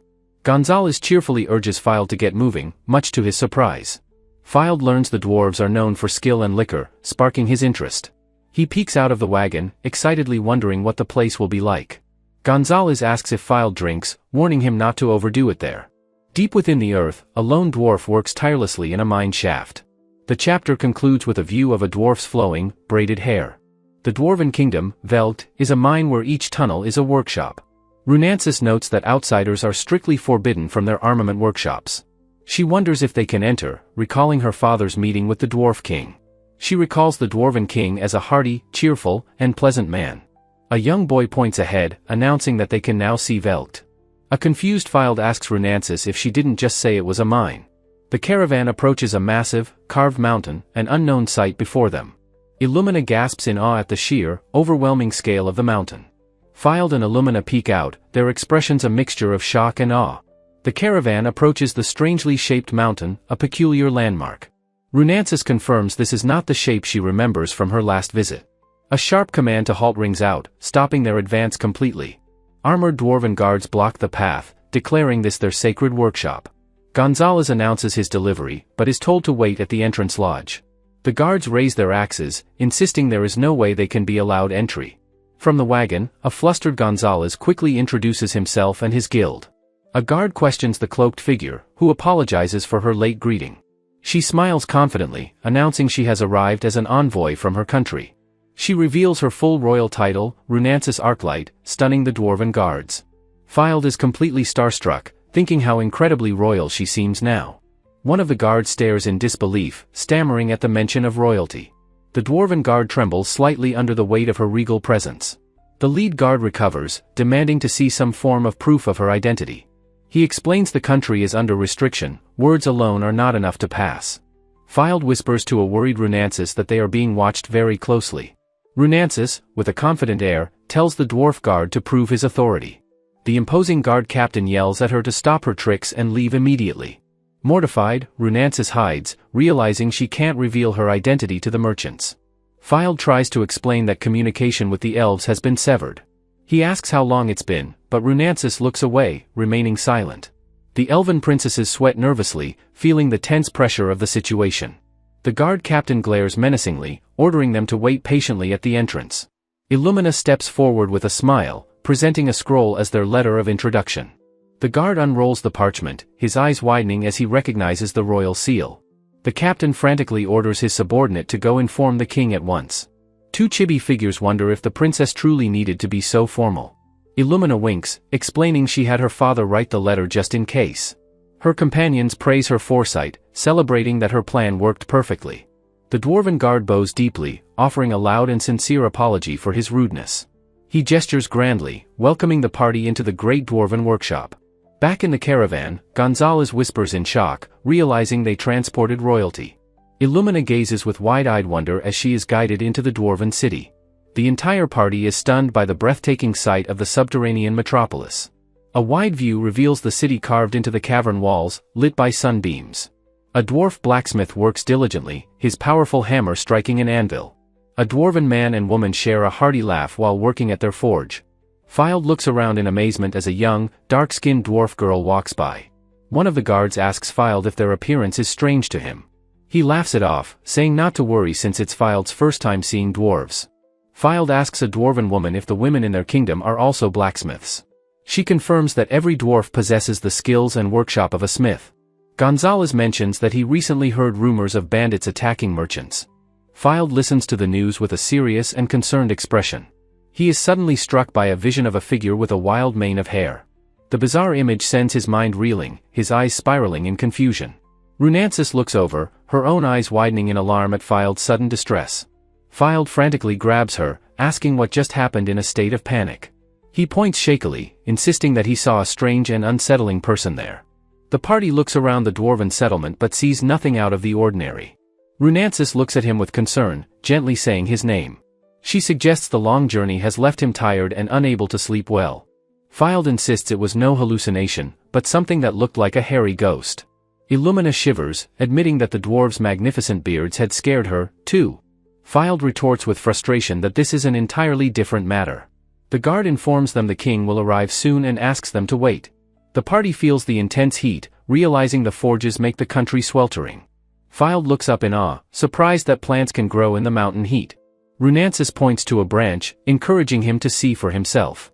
The branch shatters like glass at his touch, leaving Filed horrified. The guard laughs, explaining that his daughter made the crystal plant for fun. Filed and Runansis realize the beautiful foliage around them is all artificial. Filed holds a glowing fragment, marveling that it was just a child's toy. He examines the delicate, sparkling crystalline branch in his gloved hand. A sudden, booming voice makes Filed and Illumina jump in surprise. The dwarven king, Daigal, storms in, shouting that his son is safe. Runansis beams, happily calling out King Daigal's name. The king rushes past, telling them not to bother him with trivial matters. Runansis cheekily says he can call her uncle, noting he hasn't changed. King Daigal turns, his face breaking into a joyful grin, exclaiming how she's grown. He fondly reminisces about when she and her sister were tiny. Runansis blushes, telling him that was long ago and to stop. The king finally turns his attention to Filed, asking who he is. Illumina playfully asks her uncle if he has captured Runansis as his bride. The king demands Filed's name, and he nervously introduces himself. Runansis proudly tells the king their country is thriving because of Filed's deeds. The king asks if her father, Gaius, was involved in their recent successes. By a fire, the king recalls how Gaius always spoke of nature's beauty. He sighs in frustration, admitting plants do not grow easily in their mountain. He proudly declares that he once tried to carve a whole mountain to fix it. The king smiles, saying he always liked Gaius's boundless curiosity. He is certain that if Gaius saw their kingdom, his eyes would sparkle with joy. He then turns to the party, asking to hear the story of their journey. Glimpses of Filed's adventures flash through the air as the tale is told. Runansis concludes that it was thanks to Filed that they were all saved. She then formally requests the king's aid in restoring their country's diplomacy. The king slams his fist, vowing to lend them whatever power they require. He admits, however, that the dwarves are currently facing their own troubles. He recounts how bandits have been attacking their caravans and stealing equipment. The king grits his teeth, his face a mask of fury at the situation. He explains that by the time they could request aid, it was too late. The bandits have somehow grown unnaturally strong, their ranks bolstered by monsters. Runansis explains that without trade, their people, who rely on it, will starve. Filed cheerfully raises his hand, offering to escort the cargo for them. The king is stunned, asking why Filed would do a common guild task. Filed explains that he isn't bound by a guild and isn't here for sightseeing. His eyes gleam with purpose as he says he won't ignore a country in need. He declares that if bandits appear, he will gladly capture them. A sharp voice cries out that their help is absolutely out of the question. A figure hidden by a mountain of hair insists she won't trust an outsider. Her eye glares intensely as she asks if they really expect her to agree. Filed lets out a gasp of pure, unadulterated shock. He points, shouting that it's the hairy ghost he saw before. The figure scoffs, telling him she already said it wasn't a hallucination. Filed snaps back that he didn't want to hear that from a monster. The figure's wild hair swirls as she angrily declares her opposition.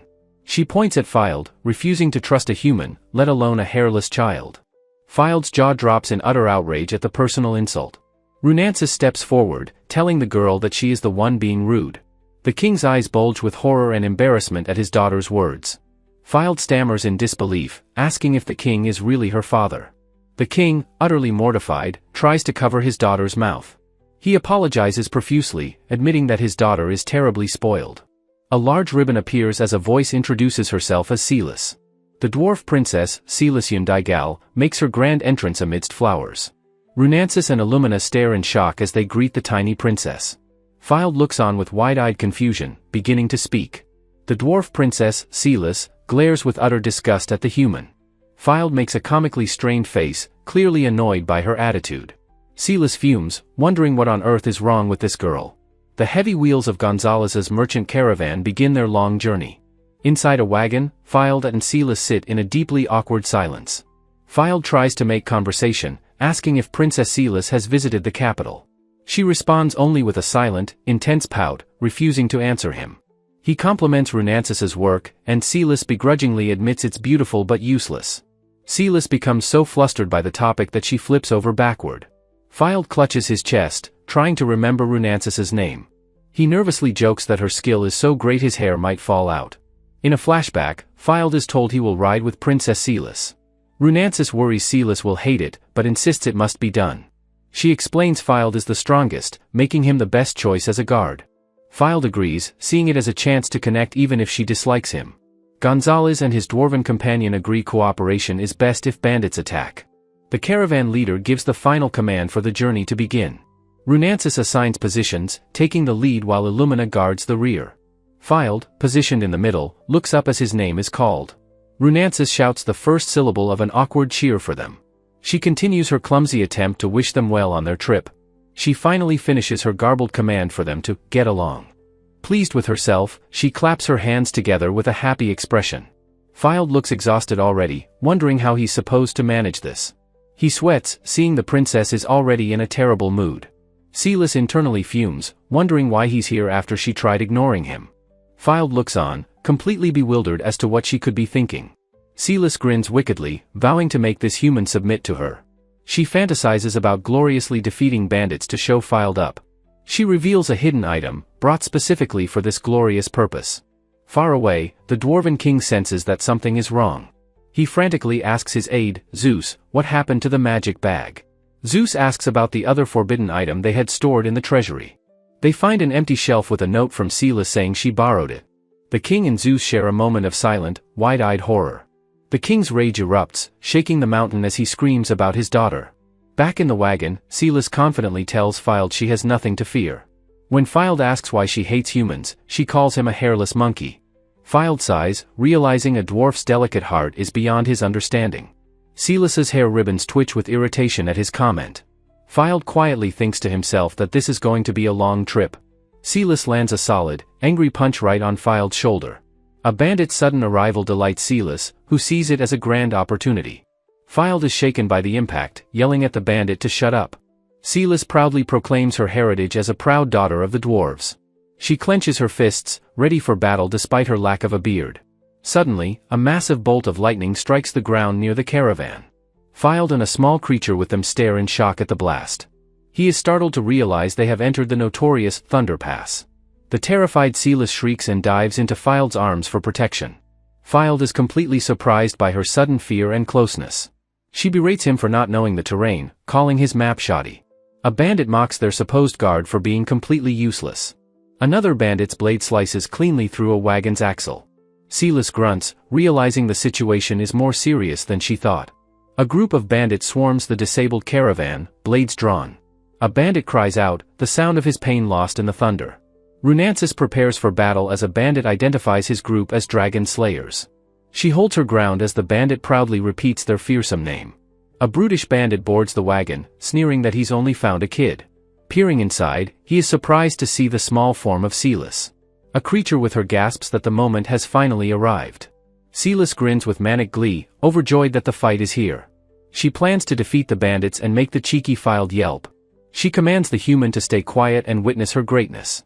She declares that Celis Wundagle will now deliver righteous judgment. The bandit can only scream in terror at the sight of her weapon. The bandit leader watches the confrontation with a grim expression. Celis's unique, clover-shaped pupils glow with the thrill of battle. She effortlessly swings the giant's iron hammer, a truly colossal weapon. Another bandit on the sidelines shouts out in pure alarm. A horse rears back, neighing in terror at the impossible sight. The bandit leader scoffs, telling her not to swing that thing around. Silas freezes, realizing her attack will damage the precious goods. The bandit leader reveals his enchanted, dwarven-made gauntlets. Silas realizes she must offer thanks for this crucial piece of information. The bandit boasts that his side has never lost thanks to this gear. Silas grits her teeth, furious they use dwarven pride for thievery. She screams that she will never, ever forgive this transgression. The bandit easily blocks her hammer with his enchanted gauntlet. She is shocked, as he mocks her for thinking a blacksmith can fight. He laughs, saying a dwarven brat with no beard could never win. Fild's eyes glow with rage as his fist becomes encased in crystal. He moves in a blur of motion, sending lesser bandits flying away. His fist connects with the bandit's gauntlet, shattering the armor. The defeated bandit flies away, apologizing to the princess as he goes. Silas stares, stunned, remembering Fild was told to just watch. Fild states grimly that he simply couldn't stand by any longer. Silas looks on, speechless, as Fild turns his attention to the bandit. The bandit leader, clutching his arm, shouts that it's impossible. He can't believe Fild broke top-grade dwarven gear with his bare fist. The other bandits realize he is an enchanter, and they are outmatched. One bandit draws a dagger forged from the fang of a red dragon. Another unleashes a whip soaked in the venom of a sea serpent. They challenge Fild, asking if he truly believes he can win alone. Fild unleashes a powerful shockwave, sending them all flying into the air. He casually catches the falling dagger, saying "oops" as he does. He tells Runansis and the others to hide back inside the wagon. Runansis calls out his name in concern as he prepares to fight. Runansis shouts from the heat of battle, asking about the others' safety. Silas parries a blow, yelling back that they are fine, but there's a problem. Fild sees the overwhelming number of bandits and prepares to charge into the fray. Suddenly, a gloved hand flashes silently past his head, stopping him cold. He panics, his hand flying to his back only to find his sword is gone. Captured by a masked bandit, Silas realizes the danger and wonders how it happened. A flashback reveals the bandit leader grabbing her in a calculated feint. She recalls seeing a fake blade being slipped into Fild's scabbard.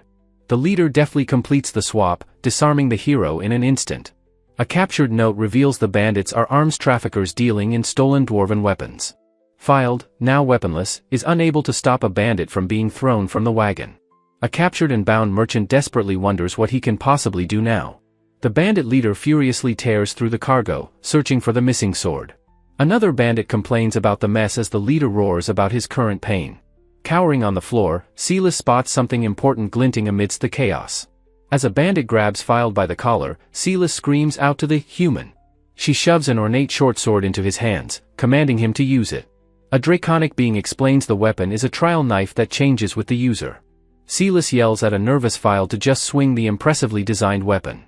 He hesitates, wondering what will happen when he uses the gem on the hilt. A colossal torrent of water erupts from the sword, flooding the entire area. The incredible force of the blast sends bandits and their supplies flying everywhere. The magical wave of water continues its destructive path through the forest. The sheer power of the water is immense, a veritable flash flood. Silas mutters in disbelief that she didn't tell him to do that much. The bandits' entire covered wagon is swept away by the magical deluge. The fleeing bandits scream in terror about the cataclysmic event, deciding to run. A subordinate asks the leader for orders, who tells him to gather the scattered men. The leader coldly orders a full retreat, abandoning the rest of his crew. With the battle over, Gonzalez gratefully thanks the party for protecting his cargo. A captured bandit, now tied up, meekly insists he has nothing to say. Illumina is relieved everyone is safe, explaining she used sleep magic on the rest. Fild sees Silas sitting on the ground and calls out her name in concern. He rushes over to where she sits dejectedly beside a large wooden barrel. He thanks her for her help, complimenting the amazing knife she gave him. Silas looks up at him, her expression a mixture of confusion and embarrassment. She turns away, claiming she was the one who caused all this trouble. Fild is surprised by her words but thanks her anyway for saving him. Blushing furiously, Silas yells that she was just showing gratitude for her country. She declares that she still does not trust him in the slightest. Fild stands silently as the cleanup from the chaotic battle continues around them. Runansis asks Fild if they've made progress, and he can only hope so. Tying up a bandit, Fild wonders why men would align themselves with such pain. Silas sits alone on the ground, her shoulders slumped, lost in somber thought. With a single tear in her eye, she quietly admits how much she hates humans. The captured bandits are marched toward a heavily fortified city gate for imprisonment. A guard reports that the bandits have been successfully handed over to the soldiers. He tells Filed that capturing the elusive bandits will greatly help the investigation. Filed nervously wonders how they will manage to transport so many prisoners. Silas kicks the bandits into a wagon, ordering them to keep her involvement a secret. Filed watches her fiery display with a look of quiet, amused admiration. The captured bandits weep, complaining that the transport wagon is dark and cramped. A large, armored dwarf guard asks the young princess if she was scared. The guard chuckles, saying she was just hiding behind the cargo he brought. The dwarf's large, metallic hand offers her a small, wrapped piece of candy. He tells her she must have been scared, and to eat this to feel better. The guard affectionately pinches her cheeks, saying his own daughter is about her size. Filed watches this tender, familial exchange with a warm and knowing smile. Silas looks up at Filed, her unique, clover-shaped pupils sparkling with warmth. Illumina watches the silent exchange, a look of surprised understanding on her face. Runansis also observes the moment, a slight, knowing smile playing on her lips. From a view of the city, a voice confirms the bandits were handed over. Illumina tells her companions that the investigation can now proceed smoothly. She announces that she must now go to the royal castle to report. Filed asks if it was alright that Runansis didn't accompany her sister. Runansis explains she is on a mission, and Illumina understands royal duties. Filed is impressed, and Runansis suggests he tell Illumina that himself. As Runansis plans their next move, Filed has a sudden, urgent realization. He panics, and a surprised Runansis asks why he suddenly shouted out. Filed vividly remembers the trial knife he used during the chaotic battle. He explains that he never gave it back and must find the dwarven workshop. He decides to return the knife, asking Runansis to get supplies in the meantime. Filed walks across a stone bridge in the city, searching for the workshop. He recalls Runansis telling him that the workshop was just ahead. He is suddenly startled by the sound of loud, angry shouting from nearby. An angry dwarf's voice warns that such heat will weaken the ore's strength. The voice complains they're adding too much fire for proper flame resistance. An old master dwarf with a braided beard looks up, asking what's happening. He sees Filed and asks his business, as Filed explains he's returning a knife. The master dwarf yells at his apprentices, telling them to finish their work. Silas argues back, insisting she is teaching them because she was asked to. She continues her passionate defense, ignoring the chaotic scene around her. The master dwarf complains that she does nothing but argue with him all day. Runansis, observing from the side, notes how truly angry the master seems. Filed asks if it's okay to share dwarven techniques, which are usually secret. He wonders if it's a big deal, but she calls his joke excessive. An apprentice explains that they have been lifelong blacksmiths, since birth. The master scoffs that a dwarf's arm shouldn't be inferior to a human's. Filed is left speechless by the old dwarf's intense and unwavering prejudice. Silas, now furious, asks who is the one who's truly messing around. An apprentice explains their master lost an eye in a dragon attack and can't teach. He says they brought in Silas, a trustworthy master, to guide them. The master dwarf roars that he'd never stoop to teaching a dwarven child. He grabs an apprentice, screaming that they don't know anything about their craft. Silas looks on, her clover-shaped pupils reflecting her quiet determination. The master yells that dwarves are born as full-fledged adults, not children. Silas retorts that they are more than enough, even as children. Filed tries to intervene, telling the master that he's going too far. Another dwarf grabs the master, forcing him to bow and apologize for the immaturity. The master is forced into a humiliating apology, as Filed and Silas look on. Silas stares in wide-eyed shock, her unique flower-like pupils trembling. Filed calls out her name in surprise as she storms past him. A young dwarf apprentice scoffs that she must have just run away. Another dwarf smacks the apprentice, sharply telling him to knock it off. An elder chastises the boy for being rude to his instructors. Filed watches the escalating argument with a tired, weary expression. He places a calming hand on the head of the angry apprentice. Filed asks for a moment, catching the dwarf's attention. He begins to speak about the equipment their craftsman made for him.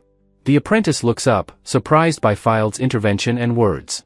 Filed recounts how their gear was instrumental in his escape from bandits. Another apprentice asks if they don't recognize Silas's true talent. Filed agrees Silas is harsh but insists she doesn't get angry without reason. He decides he will go find Silas so they can talk things over. As Filed departs, one of the elder dwarves offers a respectful apology. The apprentices are left confused, wondering what they should do now. Filed recalls seeing Silas's small, bandaged hands, a sign of her hard work. The scene shifts to a vast, somber sky filled with drifting clouds. Far below a grand stone bridge, Filed spots a small, lonely figure. From high above, Filed calls down, announcing that he has found her. He leaps from the bridge, landing gracefully on the grassy riverbank. Huddled and sad, Silas quietly asks if he minds if she sits there. Filed simply walks past her, offering a quiet word of thanks. He stops and turns, noticing she has curled into a ball of misery. Silas whispers to herself that her situation isn't so bad after all. A flashback shows her at the forge, thinking about the scarcity of materials. She recalls a battle, knowing her work is tied to people's lives. A memory shows a witch saying practice materials cannot be wasted. Filed watches her, understanding her passion and her inner turmoil. He remembers how flustered she became when he treated her like a child. He recalls his stammering denial as she accused him of seeing her as a kid. She had furiously insisted to him that she was already an adult. She explained that dwarven beards grow regardless of individual age. A memory shows her looking sadly at her own beardless reflection. Filed remembers her telling him that both her parents had splendid beards. She recalls a human adventurer holding her work with utter disdain. He had declared that he couldn't trust a weapon forged by a child. He cruelly blamed his failure on the immature, beardless dwarf's weapon. Filed is stunned, finally understanding the source of her deep pain. Silas explains the adventurers failed because of their own overconfidence. She tearfully admits she hates humans who judge her by her appearance. A close-up on her large bow emphasizes her small, childlike frame. Crying, she says she is most frustrated by her own lack of power. Filed watches her sob, his expression filled with deep empathy for her. He suddenly tells her that she is amazing, catching her by surprise. He praises her for continuing to help humans despite her dislike for them. He admits she has a much stronger sense of responsibility than he does. Sitting beside her, he sincerely apologizes for treating her like a child. He clarifies that he never doubted her skill, only disliked her bossiness. He recalls a time he was practicing with simple tree branches. He remembers holding a leaf to the sun, seeing life in its veins. He had thought the simple sight was incredibly beautiful and amazing. He tells Silas the apprentices must admire her for her incredible skill. Suddenly, an elder dwarf appears, correcting Filed's perception of her. A group of dwarves declare she is the hardest worker among them all. They proclaim that she is the best craftsman for them to emulate. They couldn't find a more skilled blacksmith in the entire country. A blushing Silas admits to Filed that she was being childish. She leaps to her feet, shouting her intent to return to the workshop. With fiery resolve, she vows to show everyone what a true artisan is. She decides to escort Filed, grabbing his hair to drag him along. Filed is comically carried away, with the energetic Silas on his back. Silas secretly admires Filed's hair, thinking it is quite beautiful. She snuggles into his hair with a happy, contented little sigh. She suddenly jerks his hair again, trying to get his attention. Filed yelps in pain, demanding to know what is happening now. Silas shushes him, covering his mouth as they peer down an alley. From the top of a stone staircase, they hear sounds of an argument. A rough voice from below demands that someone hand over their money. Enraged, Filed tells Silas to run and get the white-armored soldiers. He shouts for her to wait for him and then bolts down the stairs. He dashes into the alley, ignoring Silas's flustered protests. A mysterious, elegant woman watches as Filed runs past her thugs. She turns to her companions and murmurs about how pathetic they are. She explains they were simply overwhelmed by her incredible nobility. The word forgive floats in the air, surrounded by drifting petals. A brilliant glint of light shines from her eye under her wide hat. She smiles serenely, her hand held delicately near her chin. She tells her thugs to be grateful for being noticed by her. Filed is utterly bewildered, wondering what is happening in this strange alley. The elegant woman muses that she might be getting into trouble. Silas's platform shoes stomp loudly as she hurries back down the street.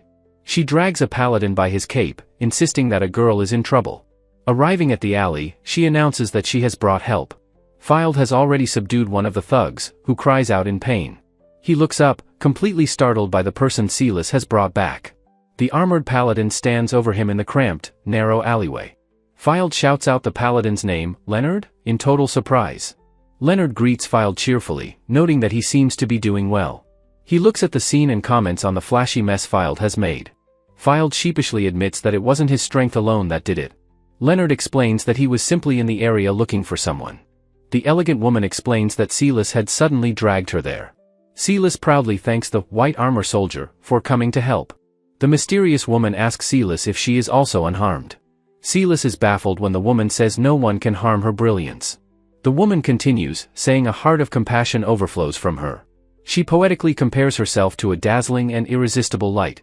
Fylde stares in utter disbelief, a shocking realization dawning on him. He looks between the paladin and the woman, completely lost.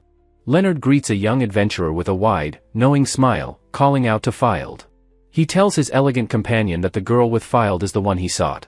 Leonard kindly insists Fylde join them, saying they'll handle matters at the castle. Fylde looks down, flustered, asking if they truly had business with his party. He quickly excuses himself and his companion, bidding the two a hasty farewell. The woman playfully chides a laughing Leonard for not being able to walk himself. She calls out gently to her sister, her voice filled with quiet amusement. The little girl, Betty, introduces herself cheerfully from atop Fylde's shoulders. A hand gently stops Fylde as the woman offers him a formal goodbye. As Fylde departs, the woman gives a small, enigmatic wave. Fylde climbs the stairs, wondering how the noblewoman could have known his name. He tries to place the strange, familiar feeling her presence stirred within him. The woman tells a still-laughing Leonard to compose himself before their prisoners. She addresses the bound leader with a single, chillingly ironic word, princess. A guard panics, realizing their patrol route was flawed, making their capture pointless. Leonard remarks on the distinct color of her eyes, a flicker of recognition. His own eye widens as he finally puts the pieces together. He gasps her name in utter disbelief, Princess Beatrix. Her elegant shoe steps forward on the grimy cobblestones of the alley. She reveals her full title, Beatrix von Altea, first princess of the kingdom. Her regal gown flows as she stands with an unshakable, royal authority. The captured men stare back, their faces a mask of pure shock and terror. One of the men realizes with dawning horror that they just attacked royalty. Beatrix's eye narrows as she states this violent outcome was not their agreement. She demands to know why the bound leader resorted to such measures. A grizzled man explains that a princess couldn't understand how a monster ruined them. He recalls a time they bought bread, now reduced to eating other scraps. His lament continues as he remembers his home being reduced to rubble. He speaks of losing his family, gesturing toward a memory of lonely graves. Huddled in the dirt, he concludes that only his own single life remains. They endured, he says, knowing the kingdom tried, but nothing ever improved. In the darkness, the last of his humanity and compassion finally snapped. He declares that today was simply the end of his ability to live as a person. This desperation, he admits, is what led them to attack even a princess. Beatrix listens patiently before stating that is all he has to say. The man resigns himself to his fate, tiredly asking if they will be executed. Beatrix's gloved hand gracefully adjusts the wide brim of her hat. She kneels before the defeated man, offering a simple, sincere apology. Removing her hat, she apologizes for the country's failure to protect him. She names them Alan the jeweler, Hughie the engraver, to their utter astonishment. The men gasp, shocked and confused as to how she knew their names. It is a ruler's duty, she explains, to remember the names of their people. She extends her hand, saying it is a waste for such artisans to be here. She offers them a new workshop, but the men can only hesitate in disbelief. Leonard remarks that it's strange they would point their blades at her. Beatrix smiles confidently, noting that her own body remains completely unharmed. A thug grabs a hostage, screaming that a place like this is no spot for her. He lunges forward, a knife held menacingly at the hostage's throat. He grabs the terrified citizen, warning everyone not to make a move. He yells that if anyone moves, he will kill his hostage without hesitation. Beatrix calmly informs the man that she remembers him as well.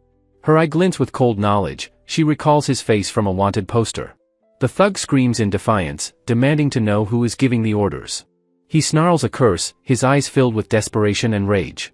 Beatrix calmly observes that he just took over a fallen artisan's job. He questions why a princess would even be in such a wretched place. A dove takes flight as Beatrix tells him he is different from the others. Her gaze sharpens as she asks if he cares what happens to his hostage. Leonard prepares to act, but Beatrix tells him to step back. He looks on, confused, as she quietly agrees with his unspoken intention. She gives Leonard a precise instruction: move 3 steps to the left.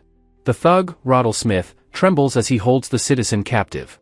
He's shocked she knows his name, as she asks if he believes in coincidence. Beatrix glances at her hat, beginning a strange and cryptic explanation. She asks if it would be a coincidence if her hat could disable him. With a graceful flourish, she tosses her elegant hat into the air. From a distance, Leonard and Betty watch the hat sail through the alley. The thug and his hostage look up, utterly baffled by her bizarre action. The hat floats over the laundry lines hanging between the buildings. A white pigeon, perched on a rooftop, is startled by the passing object. The thug lets out a small, confused sound, still not understanding. He laughs maniacally, mocking her and asking what a throne hat can do. The startled pigeon dislodges a tiny butterfly ornament from an awning. Beatrix states coolly that she does not believe in coincidence in this world. She explains that necessities accumulate to create events that are meant to be. The thug's eyes widen in terror as a shadow falls over him. A bold, black sound effect illustrates a heavy and sudden impact. The object is a heavy potted plant, plummeting directly towards him. Beatrix smiles, explaining the Altia royal family grasps everything about its people. A diagram shows a vast database tracking every detail of a citizen's life. This incredible power is revealed as their unique skill, Wisdom Eye. Beatrix remarks with chilling calm that it's a shame she couldn't kill him. The potted plant is shown just a moment before it makes contact. The pot smashes directly onto the thug's head, knocking him out instantly. She tells Leonard she never intended to kill, but to recruit the artisans. A cat meows as she explains her true goal was to guide the wayward citizens. She blushes slightly, wondering what she could have done to deserve this. She turns to Leonard, telling him to prepare himself for what is to come. She addresses him as Leonard August, telling him to stop playing guild master. It is time, she insists, for him to become a knight who protects the country. Leonard flusters, protesting that such a grand role is too much for him. The newly recruited artisans bow deeply in gratitude to their princess. Betty waves happily from beside a smiling, if slightly overwhelmed, Leonard. In a carriage, Leonard is briefed on the riot and the stolen dwarven goods. His eye narrows, recognizing the hand of a familiar evil behind the chaos. He recalls a charismatic leader who preys on the weak with clever words. He envisions skeletal hands reaching for a lifeline, a symbol of manipulation. He mutters that he recognizes the methods, confirming his suspicions. His face twists in a grimace as he names the true culprit, Claude Grammatix. A small, comical drawing shows Field's very existence foiling Claude's schemes. A regal woman notes that Claude, while cunning, never possessed true strength. A scroll confirms the Bahamut summoning stone is sealed and impossible to obtain. She realizes with certainty that a hidden mastermind is manipulating events from the shadows. An attendant reports that the Dragonoot army on the western continent is being held back. Silas, riding on Field's back, philosophizes that there are no coincidences in the world. She declares everything is a necessary event, set in motion by someone's will. Watching dwarven children, she admits she has a very bad feeling about the situation. She feels she can see a much larger, more ominous future unfolding before them. A dark current seems to flow as Field and Silas watch the dwarves say goodbye. Field steps forward, dismissing the departure as just an overzealous shipment of goods. He thinks to himself that he's glad Silas and the others made up with the workshop kids. Field decides that the Silver Blade Guild will escort the carriage on its return journey. As he turns to leave, a sudden, piercing scream erupts from the inn.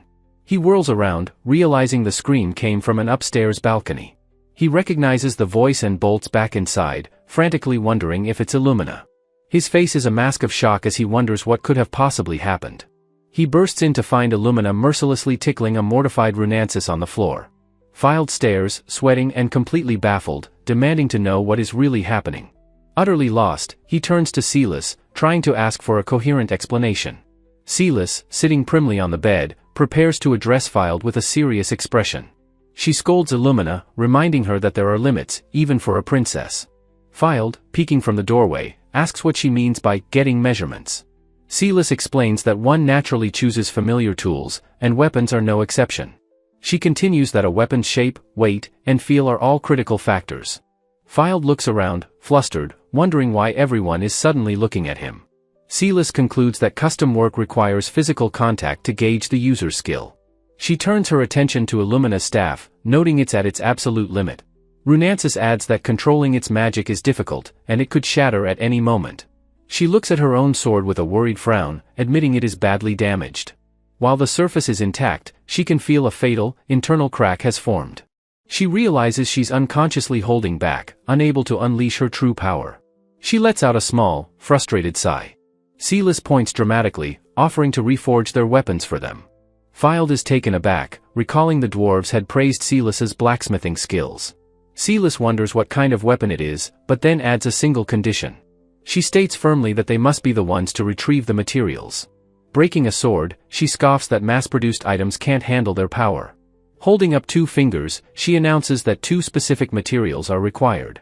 The first is a night tree crystal, found atop the southern world tree. The second is the tooth of a demon beast from the northern ice hell. She promises to forge them an unrivaled masterpiece if they can obtain both items. Runansis looks at her, confused, and asks why she is doing this. She questions why Silas is so deeply invested in their weapons. Silas says dwarves are skilled craftsmen, but they are not suited for combat. A dark memory flashes, she knows the same attack will happen again. She clenches her fist, thinking that while it sounds convenient, they were so strong. She has a flashback to the heroes in battle, remembering their immense power. With tears in her eyes, she declares that she will forge weapons for them. She begs them to use the new weapons to drive the thugs from their land. She addresses Princess Runansis, Princess Illumina, and Filed Alctria by name. She and another dwarf bow deeply, presenting their formal request to the heroes. She asks this of them on behalf of all the dwarven people. She remains bowed, her plea hanging in the silent room. The weight of her request fills the air. Silas looks up, her face streaked with tears of surprise. Runansis tells her she cannot refuse a request from a friend. Smiling warmly, she adds that helping their dwarven allies is only natural. Filed grins, saying the journey itself is his goal, and he's happy to go. Silas weeps with joy, realizing they are doing this for her and Runansis's sake. Filed looks at his companions, moved by their shared sense of purpose. The dwarves offer their most sincere and heartfelt thanks to the party. The scene transitions to the next day. With the decision made, preparations for the journey begin. Silas leaps onto a sleeping Filed, declaring it's time to set off for materials. Filed groggily asks why the dwarves haven't gone home with the other craftsmen. Silas puffs her cheeks, indignantly asking why they would leave when they're needed. Runansis, still in sleepwear, warns that the journey is dangerous. Silas hops onto the bed, surprising the elven princess with her sudden appearance. She asks if they even accepted the official request for material retrieval. She questions how they would extract materials without a proper dismantler in the party. She boasts of her own dismantling knowledge, a skill she has as a blacksmith. She concludes that her presence alone is of great value to the quest. She shoves new adventuring gear at them, telling them to hurry and get changed. Filed, Illumina, and Runansis stand ready in their impressive, custom-fitted new armor. Silas notes the gear is adjusted, and Filed asks about a new pouch on his belt. She reveals it's an enchanted dwarven pouch, a priceless item that shocks Runansis. Silas whispers to Filed that good equipment is meant to be used. The three adventurers are still processing the incredible generosity of the dwarves. Their simplified, shocked expressions convey their speechless surprise. At Silas's command, Excalibur transforms into a crossbow, stunning Filed. Silas playfully wraps an arm around Filed's neck. She declares their first target, the World Tree's crystal, an elven national treasure. Leaving the city, Silas says the journey will take at least a month. Filed quietly reminds her that the dwarves are being cornered as they speak. He suggests they make the journey in 7 days, leaving Silas dumbfounded. Silas dismisses his idea as foolish, though she appreciates the sentiment. She insists that a 30-day journey simply cannot be done in 7. The ground explodes as Filed unleashes an incredible burst of speed. The landscape is torn asunder as they rocket forward at an impossible velocity. A status window shows Filed at level 250, boosting Runansis to level 150. Filed drags a screaming Runansis behind him, telling her to stop complaining. Illumina, being carried, watches her sister's undignified situation with a deadpan look. Filed carries both elves, determined to press on until sunset.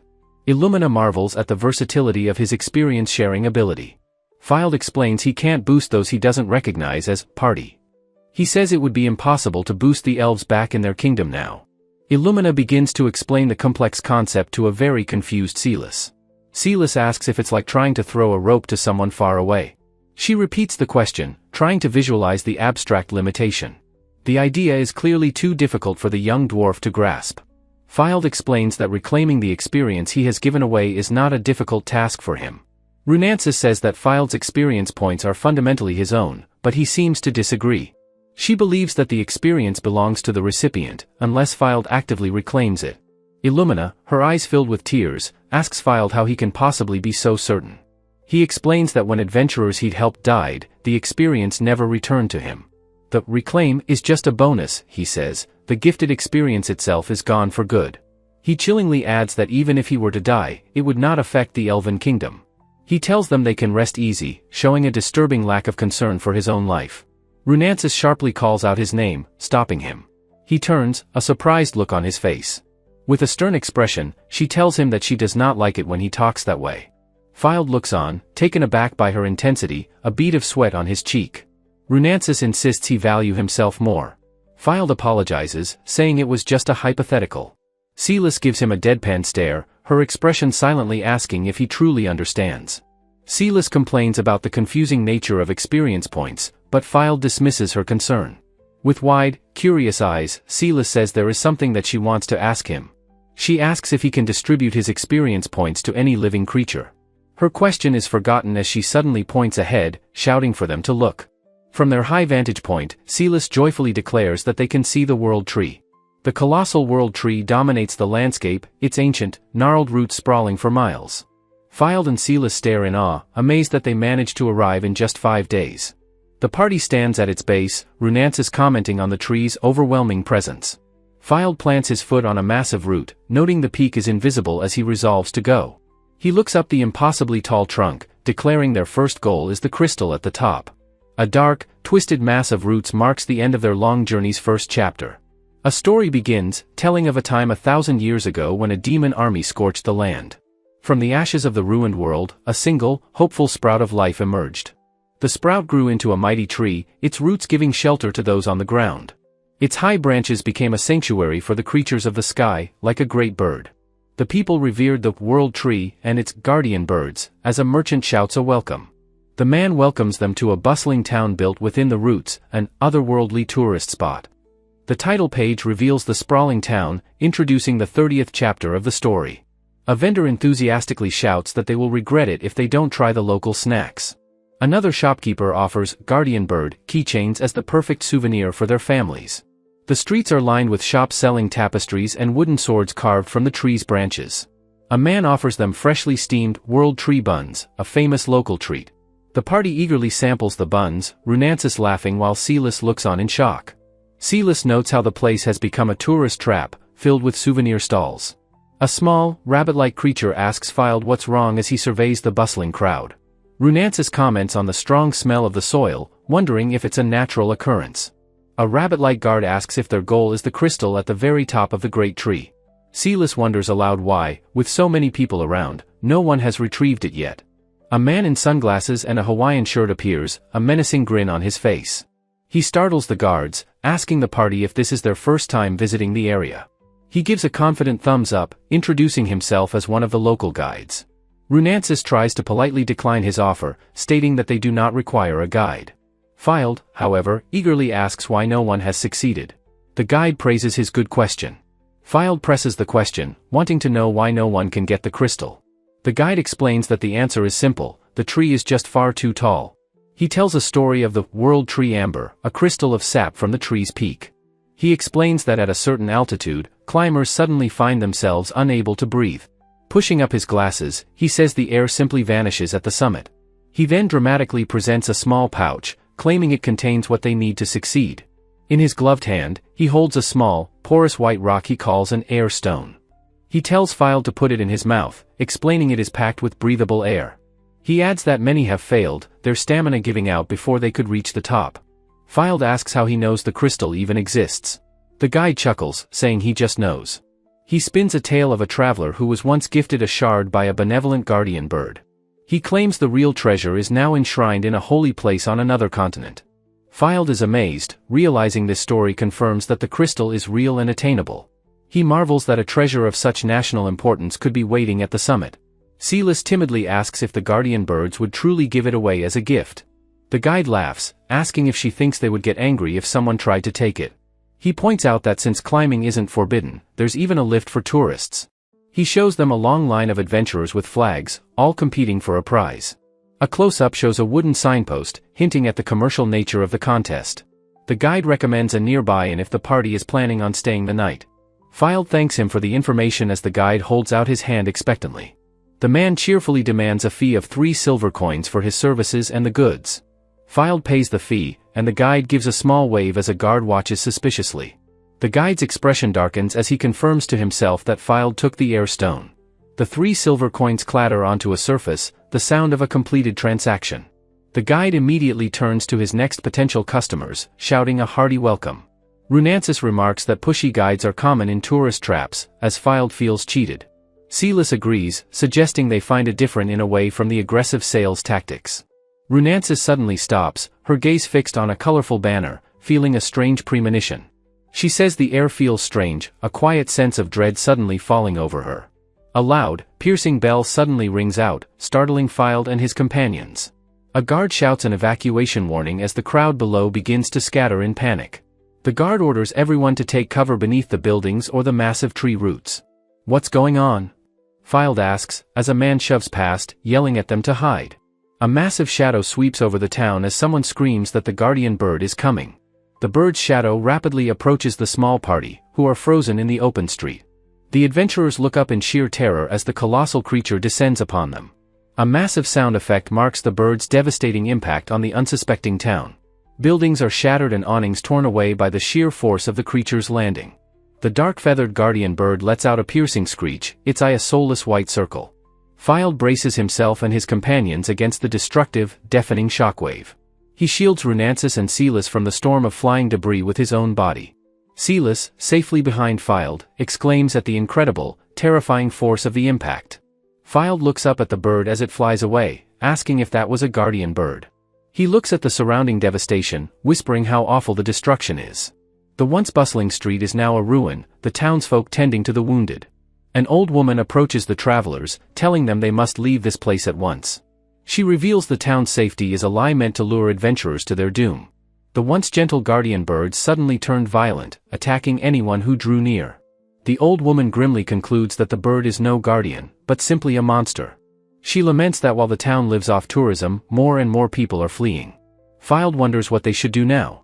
Runansis frantically calls out his name. She grabs him, her face pale with terror, and asks where Illumina has gone. A massive wing sweeps through the frame as a second guardian bird dives with lethal speed. A colossal guardian bird plummets from the sky, its shadow falling over the town. With terrifying speed, its massive talons snatch the small, rabbit-eared Illumina from the crowd. A raw, primal scream of horror tears from Runansis as she cries out her sister's name. Filed is frozen for a moment in shock, a sound of surprise escaping him. He shouts for Runansis to wait, but she is already gone, a blur of motion. High above, Illumina looks down in terror, her small form dwarfed by the open sky. Runansis gasps that she is almost there, pushing her body to its absolute physical limit. For one heart-stopping moment, their outstretched fingers are just about to touch in the air. With a choked gasp of despair, Runansis realizes her desperate leap has fallen just short. Her face contorts in anguish as she begins to fall, her strength finally giving out. The guardian bird lets out a sharp cry as it soars higher into the sky. Runansis plummets back towards the earth, her sister now hopelessly out of reach. Illumina becomes a tiny, distant figure, carried away by the massive, dark-feathered creature. Runansis screams her sister's name one last time, her voice raw with grief and rage. Filed moves quickly, catching the falling Runansis securely in his arms, crying out her name. He asks if she is alright, but she can only manage a pained, choked sound. Lost in hysteria, she pounds his chest, telling him they must go after her sister. She screams that he's an idiot, desperate that they will lose Illumina if they delay. Silas warns that they cannot go unprepared, as they can't breathe at that altitude. She explains that Illumina was taken along with her magical staff, a crucial detail. The young dwarf princess grimly states that if Illumina uses the staff, it will shatter. She sips her drink nervously, adding a quiet, but, to her ominous warning. That staff is already near its limit and will surely break if used any further. The chance of the guardian birds harming Illumina is now terrifyingly high. High above, Illumina is unceremoniously dropped into a massive, grotesque nest of branches. A large, fluffy bird looks on as she lands with a thud in the nest. She lets out a small cry as she stumbles to her feet amidst the debris. She realizes with a start that this must be the guardian bird's nest. Her hand brushes against something cold and hard, the remains of a previous victim. She wonders if the tattered, star-shaped flag belonged to the person who came before. The skeletal fingers of the last unfortunate soul still clutch the flagpole. A choked gasp of pure terror escapes her as the grim reality sets in. The sound of soft chirping echoes around her in the suffocating darkness of the nest. A flock of guardian birds emerges, their soulless eyes glowing as they surround her. Filed declares that they must hurry to the top of the world tree.